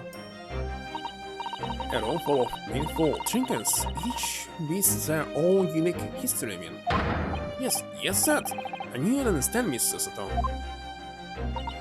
But Mr. Naruhodo, none of the things you bought for the room have any connections with any of our cases. Don't they? Well, for example, take that splendid but rather weather-beaten top hat. It wasn't used as evidence in any of the cases we've worked on, was it? So we have two top hats if you count the collapsible one as well.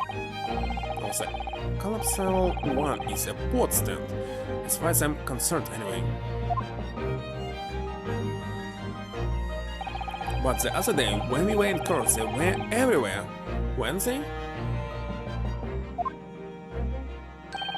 Top hats, I mean. Well, here in Britain, of course, they are the marks of true gentlemen, so that's hardly surprising. Your man isn't wearing a top hat when he ventures out of doors. He'll be looked down upon. Because observation? Gosh. Has very strict rules, doesn't it? The English gentleman's code. So there's some kind of... I will not tell this. I've been wondering how I'd look in a top hat recently. So my university uniform is black as well, so I think it would be very in keeping. Now what a good idea! Go on, Sandrona. Try it on. They will show it to us? No.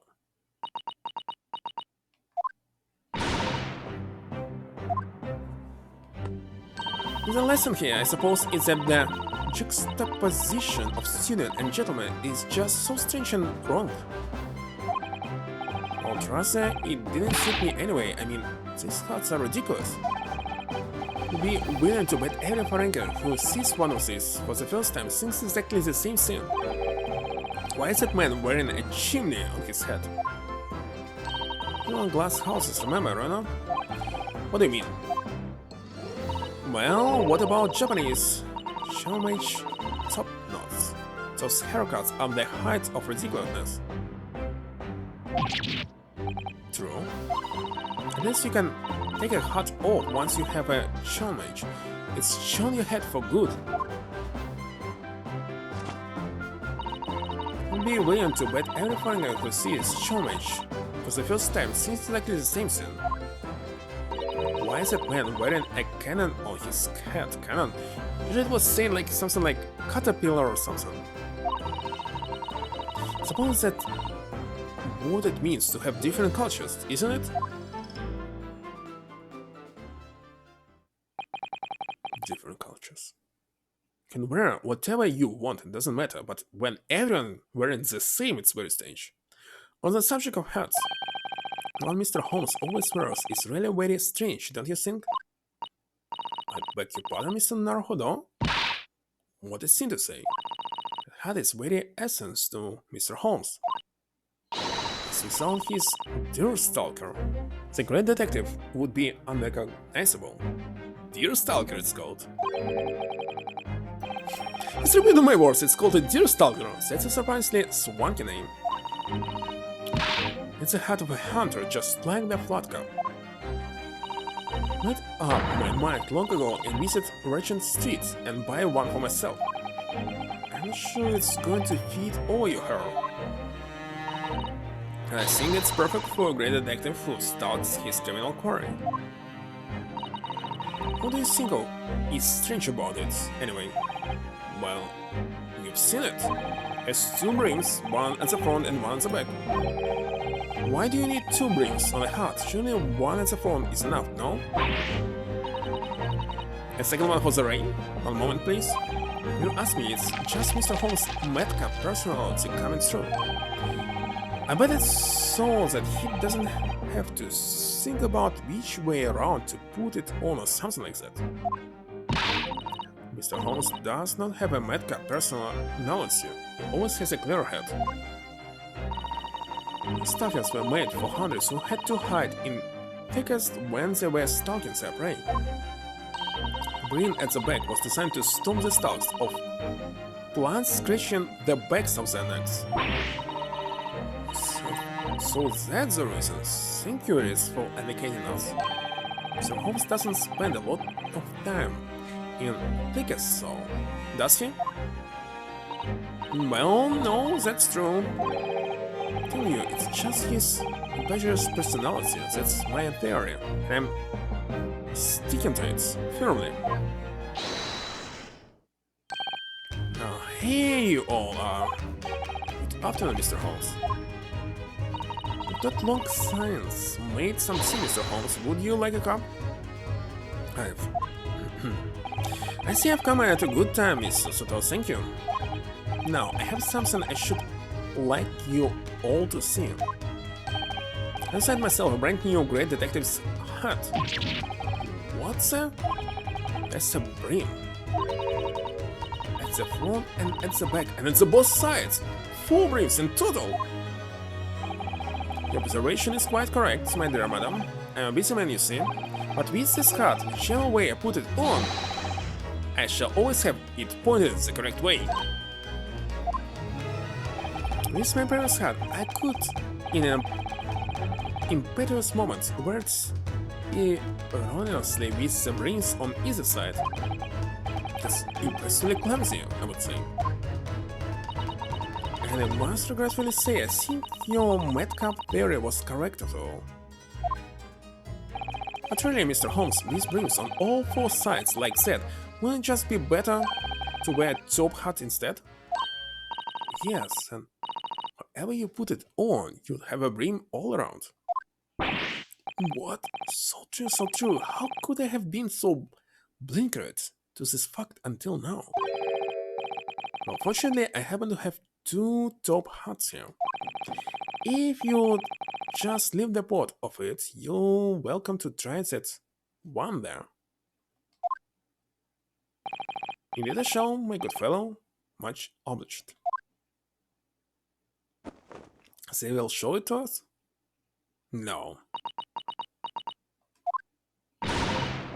Oh dear, Homeschool, it looks terrible. More terrible than I could possibly have imagined. That's not good. Maybe it's because of your long face burnt with the tall hat, it just doesn't work. I think it's very nice, Mr. Holmes, even if it will have the whole world if it's of laughter. Should never have meddled with it. give me a Deerstalker for evermore. And give me my Regulation University hat for evermore. I still hope that you'll graduate one day, Mr. Naruhodo. Don't give up.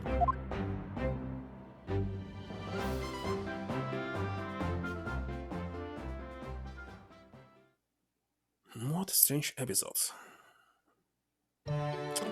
Okay, Mr. Natsume's room. In this escapade in Mr. Natsume's room, it's revealed that the Japanese scholar was once a teacher of English. That's much to say on the cultural differences between Japan and Britain, as well as on sentimentality, Shakespeare and Segment.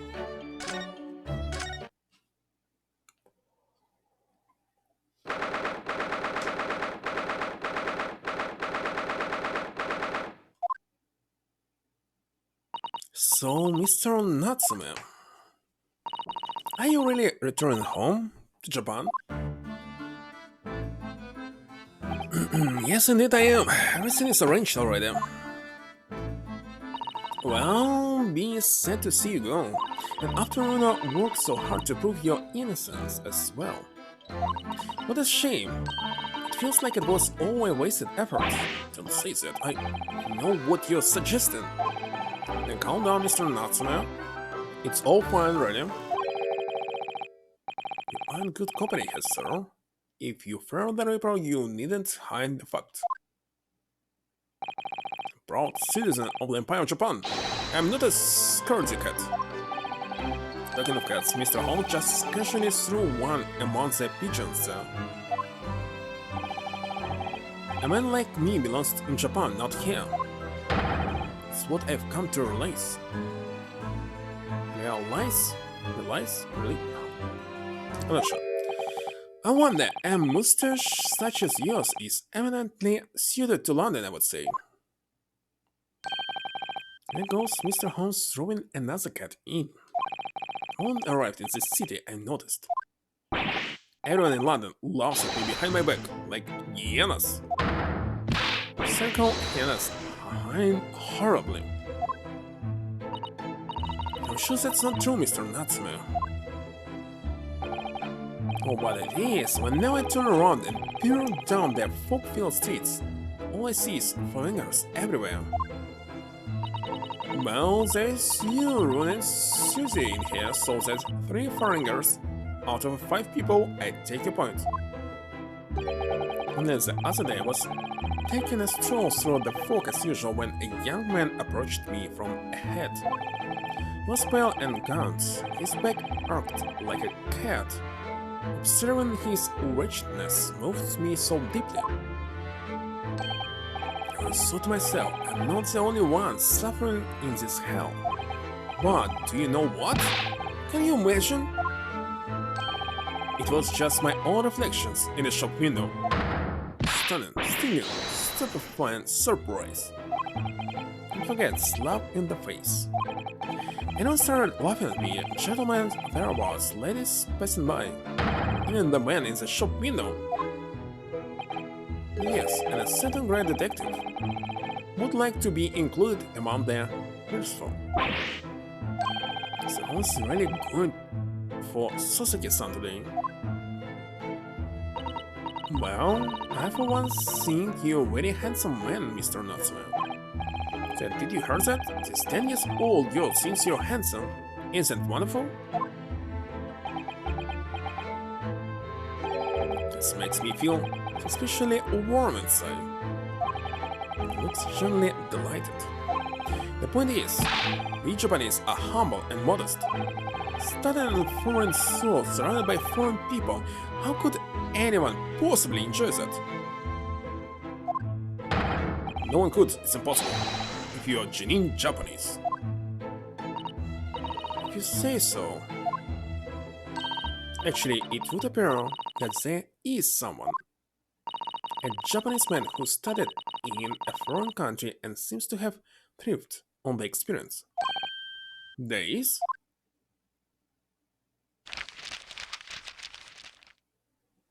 Mr. Ogai Mori. I believe he studied in Germany.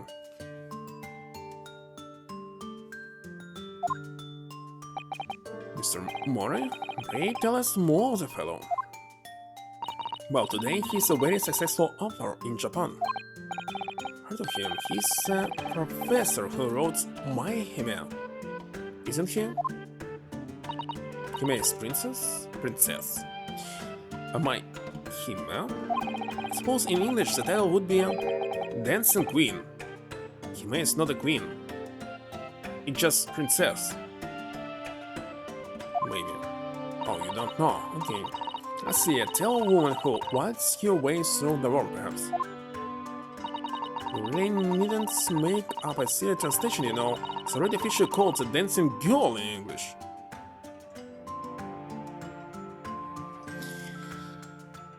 Queen was closer than the girl. Same Mr. Moria. He really enjoyed his time in Germany. He became close with a local lady while he was there.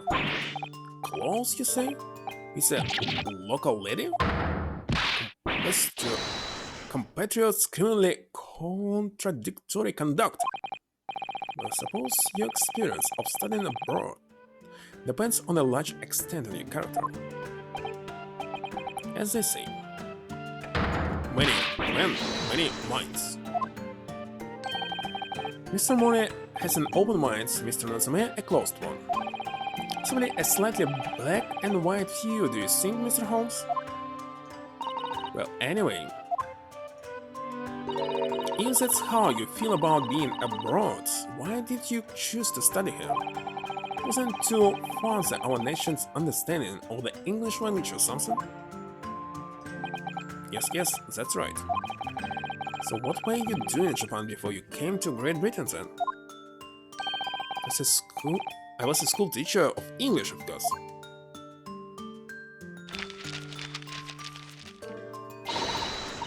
A bit cursory perhaps, but I've managed to discover some information about Mr. Natsume's teaching days. Was he a good English teacher?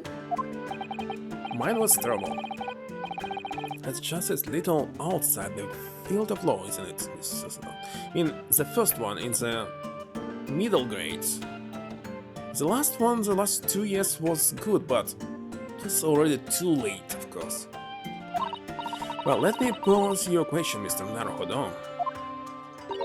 You had to translate the English phrase I love you into Japanese. What would it become? Ski desu? Watashi wa suki desu. Something. It's easy. Ashitaru or suki desu. So ashitaru is the second translation. I know Japanese, look at this. But I didn't know about the first one. Wrong? According to Mr. Natsume's teachings at least. What? Wait a second. Ski. Ski. Tsuki. Wait a second, let's see. What? It must be. Would you like to explain, Mr. Natsume? Must be related to the moon, right? Yes, of course. Your research was very thorough. Let's see. I was used to tell my students that we Japanese don't express ourselves that way, rather we might say it. Ski ga kirei desu ne? It's actually a question, no? Desu ne? No. Ski ga kirei desu ne? My dear Mr. Natsume, I must interject. Ski ga kirei desu ne would translate as the moon is beautiful, isn't it? Yeah.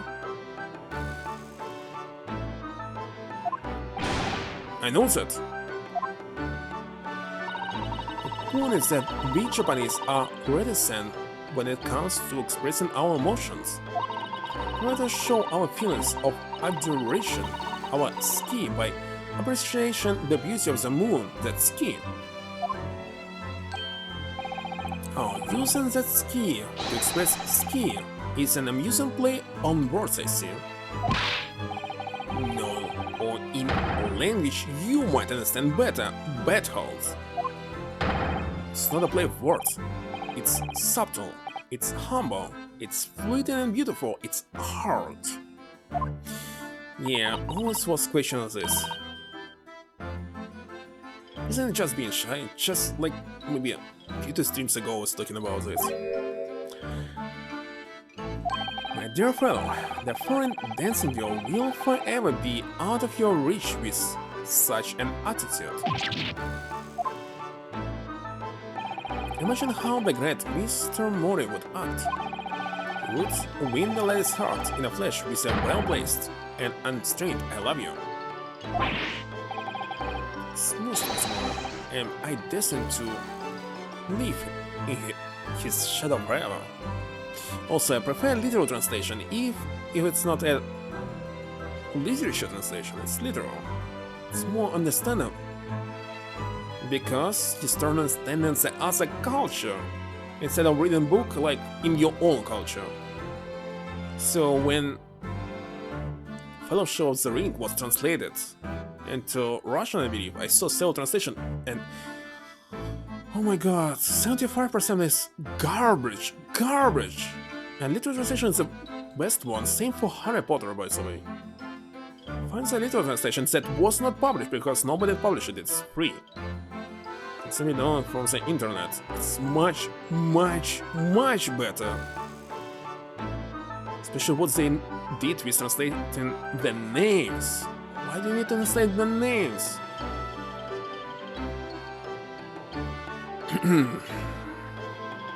It was Mr. Mori. He went destined to live in his shadow forever. Just what sort of man is he in that imagination of yours? I guess I just can't settle in this freaking London town. Oh, basically, this different translation of the 1001 Nights, Arabian Nights, something. There's little translation, and there's adaptation, which is horrible. I guess I just can't settle in this foggy London town with all its foreign inhabitants. Was calm with a number of different lodgings I tried before I found myself here. Yeah, because in the adaptation, mostly the most evil part, that it was censored. Definitely these stories are not for kids. Yes, so censoring it just to make it a problem for little children. I would never buy such translation. I'm glad that I had a full translation in my childhood. I actually had 2 books. I checked one, checked the second, and saw the difference, and of course, and the third one was the best one. As it happens, I even lived on Baker Street at one time. No, really? A South scholar who lives near there, man by the name of William James Craig. His knowledge of sound is unsurpassed. He's been a great inspiration to me over there. Forgive the interruption, but am I supposed to be familiar with this South which you speak? It's Shakespeare, of course, Shakespeare, but in Japanese we write it as Sa and O. Sa O? Should be like Shakespeare or something, but Sao? It's phonetic representation using kanji characters, so England is Igorisu. Despite that you can actually put N between N and ing. Ingu Risho. Ingu. Well, there's no L, but there's Ra. So it's strange. America? Wait a second, there's no difference for America. America から来ました. Come to think of it, we use the same character as Ri in one word and Risu. Ris. In another, talk about confusion.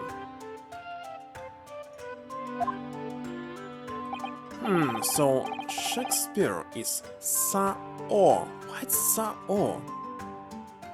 It's very strange.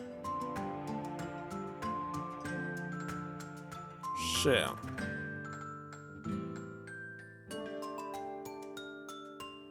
Share. Shiku. Ro sounds normal to me. Why it's Sa? Oh, it's kind of strange. So it's the Sa is a brutal attempt at the first Sha, which case Where's the Sparrow? It's not Shakespeare. I don't know. Wait a second. I don't know how is his name pronounceable in English in this case. Never thought of that. We only have the O left, which could, even in the most charitable interpretation, only be a brutal attempt at old man. Seems to me that whoever had the job of deciding on the characters for his name got bored very early on. Complete country character catastrophe. So then, on to the burning question. What about me? How do you write my name? Sorry? Sherlock Holmes, my dear friend. Sherlock Holmes. There must be Japanese characters for my name. Oh there, I'm sorry Mr. Holmes, but none exists that I'm aware of. What? Am I really nothing to you, Japanese? In that case, it is a matter of paramount importance. You must construct my name in kanji once. Well, we could use a kanji that's pronounced so.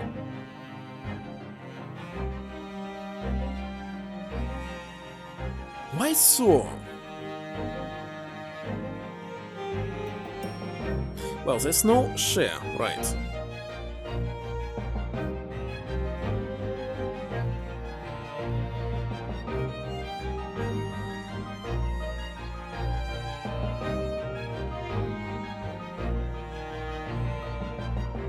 I don't know, let's see.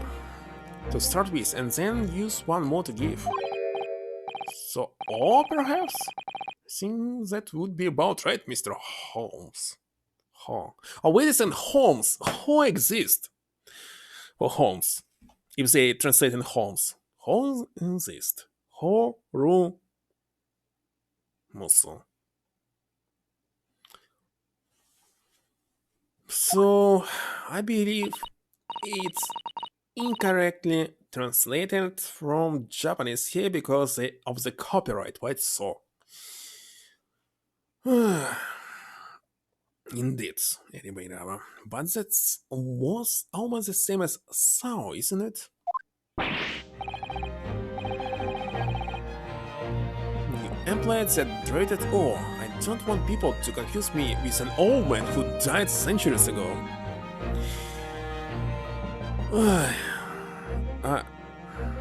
Wait a second. Where is this? So...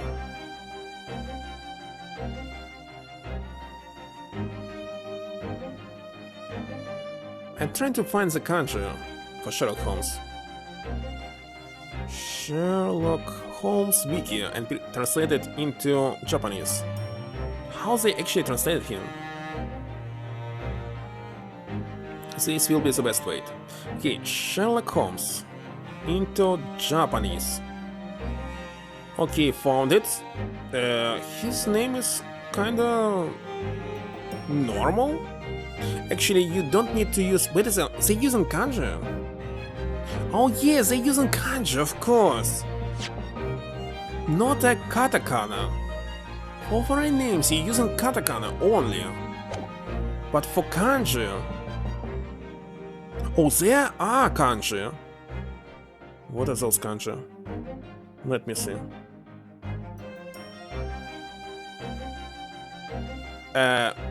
No. It's not a kanji. So, katakana. Wait a second, you want to say that katakana did not exist at this time? Maybe! It was not invented yet? When it appeared in this case? So, right now they're using kanji. Sharoku. He's Sha-a-roku. Ho-o muzu. Sharoku Holmes. Why it's not Homosu? I don't know, it's Zu exactly at the end. Sherlock Holmes.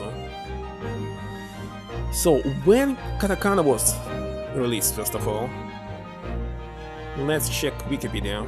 Let's tell us when exactly it appeared. Japanese syllabary, one component of Japanese writing system, along with hiragana and kanji. And when? Wait a second, time period 800 CE to the present. What is CE? I don't know. What is CE?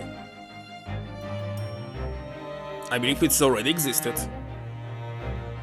CE. CE time period. Common era. Ah, it's Christian era. So, katakana exists, so why is he using kanji for his name? I don't quite understand. No idea. I'm sure the world's greatest literature figure would rather not be confused with you either. So, hiragana, I don't know, katakana definitely existed starting from 800 year. So 100 and 1200 even more until now. Well, the world's greatest detective is still useful and full of vigor. So how about so handsome? Oh yes, that sounds wonderful. I'm sure everyone will be calling you that 100 years from now. How can she say that with a straight face? What about me then? Iris? Perhaps Aihime? Since the second character doesn't seem to matter? Wait a second, her name is Iris in English. I read that in Japanese says Iris, so Iris. Iris... Aihime... Oh yes, Princess of Love. That's an adorable name for you, Iris. Stop, please. With a name like that, Mr. Mori is likely to turn up at any moment and rush to declare, I love you. As Mori-san has become quite a character in Sasaki-san's mind. And by the way, any Beniraba will completely be translated into katakana without any problem at all. Isn't it? Exists ne? Yeah. Bene, Brava, completely covered. And you, Mr. Naruhodo, what a venture. Kurobozu, as a fitting name for you? As in the Dark Monk? It's very good. Describes you perfectly, Rono. Pretty soon, I'll be wearing this black varsity uniform for the rest of my days, do you? But Mr. Naruhodo already has a Japanese name, I don't believe he needs another. Well, anyway. You were talking about your life here in London, weren't you, Mr. Natsume? You should just get out and have fun. The landlady has said as much to me too. This is guarded up? But it wasn't fun at all. It was frightful. But what do you mean? A cycle incident? An incident? On a bicycle? Oh yes, come to think of it.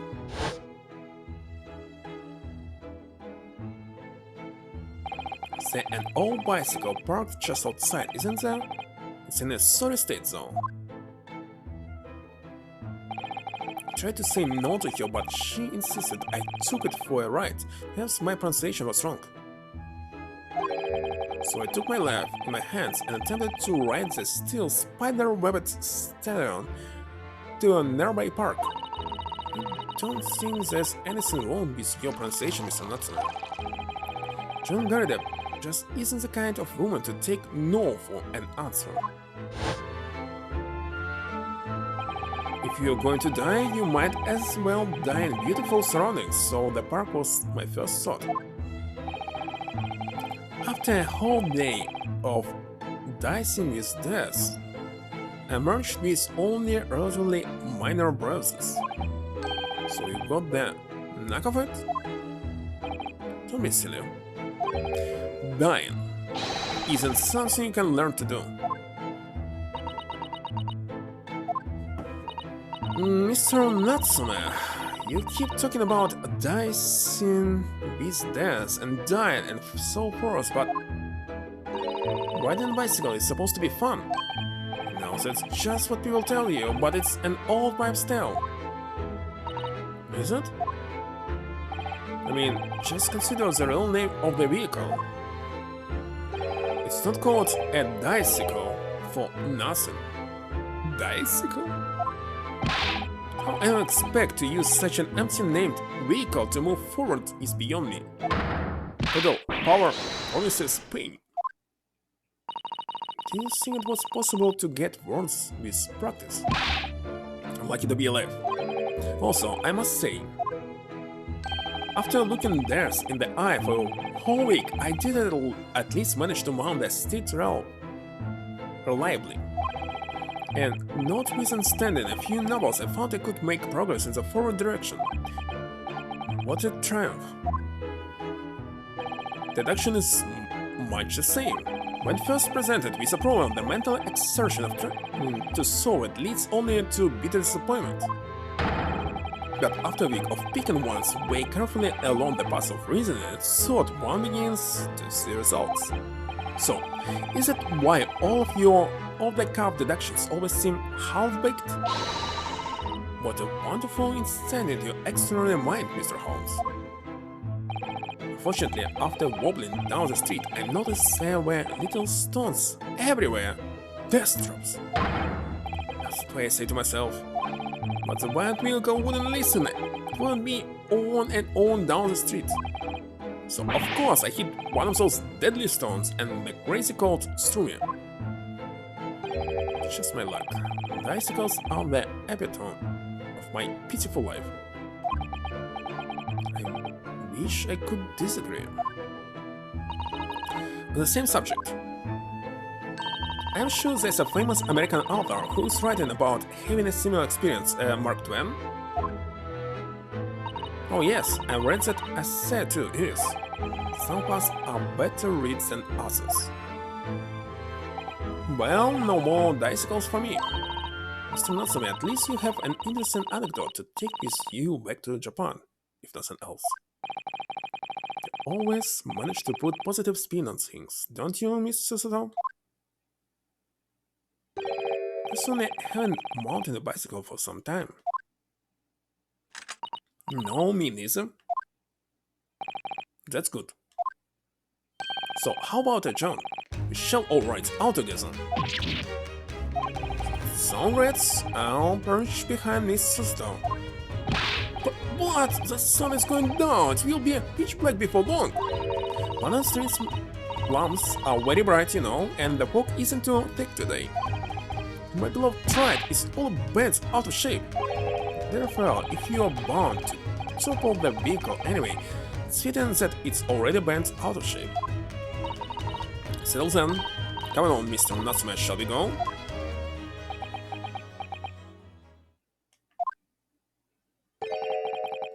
Tsuki ga kirei desu ne? Tell me that's his translation of no thank you as well? Indeed, Mr. Natsume, the moon is at its most beautiful at precisely this time in the evening. You're not Japanese. You can't beat around the bush with us. What a word and wonderful world.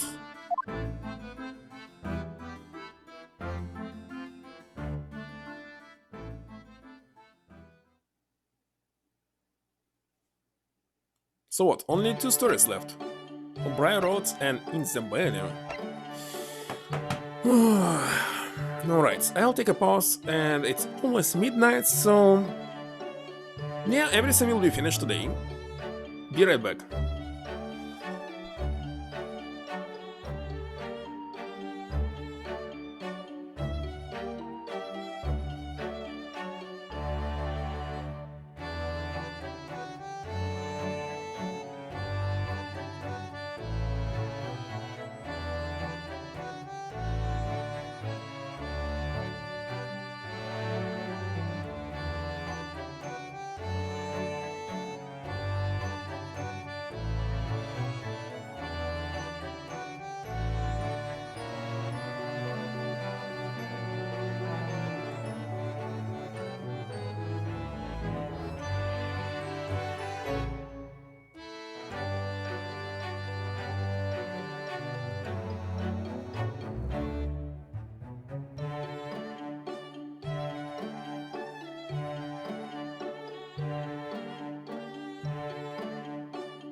Alright, I'm ready.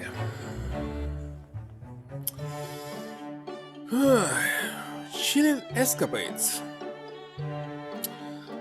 About a Shilling's escape from the clutches of Rolly and Bud Beats, who'd only just fallen on the streets. Junior the pickpocket is the obvious suspect, but Johnsky, Holmes, and Iris, with that I will read like Iris anyway, happen to be passing, and the block quickly second.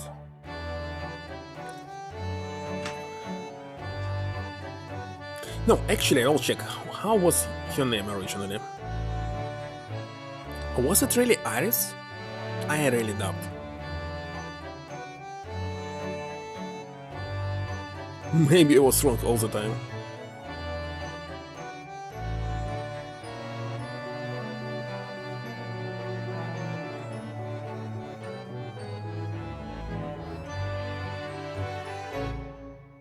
Let's see. Who the heck is this? There's different Iris here. Okay, let's see. Iris Watson. Found it. Alright, what was her name? Stop sending me advertisements, oh my god. Don't care about what you're advertising. And where's it?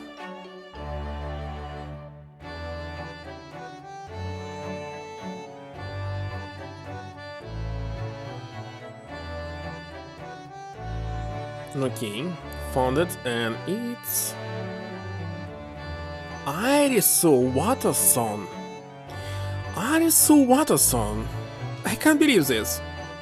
So translation deceived me, because when you see I, in Japanese, it's pronounceable like E, and not anything else. Can't believe this.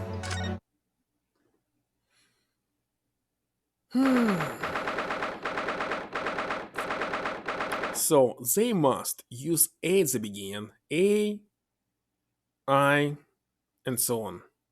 Wilson? No, she's Watson. This copyright... simply hate it.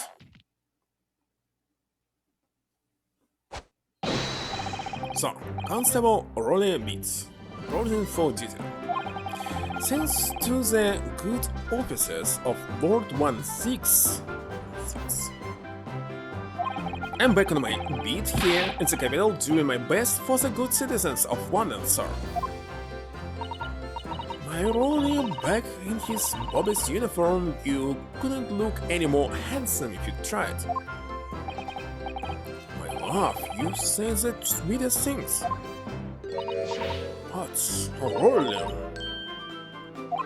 To us, Lord 16 isn't the Reaper of the Belly at all. Oh, no, of course not. He's the patron saint of Bobbies? The patron saint? Oh yes, but you're so right, my darling. Keeping us in pocket, he is. On my first day back on the job, what did I find in the gutter? A shilling, my love. A whole shilling. Ronnie, I always believe in you. I always knew one day you'll find some big small change. It's just a shilling. I could buy you a cheap bunch containing a single flower, my sugar. A single flower? Oh, how romantic. But I'm so sorry, but only moments ago that shilling disappeared. Disappeared? But how, my love? How? I think maybe I'm sure. It was this girl here, sir. You swiped my precious shilling, didn't you? Cheeky little diver. Believe me. You took your time getting drunk to me, didn't you? I thought that lovely downy stuff when am I gonna end? So, a shilling you say, lifted from your weight? Don't know nothing about it. Where's the evidence, huh? Right there, the evidence is dancing around on the back of your hands, young lady. You stole it from me. You lifted it from my pocket just now. You've got a nerve stealing from my bobby. Of course, the coin's mine. could you know anyway? How could you know if it was taken just now or not? Tell me, you don't get it, do you? You hardly got a penny to our name, so that coin felt as heavy to me as a bar of gold. I'm telling you, the moment it left my pocket, I knew I felt myself get a good few pounds lighter. Yep, that coin has got my blood, sweat, and tears all over it.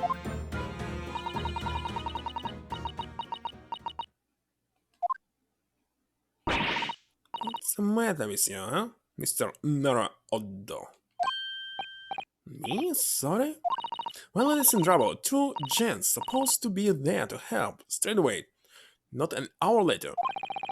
It's not my fault I haven't sold anything.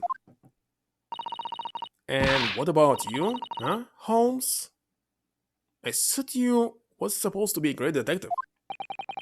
Hear me, Miss Lestrade. You took your time getting around to me, didn't you? I thought that long dispute was never going to end. You only said, give us a minute, when we spotted you over the road and said hello. And that was 10 minutes ago, Jenny. I've just been standing here listening to your quarrel with this brother. Beg your pardon, madam, you shouldn't be troubling the public with police business. But that shilling belongs to us, doesn't it, really? It belongs to someone who lost it, and policemen should know about this and not stealing precious things from other people. See the police of the past? Maybe now there is the same. Of course it does, my love. Just for you and me, darling. It was just supposed to be a nice stroll with Edith and Mr. Holmes before afternoon tea. Why did we have to run into another fiasco on Bright Road? Don't really see how we could be of any help, Jenna. There's no way of knowing who the coin really belongs to. It was just dropped in the gutter. I won't be sure that you know. What? I have a feeling I might know the answer to the question of how coin that is. My bright young fellow lodger. Let's hear your deduction. Well, that's actually a reason why I suggested a stroll down Briar Road. What reason? You see, I was here yesterday and, well, I dropped a little something, so I wanted to come and look for it while enjoying an afternoon stroll. But you dropped something?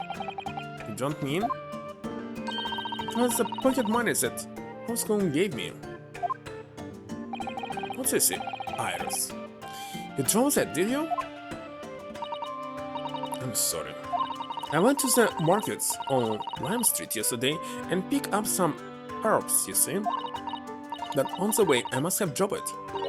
The 1 shilling coin you gave me. 1 bob bit? So yes, it doesn't belong to this policeman, so he must give up. If it's stolen, you lost it. If it was not stolen, you lost it as well. Yes, and when I thought back over the road I released, I must have dropped it here. Constable, you haven't seen it, have you? It's all my pocket money, and now it's gone.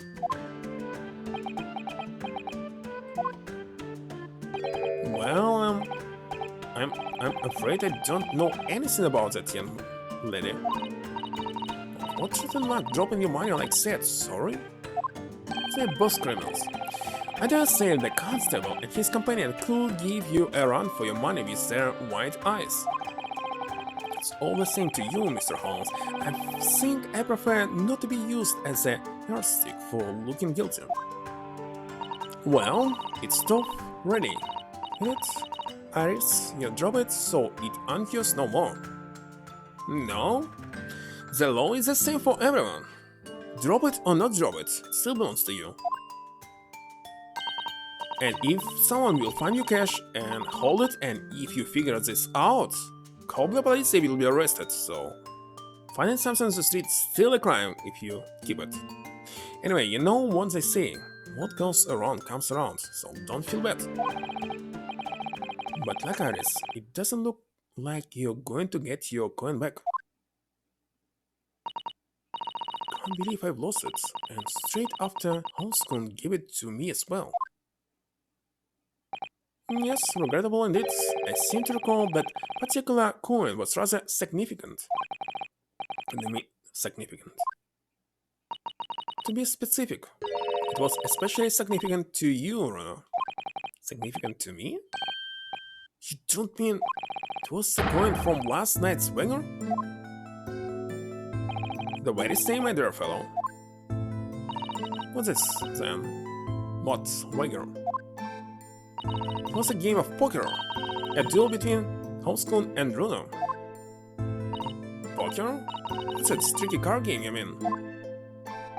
As a lure, I have the perfect poker face. You'll never be able to tell what I'm thinking, he said here. But depriving Mr. Naruhodo of his entire fortune was even easier than finding that missing thoroughbred. I always thought that poker face is simply a joke. No expression on your face, what's the point of this? So infuriating. Reading it now still makes me grit my teeth. So guys, I had very intention of paying you back the money I owe you, but you'll have to wait, I'm afraid. You really need to keep poker face playing the game. What the game it is? For mahjong in real life, or I don't know, card games like Pokemon, etc. No need to do this. Even if you reveal something, it'll be very tricky for opponents. That's why I don't like poker, maybe? Yes, I know. Don't worry, next month is fine. So, we'll begin to play, what was this? Yakuza games, because there will be mahjong in them. Yes, although, whole fortune.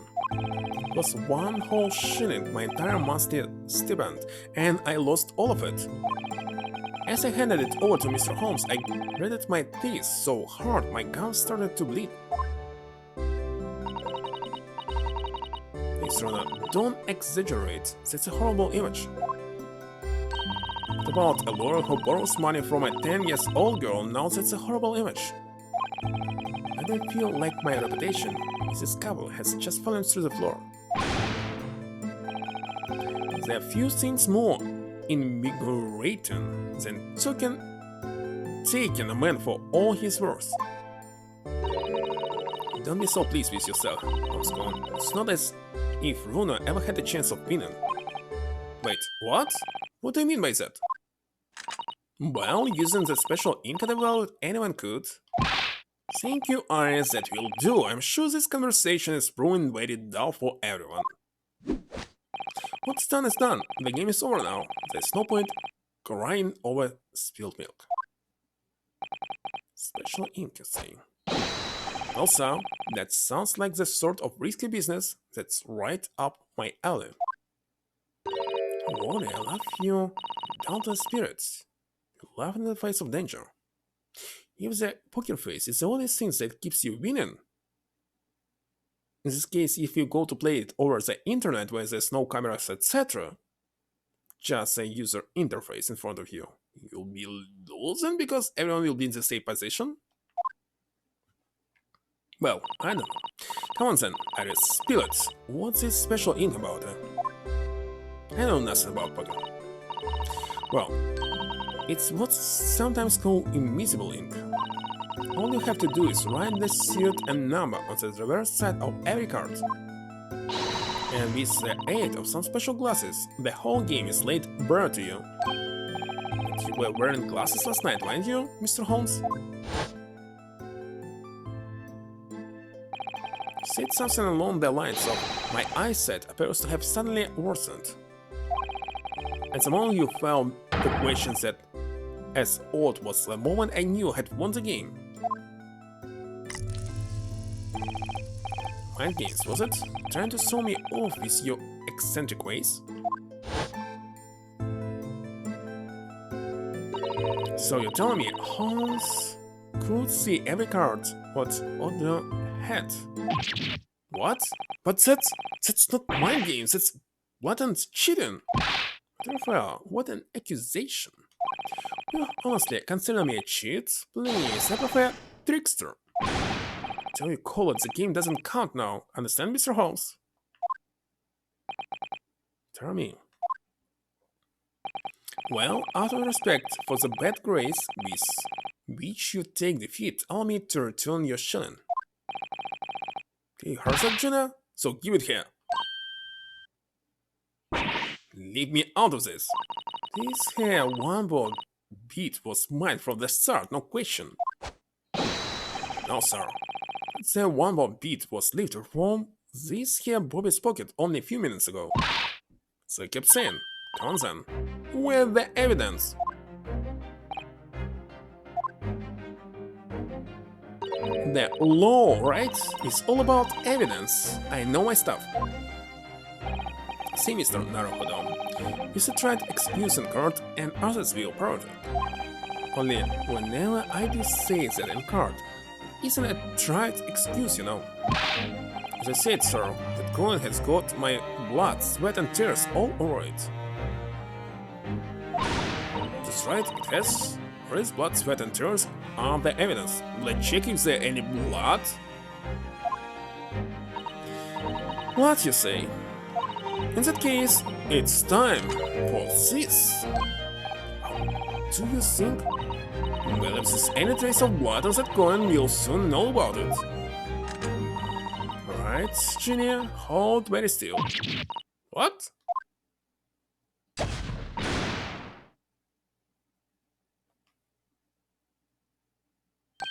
Look at that. See on the coin? It's going to change color. In other words, there is blood on this coin. Once again, as I said, sir, that would be my blood, sweat and... Oh, wait. I've seen blood turn that color before. Yes, I know who it is. I know whose coin it is. What? The rightful owner of this blood-stained shilling is... Bruno. How did this happen? What is Naruhodo's blood is doing here? Me? And from the appearance of the blood, I would say it is quite fresh. Left within the last 24 hours. Within the last... How send it in that case? So this is the coin what Hans had off order last night in the poker game. No, do you mean you really did make your gums bleed? Told you I was so infuriated to lose, I had to grit my teeth. They handed over the money. I mean, you're as hard up as me by the sound of it, but I thought you had a proper job. Come on, Jenna, just hand it over, would you? The shillings, it's rightfully mine. Fine, alright then, just stop your bleeding staring again.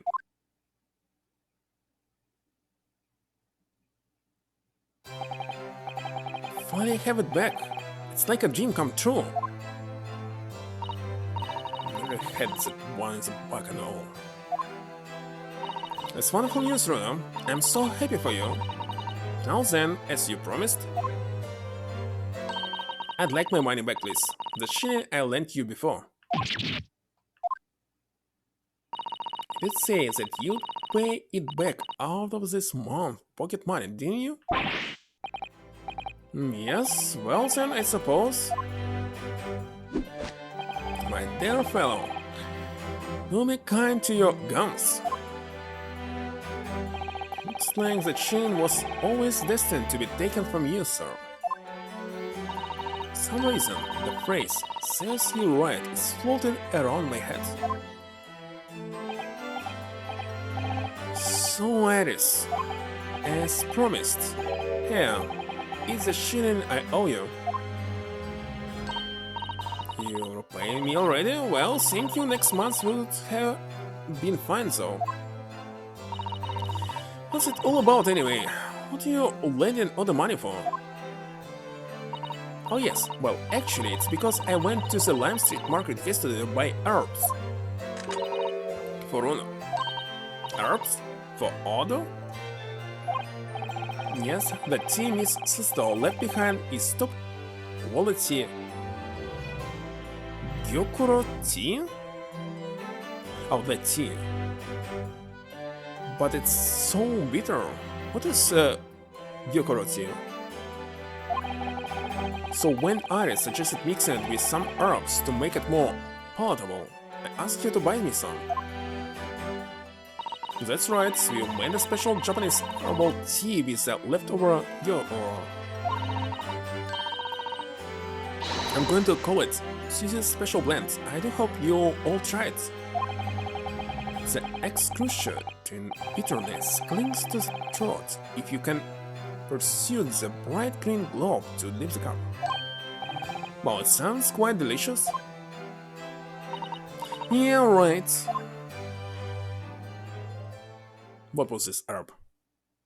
Monk fruit? Well, it would appear this shining brief. Oh, wait a second. Stevia, of course. Stevia existed this time? I doubt.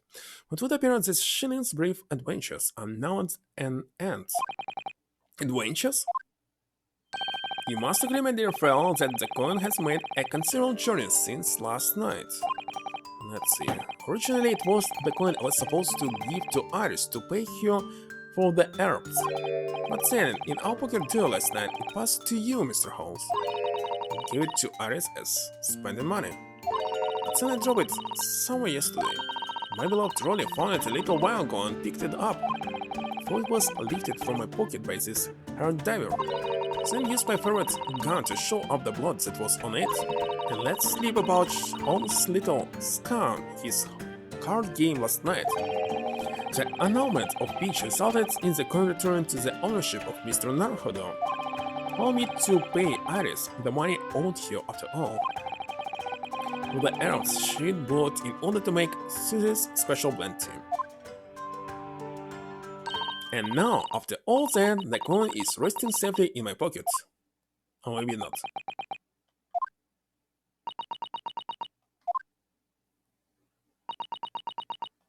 Yeah, you're right, that was an adventure. But what are we supposed to take away from it?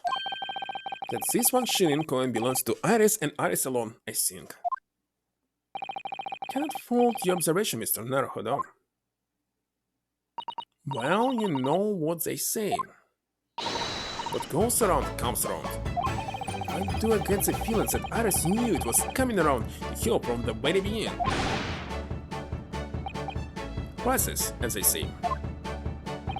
Well then, my dear fellow, how about this evening we indulge in some bitter tea and bitter or a match?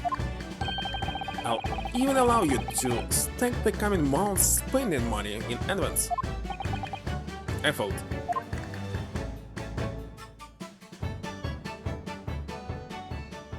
Alright, the last episode. Can the last be the best? Who knows? This escapade takes place in the Old Valley culture, where the defendant is none other than Holmes himself. The charge is a most mysterious murder. Skin naturally advocates for the defense against the unflammable Reaper Lord Manzix, but Holmes' testimony calls the true culprit of the crime into question. What does it mean? Date unknown? The Old Bailey courtroom?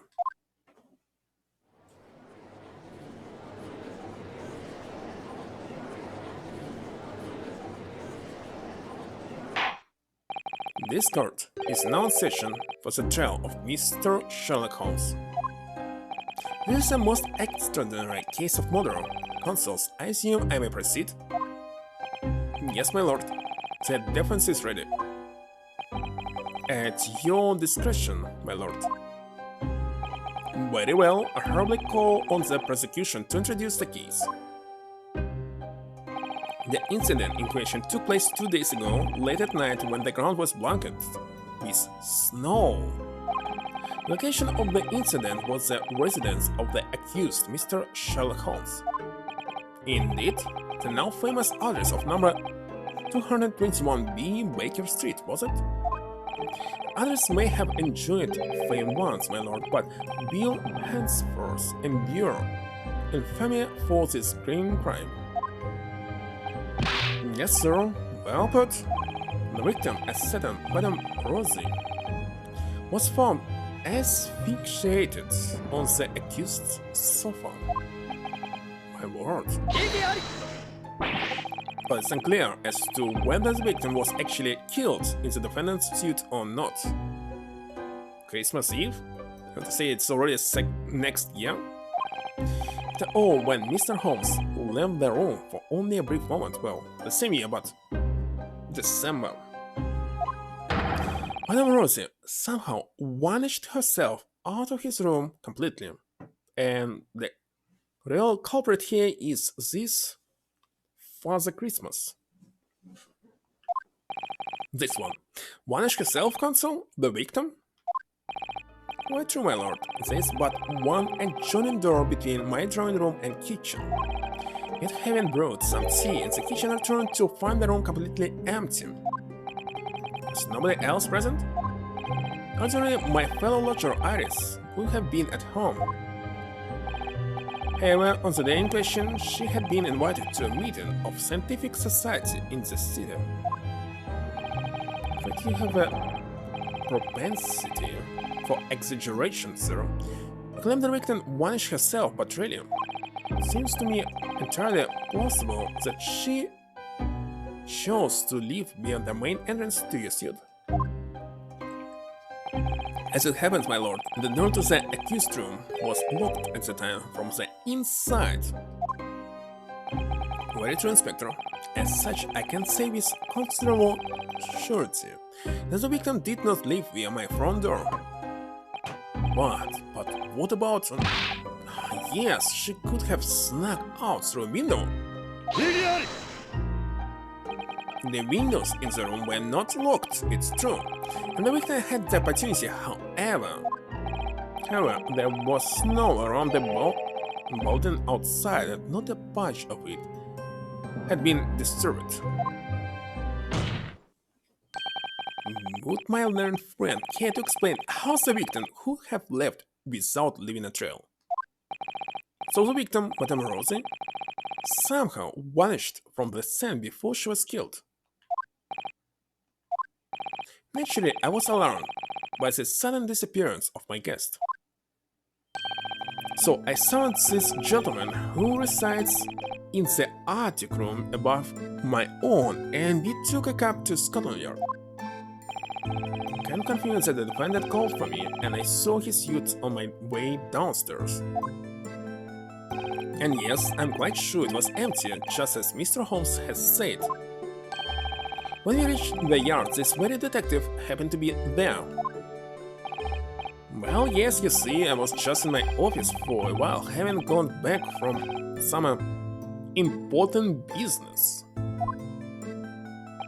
And then, having explained the situation to the inspector, we drove back to Baker Street together, and that time there were no footprints in the snow around the building other than the ones we'd made. I take it then, Consul, that you personally witnessed the scene where the incident took place? No, my lord, I went straight up to bed in my own room in the attic. Inspector Gregson, however, was met with most blood-curdling sight. On Mr. Holmes' sofa, the vanished Madame Rosie, motionless. So the victim was already dead when you discovered her, Inspector? No, my lord. Not dead, but not far of it. She mustered all her remaining strength to say these dying words. The traitor, Holmes, will be the death of me.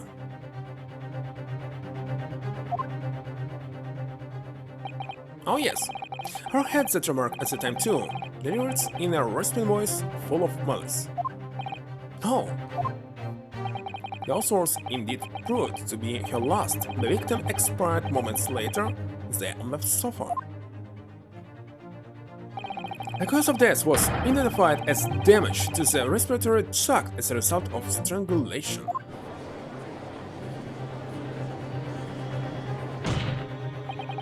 Ray, don't the accused dare to contest the inspector's account?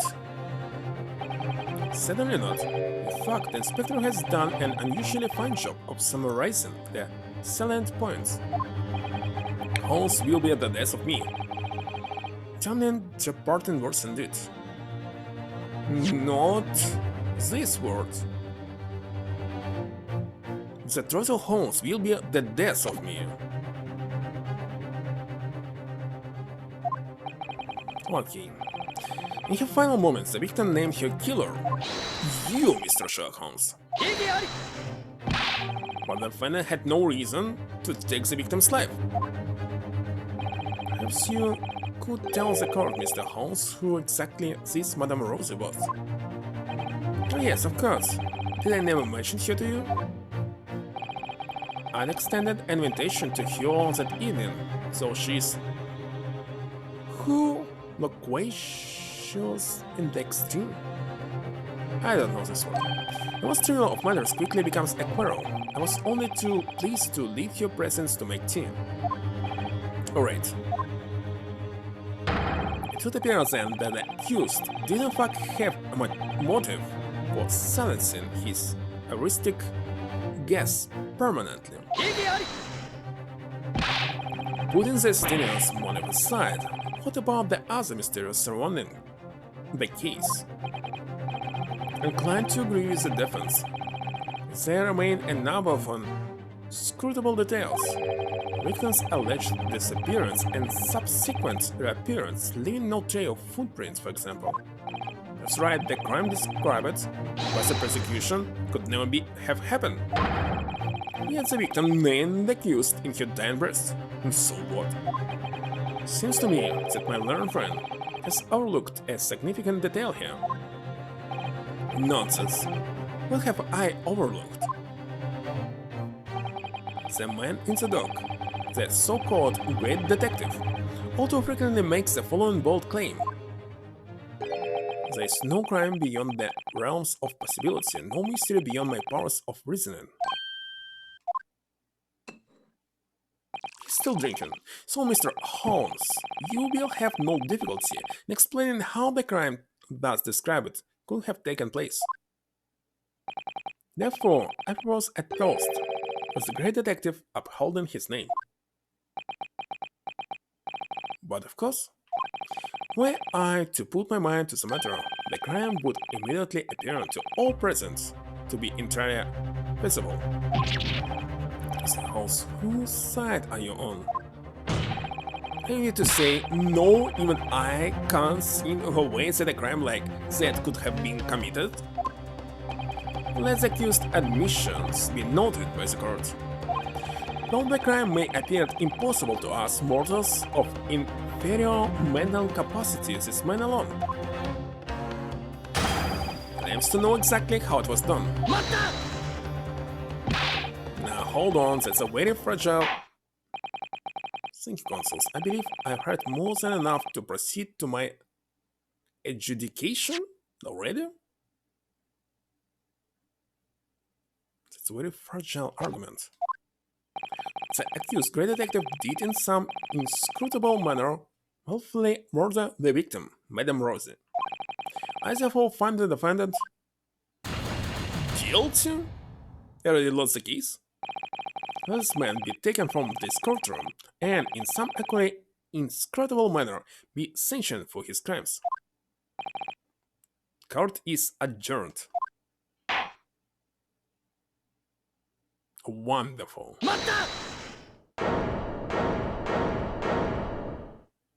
My lords, please. The truth about the mysteries surrounding this case and known to another besides the great detective. What's this? For my word, Mr. Naruhodo, you're coming along wonderfully. You deduced a fundamental truth about this case, I believe. Which would be, detective, as the truth to this case is known only to the true culprits, obviously. Is it not so, Gregson? What? Well, I suppose yes. You don't mean Are you suggesting, Mr. Holmes, that you have an idea as to what actually happens at night? An idea? My dear fellow, I will explain the entire incident from start to finish, with not a single detail omitted. Since the detective has failed to grasp the situation. Hey, Mr. Rico, which of us has truly failed to grasp the situation, I wonder? Then answer me this. You claim that prior to the incident, the victim suddenly vanished without a trace from your room. If so, how exactly did Madame Rosie disappear? Why, naturally beyond the window? It was ajar after all. But that can't be the room. It's a whole story above street level, and anyway, no prints were found in the snow. There may any number of ways one could avoid leaving track in the snow, surely? Such as flying, for instance. A fortuitous notion. And to where do you propose the victim flew, Mr. Holmes? Is it not a plane? To the culprits a dope? A bot? What? Cocaine left my suit. That is clearly where Madame Rosie was murdered.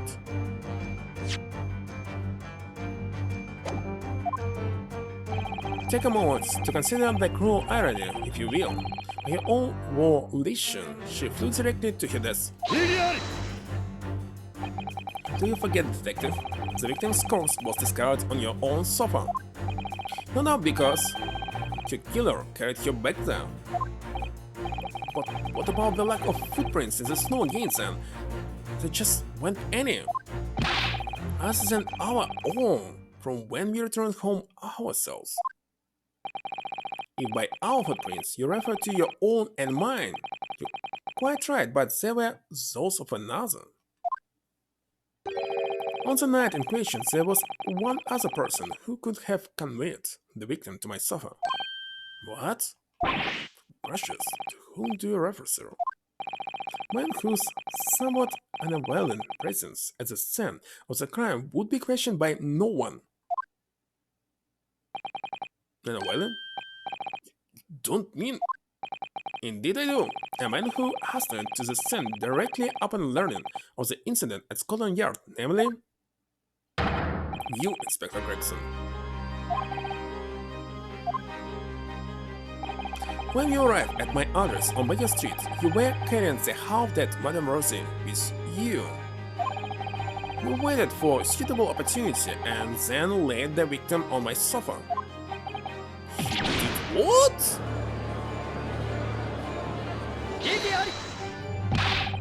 But we were with the inspector when he arrived. How could he possibly have been carrying the victim? Could have noticed? My dear fellow, most obvious answer presents itself, does it not? Inspector is ready, if ever, without his overcoat. The victim was simply conveyed in one of his many pockets.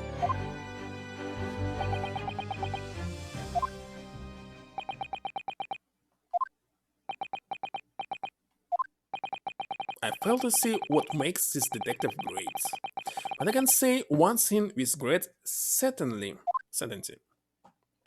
A human body cannot fit in the pocket of an overcoat.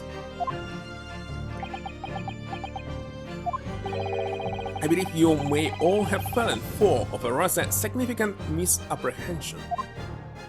What? Madame Rosie was not a human. I beg your pardon? Mr. Holmes. Yes, Mr. Norhadel, something troubles you perhaps? Whatever gives you that idea? Exactly what sort of creature was Madame Rosie? It's not apparent already? Parakeet? What is parakeet? What a strange case.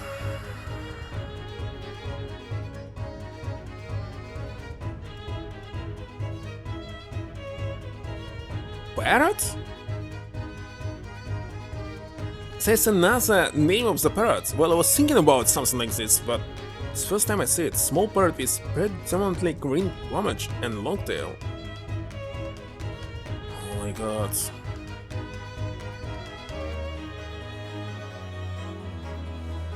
Parakeet.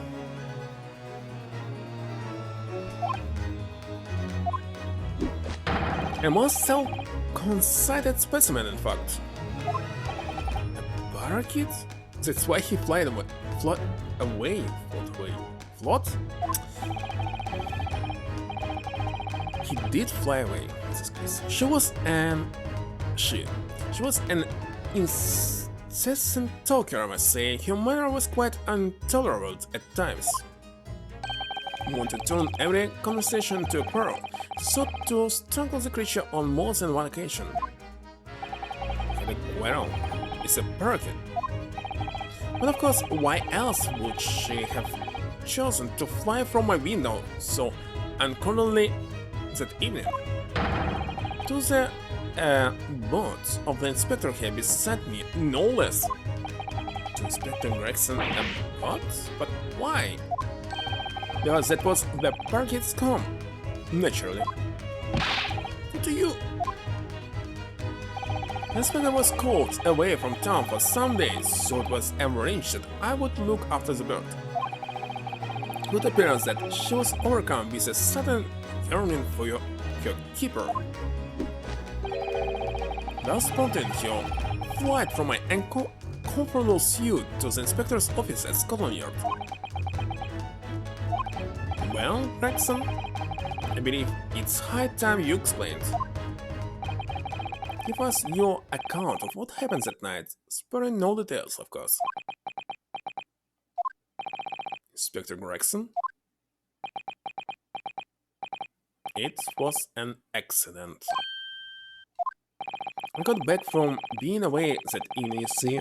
I just walked through the door of my office. I never imagined Madame Rosie would be on her way back to the yard as well. I slammed the door shut behind me just as she was trying to fly through it.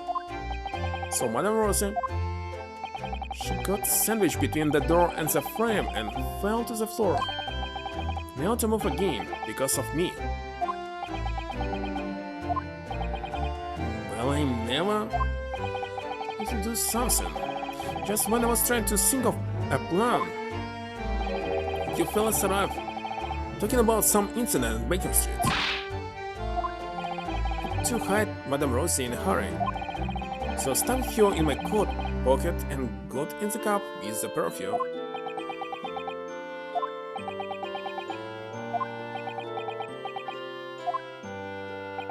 What could possibly have motivated you to behave in such a manner, Inspector? Lord Strongheart, sir. No, Lord Strongheart? Please tell me I didn't hear that right. It was the Lord Chief Justice who asked me to look after the bird in the first place. Should be living with the pigeons in the Supreme Court until then. But apparently other birds had started to pick on her. So for the past 6 months or so I've been caring for her in my office at the yard. I see. Anything happened to the bird, just imagine. No pay and no time off for the rest of my career. You mark my words, that's what's gonna happen. That's why well... But the victim's dying words, Inspector. The coroner heard earlier that Madame Rosie spoke the name of her assailant on her deathbed. It's rotten Holmes will be the death of me. Indeed, it's quite uncalled for. Wouldn't you agree? But those words are your true feelings, are they not, Inspector? Can you speak of me often at your office at the yard in this despairing manner? A manner that the Mary Parkett took much delight in mimicking. Come on, I mean, have you read this month's edition of Friends magazine, huh? I'm sorry. This is so absolutely true?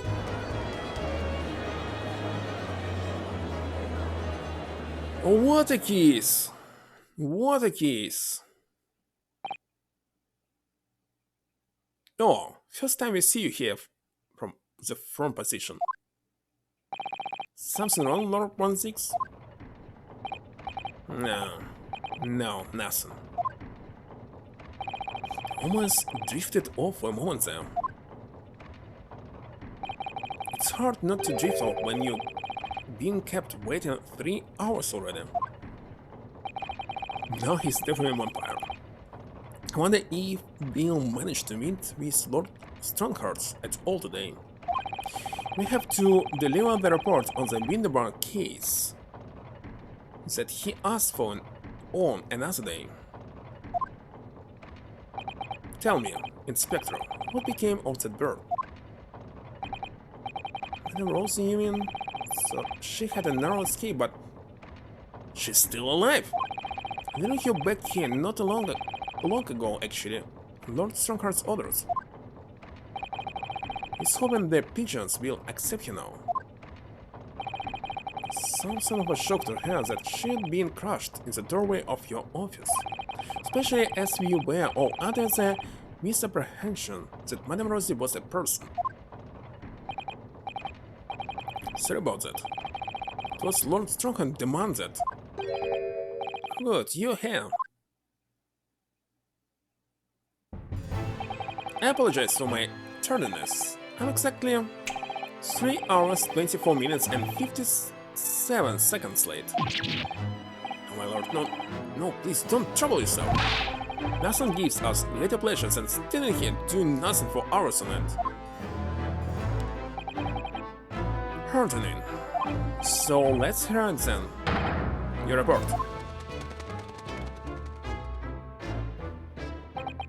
The Winterborn trial is concluded, but this is far from over. It seems that Dark for Eastern Lore and I have some shared destiny. Can we meet again? Oh, that I have no doubt. You see that, Lord 16, did you? Madame Rosie went flying off among the pigeons here. Maybe a slaughter she was. I didn't see it. Well, Inspector, you must be relieved.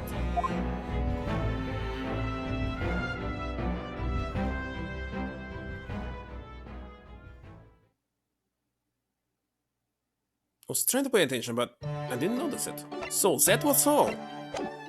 It's finally done. Voice radicals. もう言うまでもありませんね。僕は弁護士になる。Bengosh? Bengosh?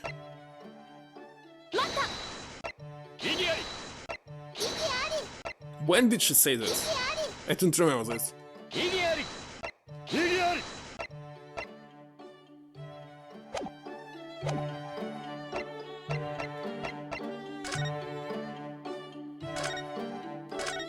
Oh yes, it's a note about how they actually develop it.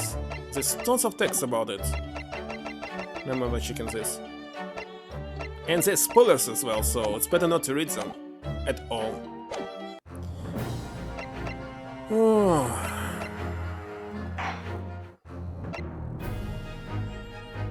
How many episodes is here?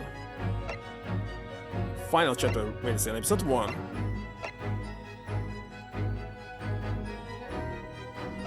2. Against the Scarlet Kokoro.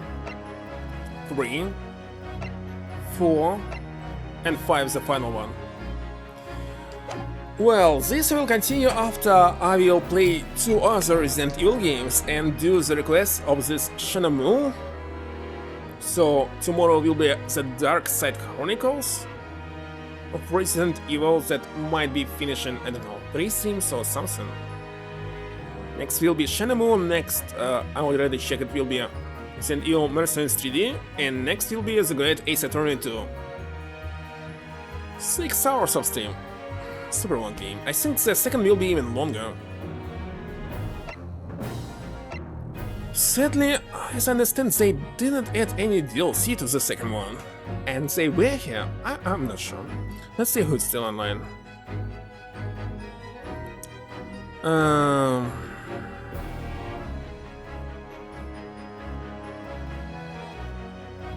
Like no one again.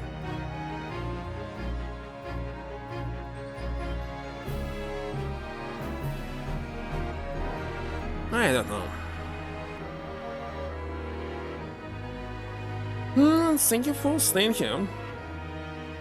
So one of the Kuluk's requests has ended, despite that actually 2 different games, so he must request the second game as well. But, okay. Somebody playing this game with camera, except me of course. There's one person I see. Kuluk01's. Let me write his channel. Allegoria. I don't know how to pronounce this. I know the words, but never heard it in English. He plans the second game. Alright. So that's it. That's all for the day. Well, that's all. And back to Resident Evil for a short period of time. See you next time, bye. And good luck.